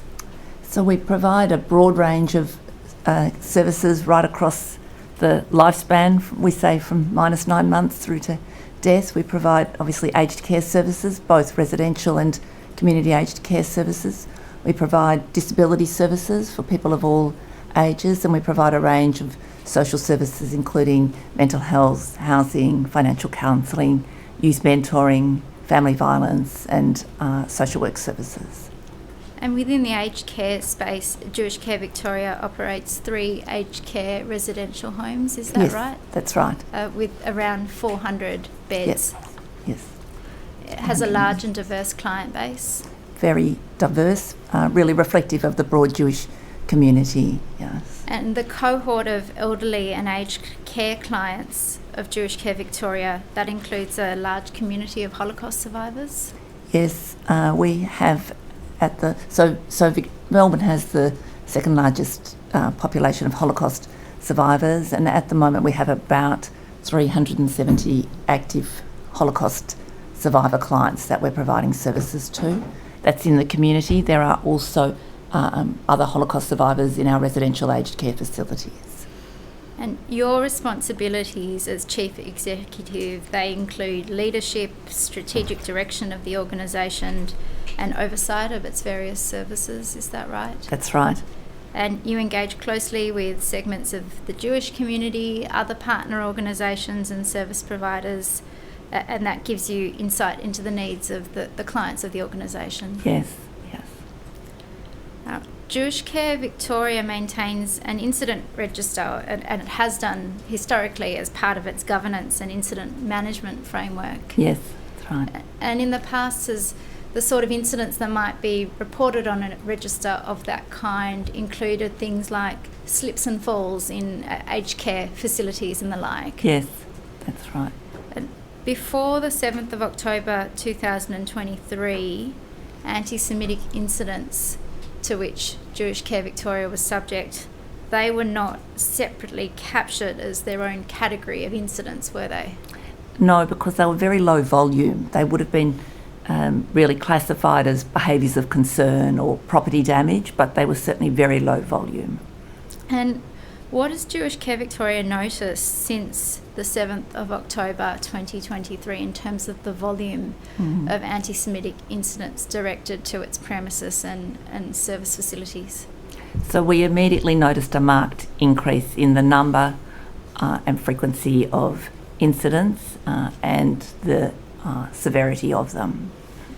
And do you recall around when it was that the organisation started recording and monitoring anti-Semitic incidents as a discrete category of incident? It was late October 2023. And you've included that register Yes. as an annexure to your witness statement. I might just read out some of the entries that are on it from the year 2023. There's an incident date column and a category of incident column, and then a summary with some additional details. So 12th of October 2023, anti-Semitic verbal communication, that was a phone call. The 23rd of October 2023, anti-Semitic written communication, that was an online inquiry submission over the website. 10th of November 2023, anti-Semitic verbal communication, that was a caller with abusive remarks. 15th of November 2023, anti-Semitic verbal communication, comments to a client from a support worker. 15th of November 2023, a threat or a safety incident with a male outside a building saying, if you're going to kill people, I'm going to kill you. 23rd of November 2023, anti-Semitic written communication, reception opened a letter with an anti-Semitic message. 23rd of November 2023, the same day, another written communication, this time in the form of an email referring to Jewish corruption. Then 17th of December 2023, threat, safety incident, an email received threatening explosives. And then the 27th of December 2023, anti-Semitic verbal communication, a voicemail. Yeah. They are the incidents on the register from when it opened until the end of the 2023 calendar year. Yes. And can you tell me about any of the other incidents since then that have stood out particularly to you? Yes. Look, I think that first of all, to say that the incidents that we got that were hate mail, verbal abuse, I think that what they showed really was a cluster of incidents, and so what we knew was that we had a system problem. That really highlighted that very quickly to us, and the severity of them obviously was really pretty extreme. The two that I'd like to talk about that stood out most distinctly to me was the threat we had, which was labelled a bomb threat, but we had a call to say that someone was going to blow up a golf course, and one of our residential aged care facilities and our administration building is located, we know, about 1 kilometre from the golf course. So we immediately went into a bomb threat sort of emergency response and really had to shut down the building. The police attended, CSG attended, and we had to obviously try and manage that situation across the organisation. For our aged care residents, obviously, that's a very frightening experience to be advised that there's a bomb threat occurring. It was equally distressing for our staff that we needed to advise. I want to ask you about some of the security measures that have been put in place at Jewish care facilities. We've heard a bit over the course of this week from witnesses about security measures in place at Jewish schools, synagogues. What, in your mind, makes a situation of security for Jewish aged care facilities somewhat different in terms of the considerations that apply?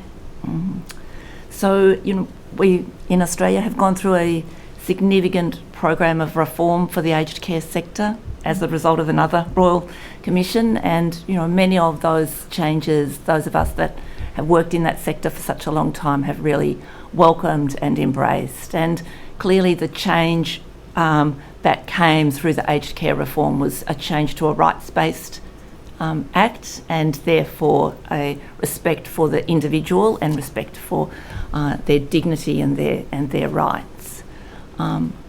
Since the rise in anti-Semitism and the requirements for us to address the security issues, we've had to introduce guarding and other security measures in our buildings to ensure the safety of our residents and equally our staff.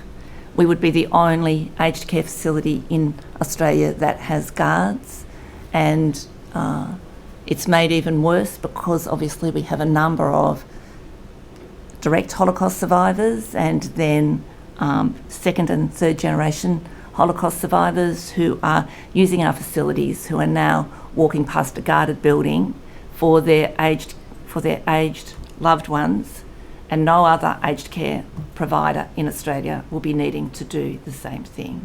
So we feel that really wholeheartedly. Actually, it's a really uncomfortable position for us to be. But the choice is not tenable to not have it. Our obligation for safety and security is such that if we did not take that action and something happened, I personally would never be able to forgive myself. And in view of that, after the 7th of October 2023, Jewish Care Victoria increased its security spend.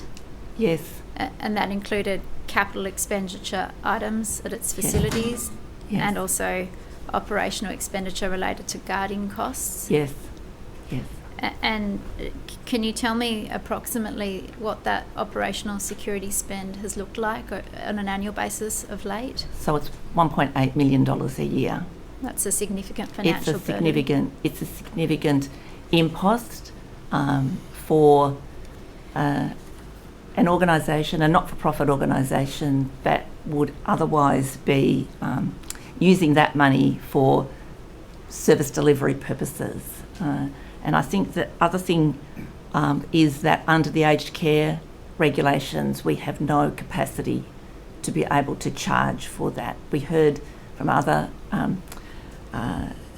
witnesses here about how they've had to shift that cost to the parents of schools and to the other community members. I don't think that's even better, or any better, if you like, but we actually have to, as an organisation, bear that cost ourselves because we are unable to charge any levies. So there's simply no option for fee recovery directly from the aged care residents? Yes. And you've described in your witness statement a sustained effort to engage with both the Victorian and the Australian Commonwealth governments about obtaining security funding. There was an application made for Commonwealth funding under the Security Faith-Based Places program through the Department of Industry. Yes. That was in September 2023. Yes, that's and that right. application was not successful. That was not successful, yeah. And there was an application made in November 2023 by Jewish Care Victoria to the Commonwealth Department of Health. Yes. And that application was also unsuccessful. That was unsuccessful. And in May of 2024, an application was made to the Victorian Department of Premier and Cabinet through its Jewish Community Security Infrastructure Program. Is that right? That's right. And that application was equally unsuccessful. Yeah. Yeah. And ultimately, in August of 2024, Jewish Care Victoria was successful in receiving an amount of funding through the fund or the program administered through the Executive Council of Australian Jewry. That's right. Yes. and that was to cover the period from January 2024 through to March 2025. Now, you Yes. don't have to tell me the amount of the funding that was received through that program, but around what percentage of the organisation's operational security costs did that cover over About that period? 5%. And some more funding through that program came through in about August of 2025. Yes. Is that right? Yes. And in terms of the annual security expenditure for the 12 months from that point, what proportion of that was covered through that additional funding? About 30%. And the organisation has launched some community fundraising programs. Yes. And it's been fortunate that donors have been prepared to come forward. Yes. Yes. With Yes. funds that have helped to cover the excess, or some of the excess of the security expenditure. But when donors put their hands in their pockets and donate for that purpose, what are Yes. they then not That's donating right. towards? So donors, I mean, we have incredibly generous donors within the community, and we did approach them about security funding, but they cannot give more than once, many of them, that they need to prioritise where their funds go, obviously, and when they gave funds for security, they then could not give funds for what otherwise would have been service delivery. And the significant number of our social services programs that I described at the start of my testimony are donor funded, are community funded, and so that put incredible pressure on being able to sustain those programs because of the diversion of the funding. I think the other thing, just to add to that the security funding, whether it's donor, whether it's parents, whether it's we're funding it internally, it's the community, it's the Jewish community that is funding the security. And we do our best to try and find ways to seek funding from various sources, but ultimately we had to look to the Jewish community to do that.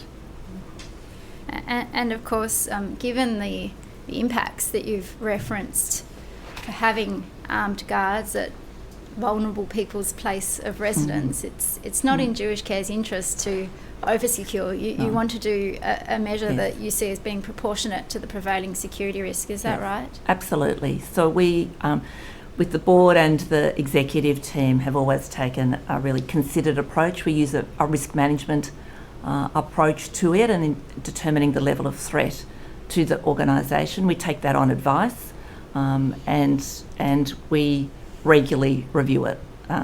It is another one of the requirements in terms of managing our organisational response to anti-Semitism, that we consider our guarding level on a frequent basis. And I think you've touched on some of this already, but at paragraph 24 of your witness statement, you've outlined some of the human impacts of the security measures in the aged care environment and disability services environment. And you've said that for some residents living with dementia, including those living with the lifetime trauma of wartime experiences, the environment with security can be particularly distressing. What have you seen in that regard? Look, I will tell you the story of one of our residents who, on understanding the context in which we were now living, and particularly with the guarding, said that what she did was choose a room that was as far from the front door as she could possibly have it be, and that after Bondi, what she said was that she had been vindicated in doing that. So whilst what we are trying to do is create an environment that is safe, secure and home-like, you can see that the requirements for guarding and security are often in opposition to that and cause enormous tension for us in managing that. And you've also referenced that the heightened security means that clients and residents are more isolated from the community. Can you explain that isolation? Yes. So, particularly for aged care, but our disability services as well, when people are moving into residential care, the really important part is that they remain connected to community, and one of the most amazing things I think about the Jewish community is their respect for elders and their sense of community. And we try to build and create spaces where that can happen. But the need to lock down facilities, to have heightened protocols around security and around access means that people are not freely able to come and go. We need to be clear about who's coming and who's on our sites at all times, and be really, I think, aware of who they are. And that means that our cafe is not open easily to everybody. The gymnasium people can't freely come in and use it. We need to have much greater security protocols. And you're not Jewish yourself, are you? I'm not Jewish. You I describe myself as an ally. An ally. And many of Jewish Care Victoria's staff are not Jewish as well, is that right? That's right, yes. And how have they told you that working at the organisation over the last few years has impacted them? I think that for many people it's been a really very, very difficult journey. I would like to, here acknowledge the tremendous loyalty of the staff that we have. But, at one stage, one of the board directors said, "Do people feel proud to work at Jewish Care?" And it was quite a confronting question. I mean, I feel proud to work at Jewish Care, but it would be fair to say that at times friends and colleagues don't make one feel so, and I know that that is the experience for so many of our staff who are not Jewish. People describe how they don't wear their lanyards in public. When asked, they say they work at an aged care provider. They don't say, "I work at Jewish Care." And when they do, I hear that the response from friends and colleagues is one of a sort of awkward embarrassment, not quite sure what to say, and more often than not will change the subject. Has that been your experience? Yes, it has. Yes. Mm-hmm. You said in addition to aged care, the organisation provides social services, and that includes services in the mental health space. Yes, it does. And it partners with various organisations in delivering those services. And you've noted in your statement that Jewish Care has experienced what you perceive to be exclusion from other parts of the community in that respect, when it values those relationships very deeply. You've given an example of one particular organisation that Jewish Care was looking at collaborating with in the mental health space. Can you tell me what that collaboration had been intended toward? Yes. So we were working with Jewish youth to co-design a mental health program, and by that what we were seeking to do was speak to Jewish youth about what was important to them in a mental health service, including its location, its construct, who would run it, and we were using a lived experience framework to do that. In seeking to design that way of building the program so that it was responsive to our youth, we sought to partner with another youth organisation that specialised in multicultural youth services and had a specialist program around how you co-designed specialist mental health youth programs. And you received some communication from that other organisation. This was in September of 2025, which advised of that organisation's decision not to proceed with the proposed partnership. Is that right? That's right. So they had originally agreed to work with us, and that had commenced.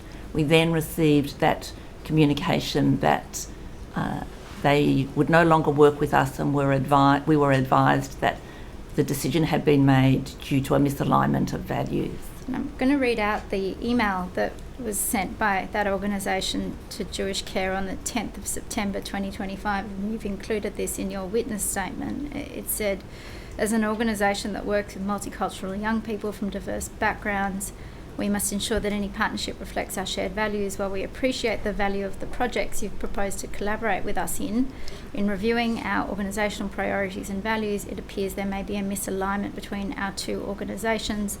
After careful consideration, we've come to the decision that we are not able to continue pursuing this partnership opportunity.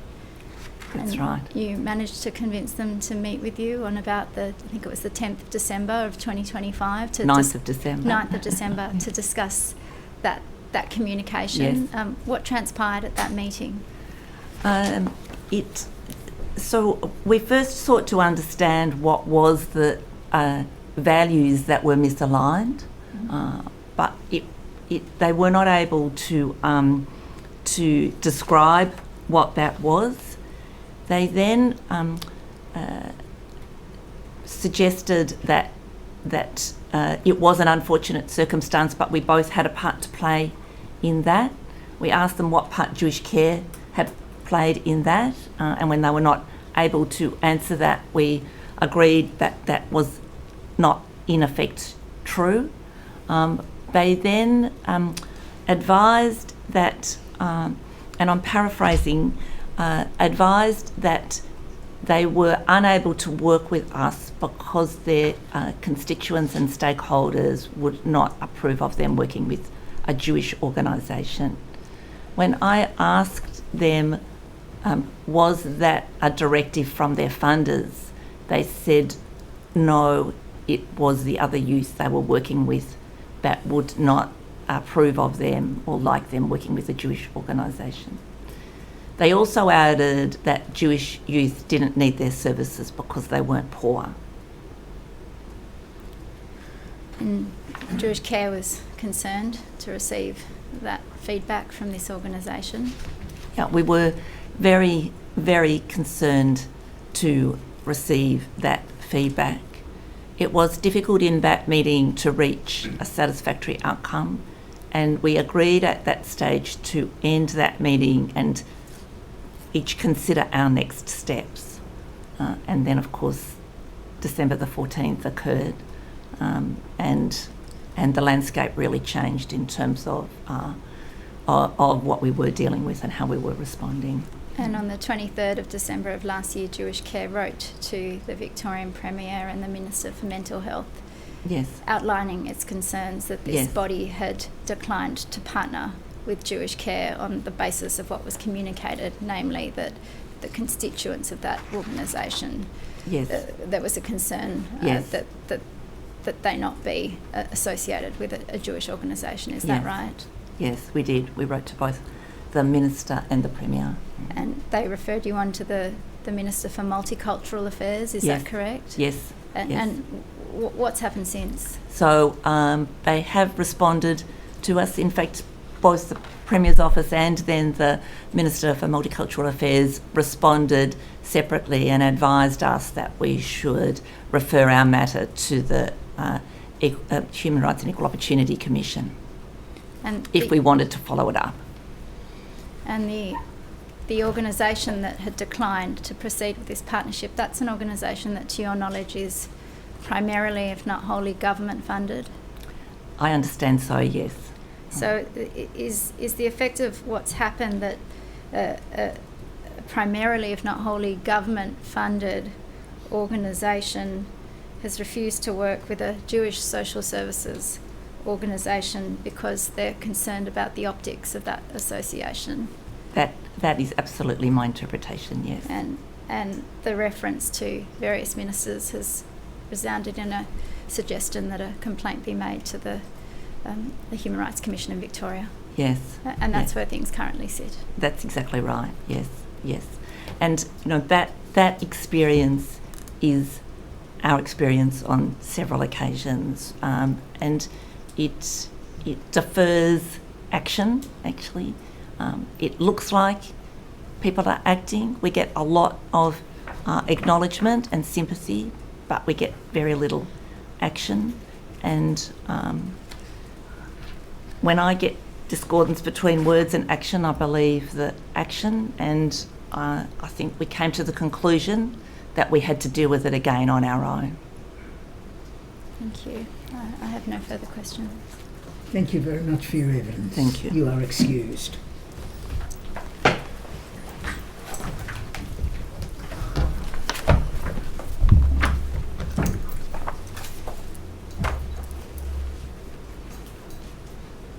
Commissioner, excuse me, the next witness is Mr. Jeremy Leibler. Yes. Mr. Leibler's in the hearing room. Yes.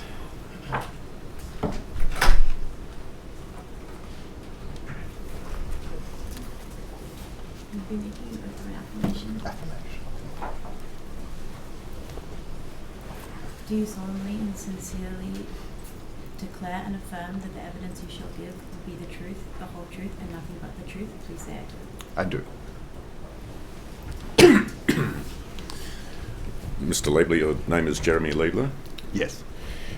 What is your occupation? I am a partner at Underbloch Leibler, practicing in mergers and acquisitions. You've made a statement dated 4th of May 2026. Yes. Are the contents of that statement true and correct to the best of your knowledge and belief? Yes. The document ID for the statement is stat.899.0052.0001, and I tender Mr. Leibler's statement. Yes, Mr. Leibler's statement will be Exhibit 1.50.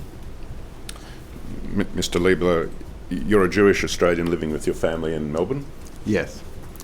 Like many Jewish Australians, your family history was afflicted by the events of the Holocaust, is that right? Yes. Would you care to describe that family history in a potted way? Sure. Well, my mother's family came from Czechoslovakia, and they arrived in Australia as refugees after the war. Two of my mother's sisters survived Auschwitz. They were child survivors, and they survived masquerading as twins. They were given extra rations and experimented on by the notorious Mengele. She was born in 1945, just at the very end of the war in hiding, and then they came to Australia. She lost siblings that she had yet to meet, and many other members of the extended family were murdered in the Holocaust. On my father's side, they arrived on the last boat out of Belgium just before the war, when Jews were still allowed to leave, and those that arrived built their life here in Australia before the war, but at least on one set of my father's grandparents were murdered, and many members of their extended family as well. You yourself grew up in Melbourne, is that right? Yes. Could you describe your childhood in Melbourne, and in particular, did you experience anti-Semitism in Melbourne growing up? My childhood was blessed. I mean, I grew up in, and we were a very traditional, modern Orthodox Jewish family. I attended a Jewish day school. I never grew up with a sort of conscious sense of fear from being Jewish. I was very well aware of the history, Jewish history. We would have every Shabbat meal, with my aunts. There were survivors everywhere in the community. It was very common for people to have the tattoo on their arm. And I very rarely experienced anti-Semitism. I attended university and I wore a yarmulke. I would wear a yarmulke to the football. I started my working life doing clerkships at law firms, being very openly Jewish. And I other than the occasional sort of comment here or there, I very rarely experienced anti-Semitism. I think in many ways the environment in which I grew up was sort of based on, even if it wasn't said, it was understood that we were incredibly lucky and grateful to be in this country. That didn't just afford our family and the Jewish community safety, but opportunity, and the Australian fair go is the best way I could describe it. It was a visceral thought and understanding at the table. It was always there, and there was a sense that in return for that, I wouldn't even describe it as a duty, but a desire to give back to our community, to Australia, but also in particular to other people who knew what it meant to be sort of the other. And that was a feature of my upbringing. And you've continued to live and work based in Melbourne? Yes, for most of my working life. After I spent a gap year in Israel after high school, and then also after I got married, I spent 6 months working in a law firm in Israel as well before I started what was then called articles. You've referred in your statement in paragraph 5 to the three lenses that you describe your experience through. Would you describe those lenses? Well, I guess my experiences, certainly since the 7th of October, but from well before, were first and foremost as a father. I have 4 children. Today, the oldest is about to turn 20, and I have a 16-year-old, and I have identical twin 13-year-old boys. And so, like most of the Jewish community, I've experienced both 7th of October and this rise in anti-Semitism through their eyes. As a Jewish leader, as President of the Zionist Federation of Australia, this will be my 8th year in that role. The Zionist Federation is the elected representative root body of the Jewish community. And, you know, there was a very dramatic shift in the level of responsibility and burden after the 7th of October, where I was sort of thrust into this position where I was representing, you know, really a traumatised community. And then thirdly, as a partner at Arnold Bloch Leibler, where while my own practice is mergers and acquisitions, after the 7th of October, very quickly the phone was really ringing off the hook from Jewish Australians who had been subjected to anti-Semitism from all walks of life. Seems fair to say that your engagement with members of the Jewish community is very broad and frequent, having regard to your roles as partner of the law firm and as president of the Zionist Federation. Is that right? Absolutely. You've said in your statement that your experience of anti-Semitism is structured around what you refer to as 2 covenants. Would you care to explain what you mean by that?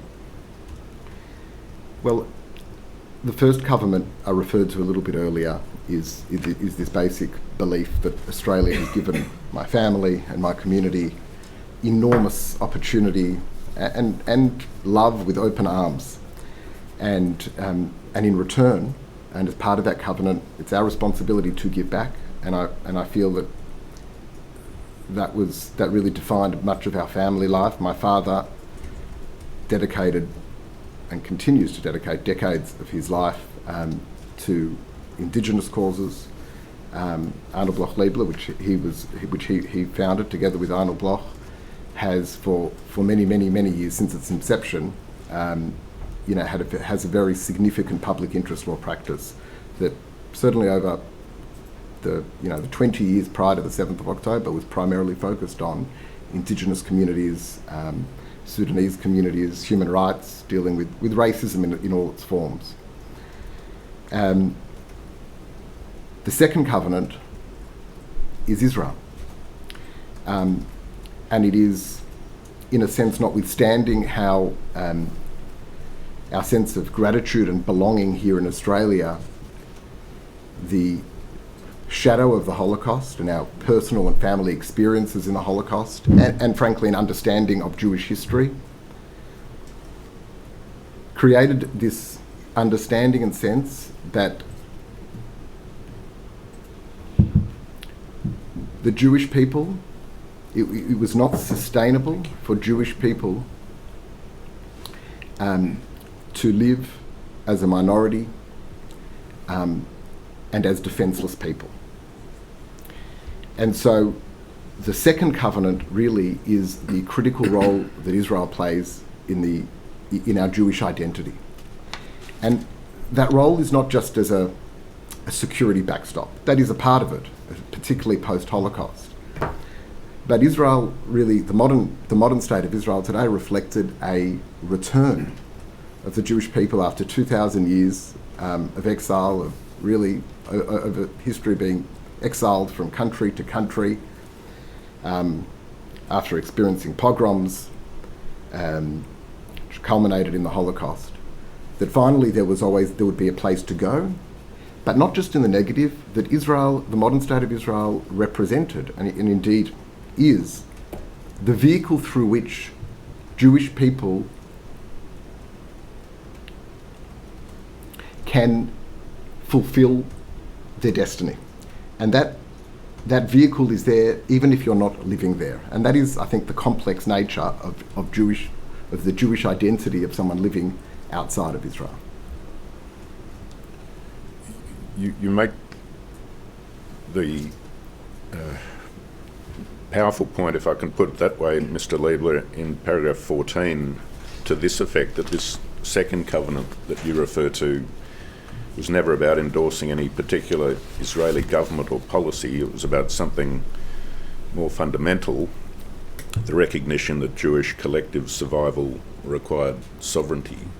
Is that the way you see the basal principle of Zionism?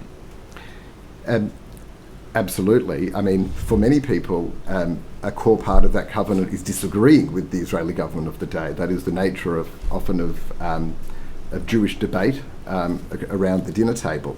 The role that Israel plays in the Jewish identity of diaspora Jews, in part, is that struggle with Israel. That is the nature of our identity. Israel's not perfect. No country is perfect. Part, really, of what Zionism is, which is really the basic belief that Jewish people have a right to self-determination in their ancestral homeland. But part of the expression of Zionism is what we call, is broadly referred to as Tikkun Olam, which is perfecting the world, which is our vehicle for improving the world, contributing to the world, is to contribute to Israel. And that involves struggling with it, dealing with its deficiencies, celebrating its wins, mourning its losses. That is the nature of Jewish identity in the diaspora, and in part is why the 7th of October was such a traumatic experience for not just Israeli Jews who were directly impacted by it, but for diaspora Jewry as well. You describe in your statement the shattering effect of events in early October 2023. The Commission has heard from very many witnesses over the last few days who describe October 2023 for Jewish Australians as a real turning point. Is that also your perspective? Yes, it was certainly a turning point, a very dramatic turning point. And if I can put it this way, anti-Semitism didn't begin on the 7th of October 2023. And I know this in part because it was only a few months before that in my capacity as president of the Zionist Federation, we commissioned an independent survey into the experiences of Jewish students on campuses, because I was receiving anecdotal phone calls every week from Jewish students. And I would go and meet with the universities, with the chancellors and vice chancellors, and they would say, well, that's terrible, but we don't have a problem here. So we thought, let's go out and get the data.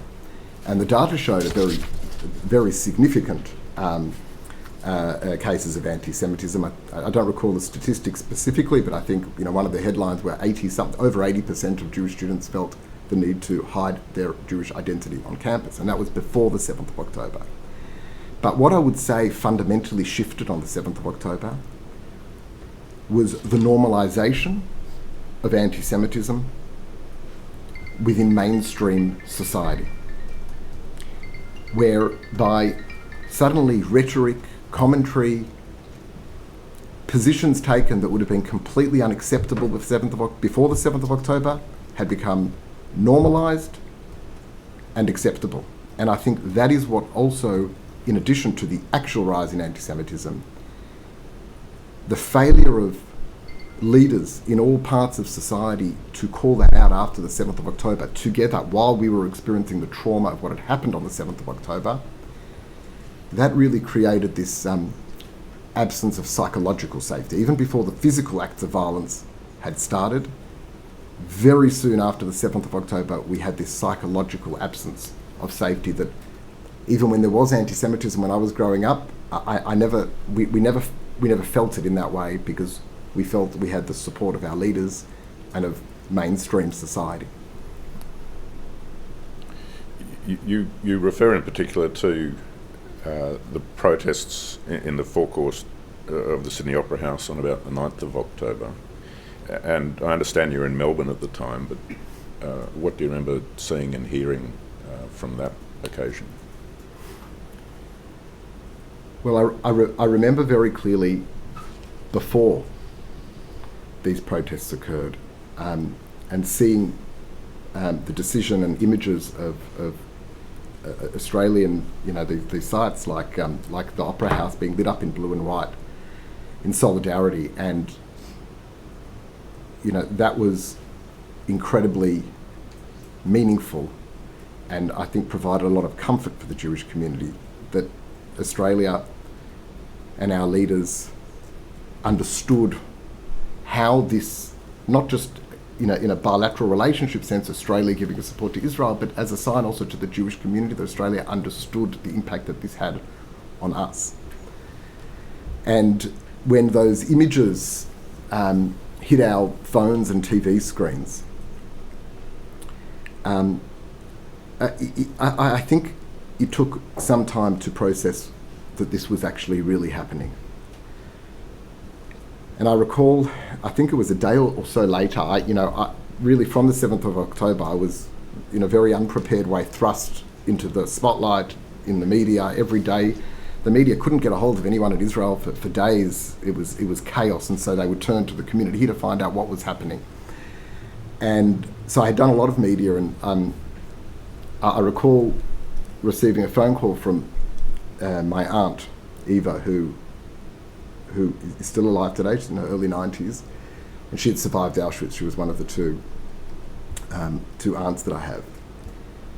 And she said to me at the time, she called, she goes, I saw your interview on Channel 9, and it was a bit of a, I didn't even realise it at the time, but it was a combative interview. I don't know how it could have been a combative interview 2 days after the 7th of October, but it was.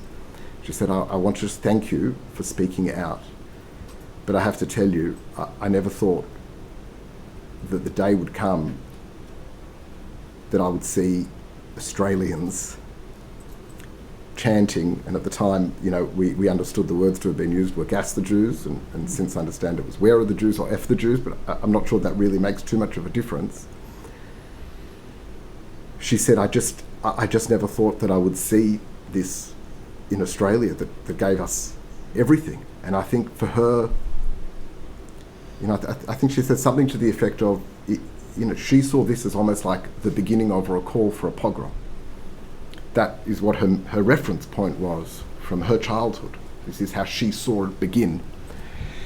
And I think that left a mark on me, both this bizarre concept of a Holocaust survivor aunt calling me to thank me, and just hearing and seeing the sense of betrayal in her voice. That's something I won't forget. You make the point that the 9 October protests were carried out before Israel had mounted any significant military response to the Hamas attack.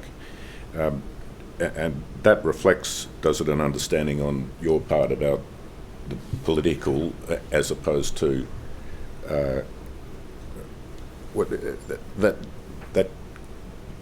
creates your understanding of that 9 October protest as particularly offensive and disturbing. Is that right?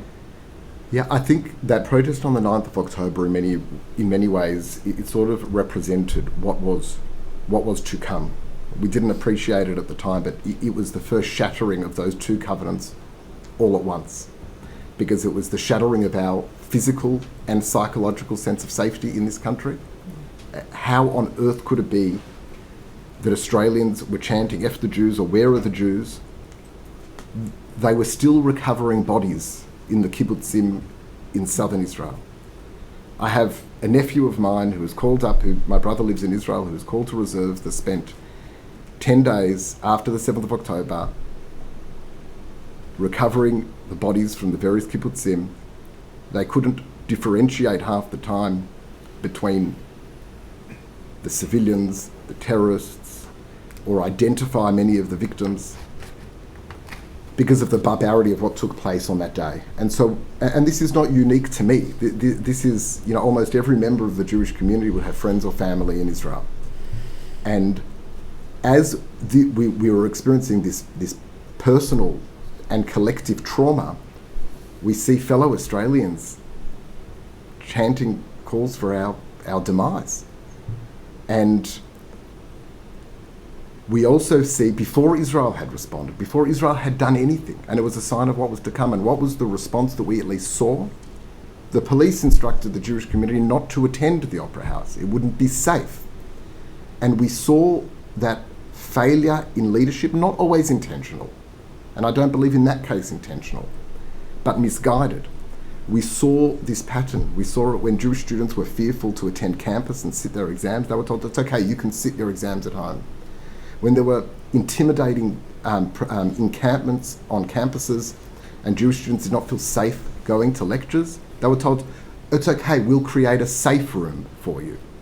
Well-intentioned, but the message that was received by those students and by the Jewish community is that we either can't or we are not prepared to take the necessary steps to keep you safe and protect you.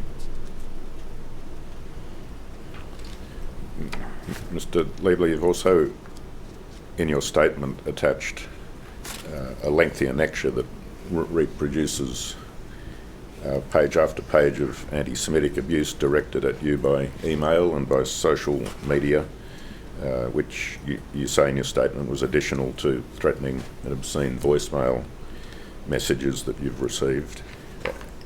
Has that sort of thing accompanied the whole of your time as president of the Zionist Federation? To some degree, but the scale and volume of it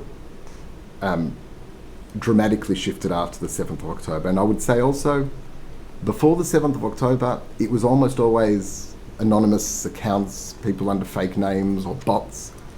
And then suddenly, within a very short period of time, it was normalised, it was acceptable for people that at least at some point in time played a role in parts of society, former journalists, individuals that at points in time had standing, suddenly had the social license to attack and torment, you know, yes, me as a Jewish leader, but this was not just directed to me as a Jewish leader. As I'm sure the Commissioner has heard, you know, almost anyone that is openly Jewish on social media is a recipient. And what we'd observe is, you know, this sort of the horseshoe effect.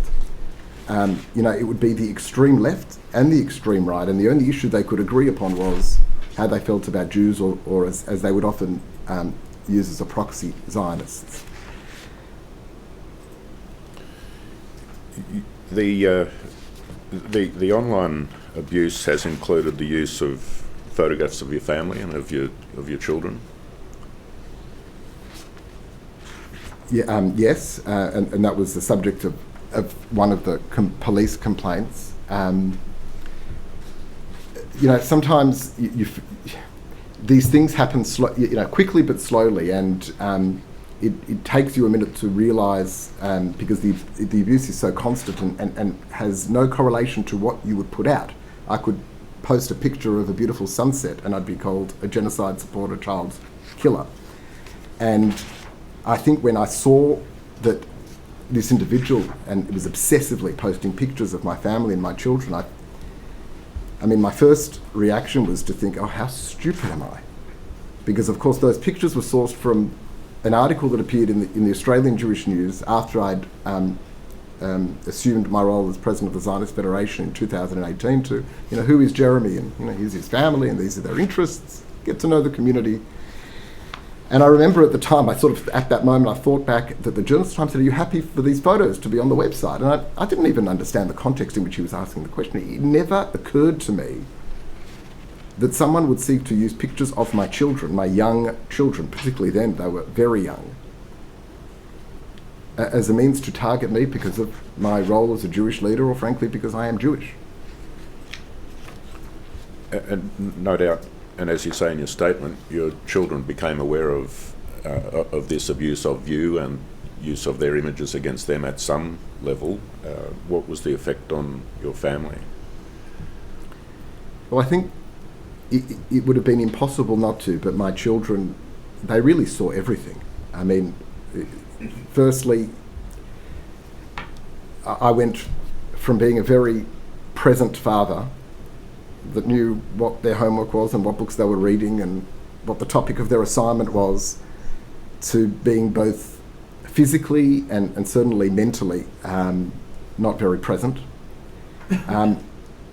And certainly the older two, my daughter saw the threats and the death threats and the abuse on social media. At one point, my middle son, who's now 16, but would have been around 14 at the time, or 13 or 14, and he's got a keen interest in history and in politics, did from a young age, and he said to me, he actually didn't say this with fear, it was clinical, it was rational. He said, "Dad, I don't understand.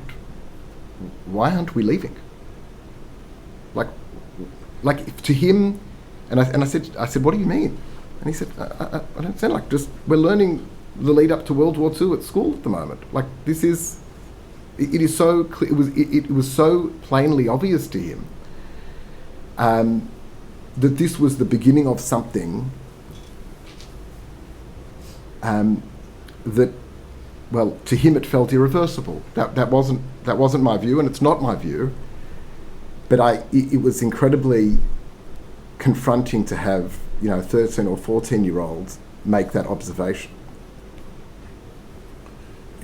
You referred to another instance with your children that particularly affected you, and it was a conversation with your children on a walk earlier this year, and it gave rise to what you've said in your statement is the most important thing you can tell the Commission. Would you like to address that, please? Yeah, so this happened, I think, sometime after Bondi, and I think I was going for a walk on a Saturday afternoon with my youngest twin boys, and one of them, we live close to Caulfield Junior College, a state school in the area, and we were walking past, and this is an area they walk past all the time, and he sort of suddenly, turned to us and said, "Dad," it's like he got confused for a minute, and he was like, "Dad, I don't understand. Why are the fences so low? Where are the guards? Why, it's got a little fence that the kids often would jump over to go and play football on a weekend." And it's like he'd forgotten where he was. And then he said, oh, he caught himself, and he said, I forgot. I forgot.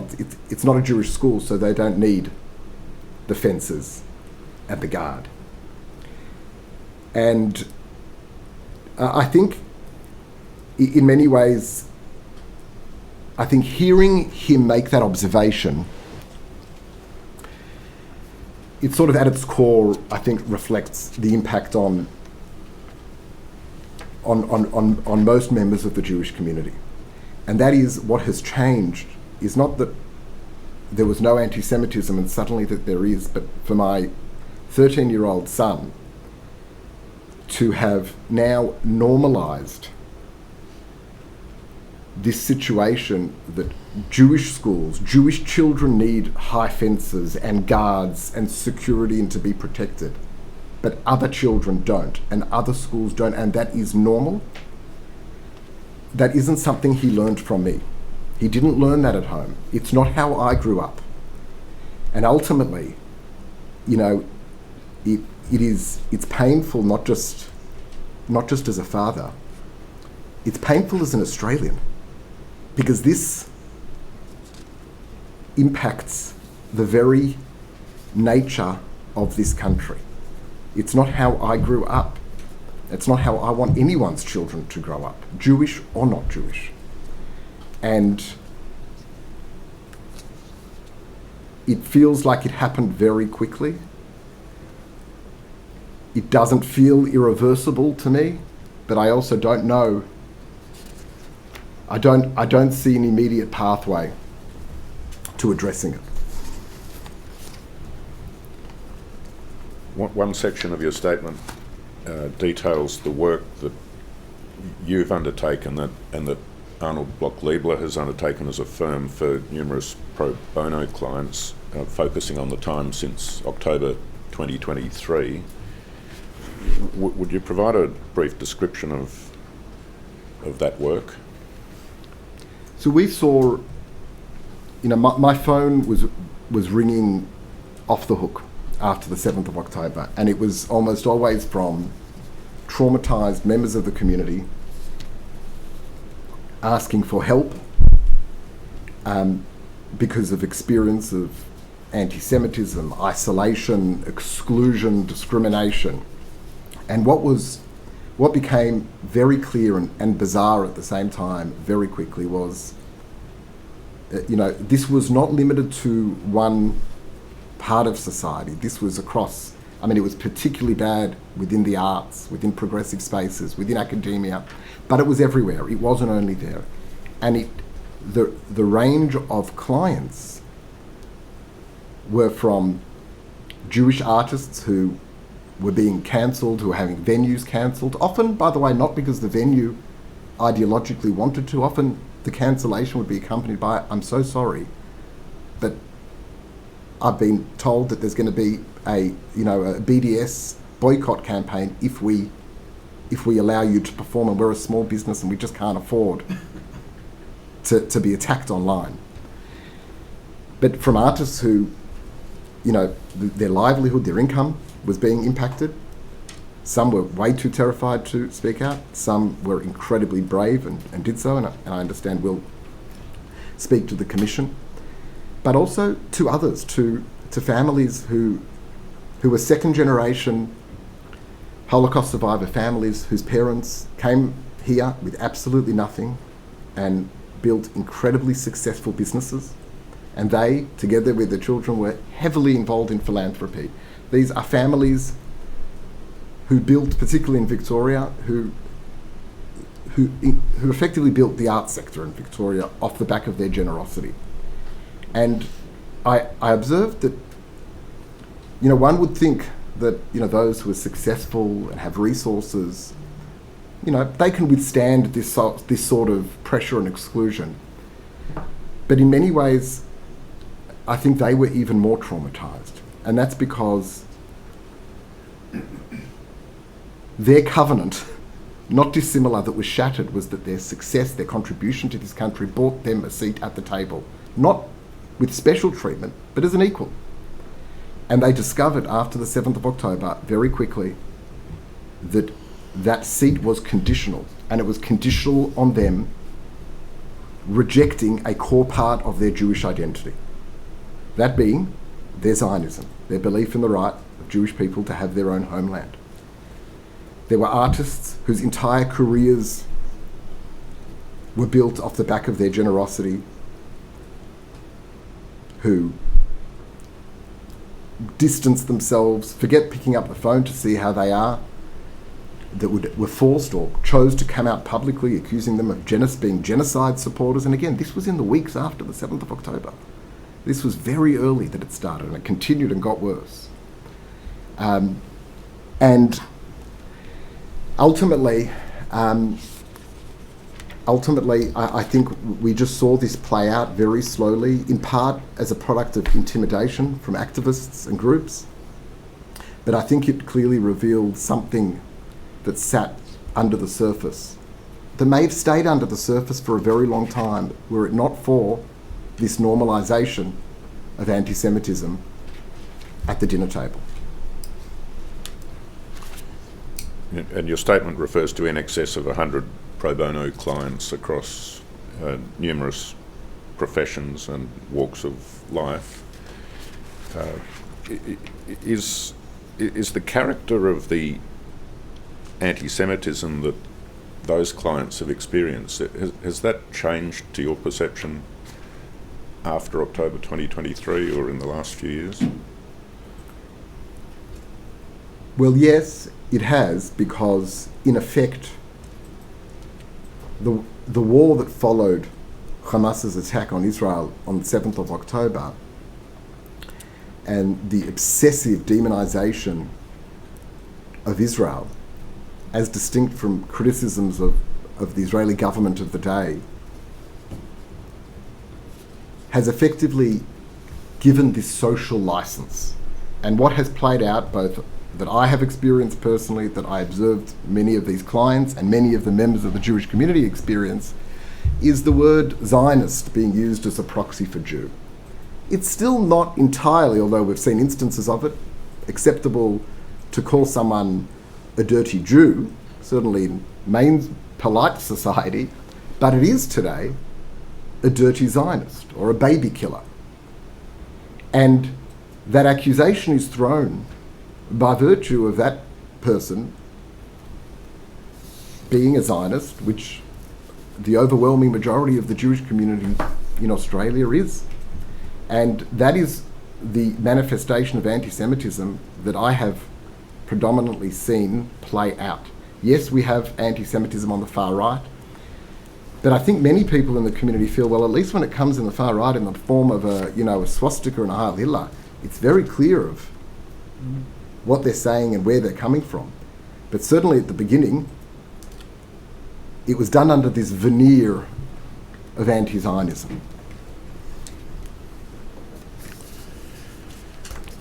Your statement also addresses, Mr. Leibler, your views in respect of the failure of governments to address the surge of anti-Semitism in the last few years. Can I draw your attention to your statement of paragraphs 55 to 57 in particular, and could you address that topic briefly, please? In other words, what do you regard the core failures to be, and what, in your view, could or should have been done? First, I would say that I believe that it is possible that we could have had every anti-Semitic act that we've experienced since the 7th of October, both the violent ones that has resulted in death and injury, as well as the ones, on social media and manifested in the workplace. The Jewish community could have experienced those events, and they would have been traumatic and confronting. But had we had clear moral leadership, both at government and in other parts of society, the impact on the Jewish community, the psychological sense of safety, this, critical mass of people seriously considering leaving Australia to go to a country that is at war, where clearly their physical safety is not more secure in Israel than in Australia, but their psychological safety is. Because the failure of our leadership to call out this demonization, this obsessive demonization and delegitimization of Israel, created that social license that I spoke about earlier, that could be directed at Jews under the cover of being Zionists. I don't believe that the government, anyone in the government, is motivated by anti-Semitism or is anti-Semitic. I know that to be true. And I believe that in the government, every single elected member of government is genuinely in shock and in despair at the rise of anti-Semitism. But there were decisions made along the way not to speak out, to take the middle path. We won't rock the boat in relation to this issue. We've said something once. Yes, I've said once that that is a violent call. I don't have to say it again. When we had an education minister that refused to say whether or not he thought globalise the intifada was a violent call, that I think the remark initially was, it depends on the context. That sends a message to the Jewish community. It also sends a message to those chanting globalise the intifada. Now, to his credit, he did walk back those words. But too often, our leaders failed to stand up and make it very clear that they had the Jewish community's back. And I think it took until Bondi for there to be some reality check, some sort of recognition that things have gone too far in this country. We have let the rhetoric get out of control. And there's a lot of discussion, and these are important discussions that should be had around law reform, about hate speech, and those are important issues that I hope are addressed and looked at as part of this commission. But I can tell you there is a lot that can be done before doing any of those things by simply having leaders at all levels demonstrate the moral clarity to say, no, this is not acceptable behaviour. Because at least it will not eradicate it, but it will push this modern manifestation of this age-old hatred back where it belongs, on the fringes. Because at the moment, it's sitting front and centre. Mr. Leibler, can I ask you this? You talk about the delegitimisation of Israel. And as I understand it, for you, that connotes the denial of the right of Israel to exist as a homeland for the Jewish people. And you talk about the excessive criticism of Israel. And I don't want this Royal Commission to try and solve the Middle East, Mr. Leibler. And I appreciate that there are views on both sides about the pursuit of the war in Gaza by the current administration. But can you appreciate there is a difficult line between what you describe as delegitimising Israel and the views that may be conscientiously held by non-Jewish Australians of goodwill who are trenchantly critical of actions of Israel, even against the Hamas attack? Well, there are many of Jewish Australians that are also highly critical of the current Israeli government. I have been publicly, as president of the Zionist Federation, critical of certain actions of the Israeli government, or various Israeli governments over the last 8 years. I don't believe that it is difficult to draw the line. I believe that there are many that have an agenda to make it very difficult in order to blur the lines. And I'll tell you why I don't think it's difficult. We've had many wars. You know, we've had the war in Afghanistan, we've had the Iraq war, we've had protests. I remember when I was starting out as a young lawyer, I think it must have been during the Iraq war, under John Howard. I remember the protests through the city.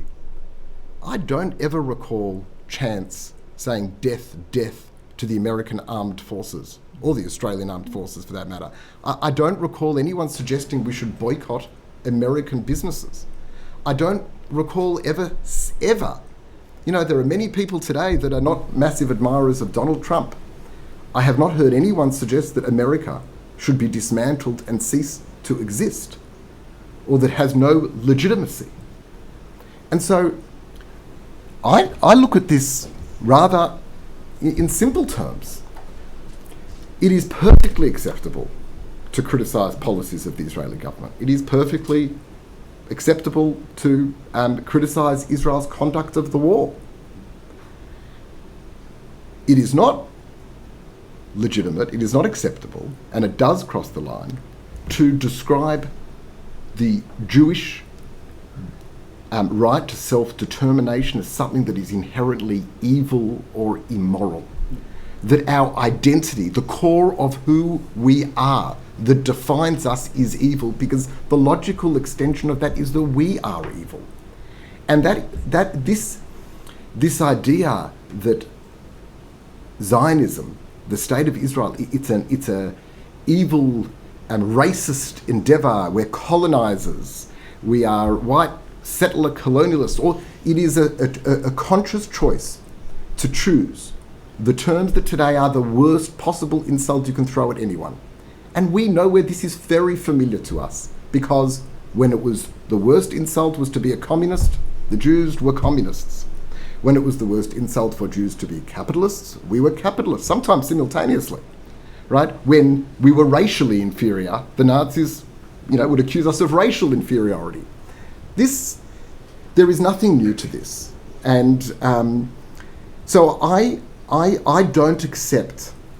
We manage in every single other conflict, on every other difficult, complex issue, to differentiate our criticisms of a democratic government to the people, their identity and their existence. Why can't we here? Israelis do it all the time. They're protesting on every different sort of issue, hundreds of thousands of them on the streets of Tel Aviv. They manage to criticise their government, in some cases, far stronger than we do here. But they don't undermine the legitimacy of the state itself or their identity.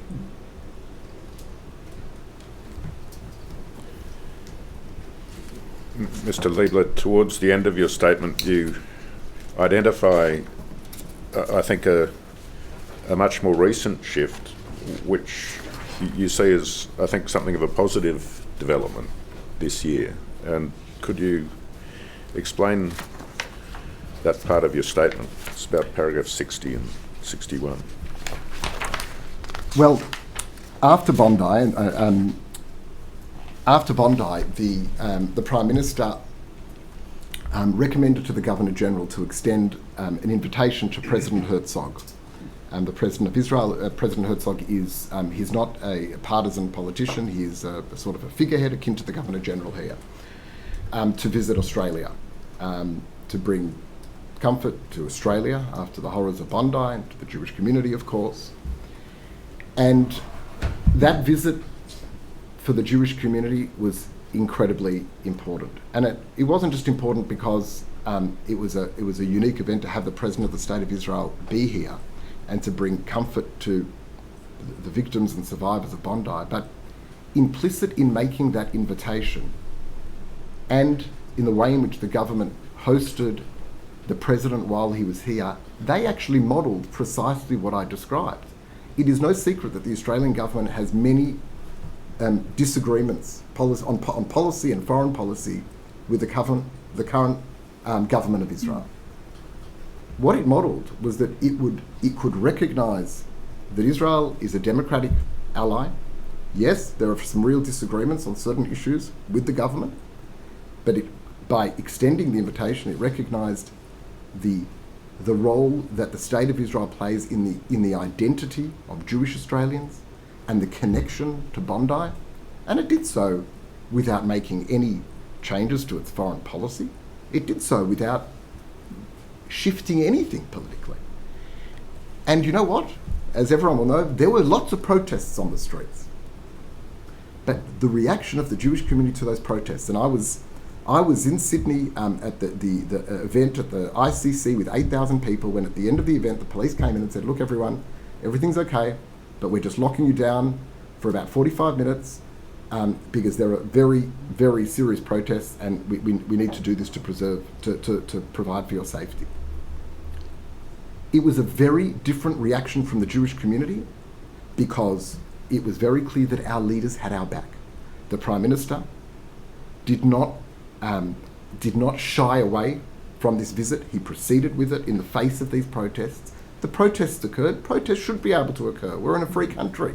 They shouldn't be violent, but they should occur. Free expression is critically important. I will fight for their right to protest, even if I disagree with them.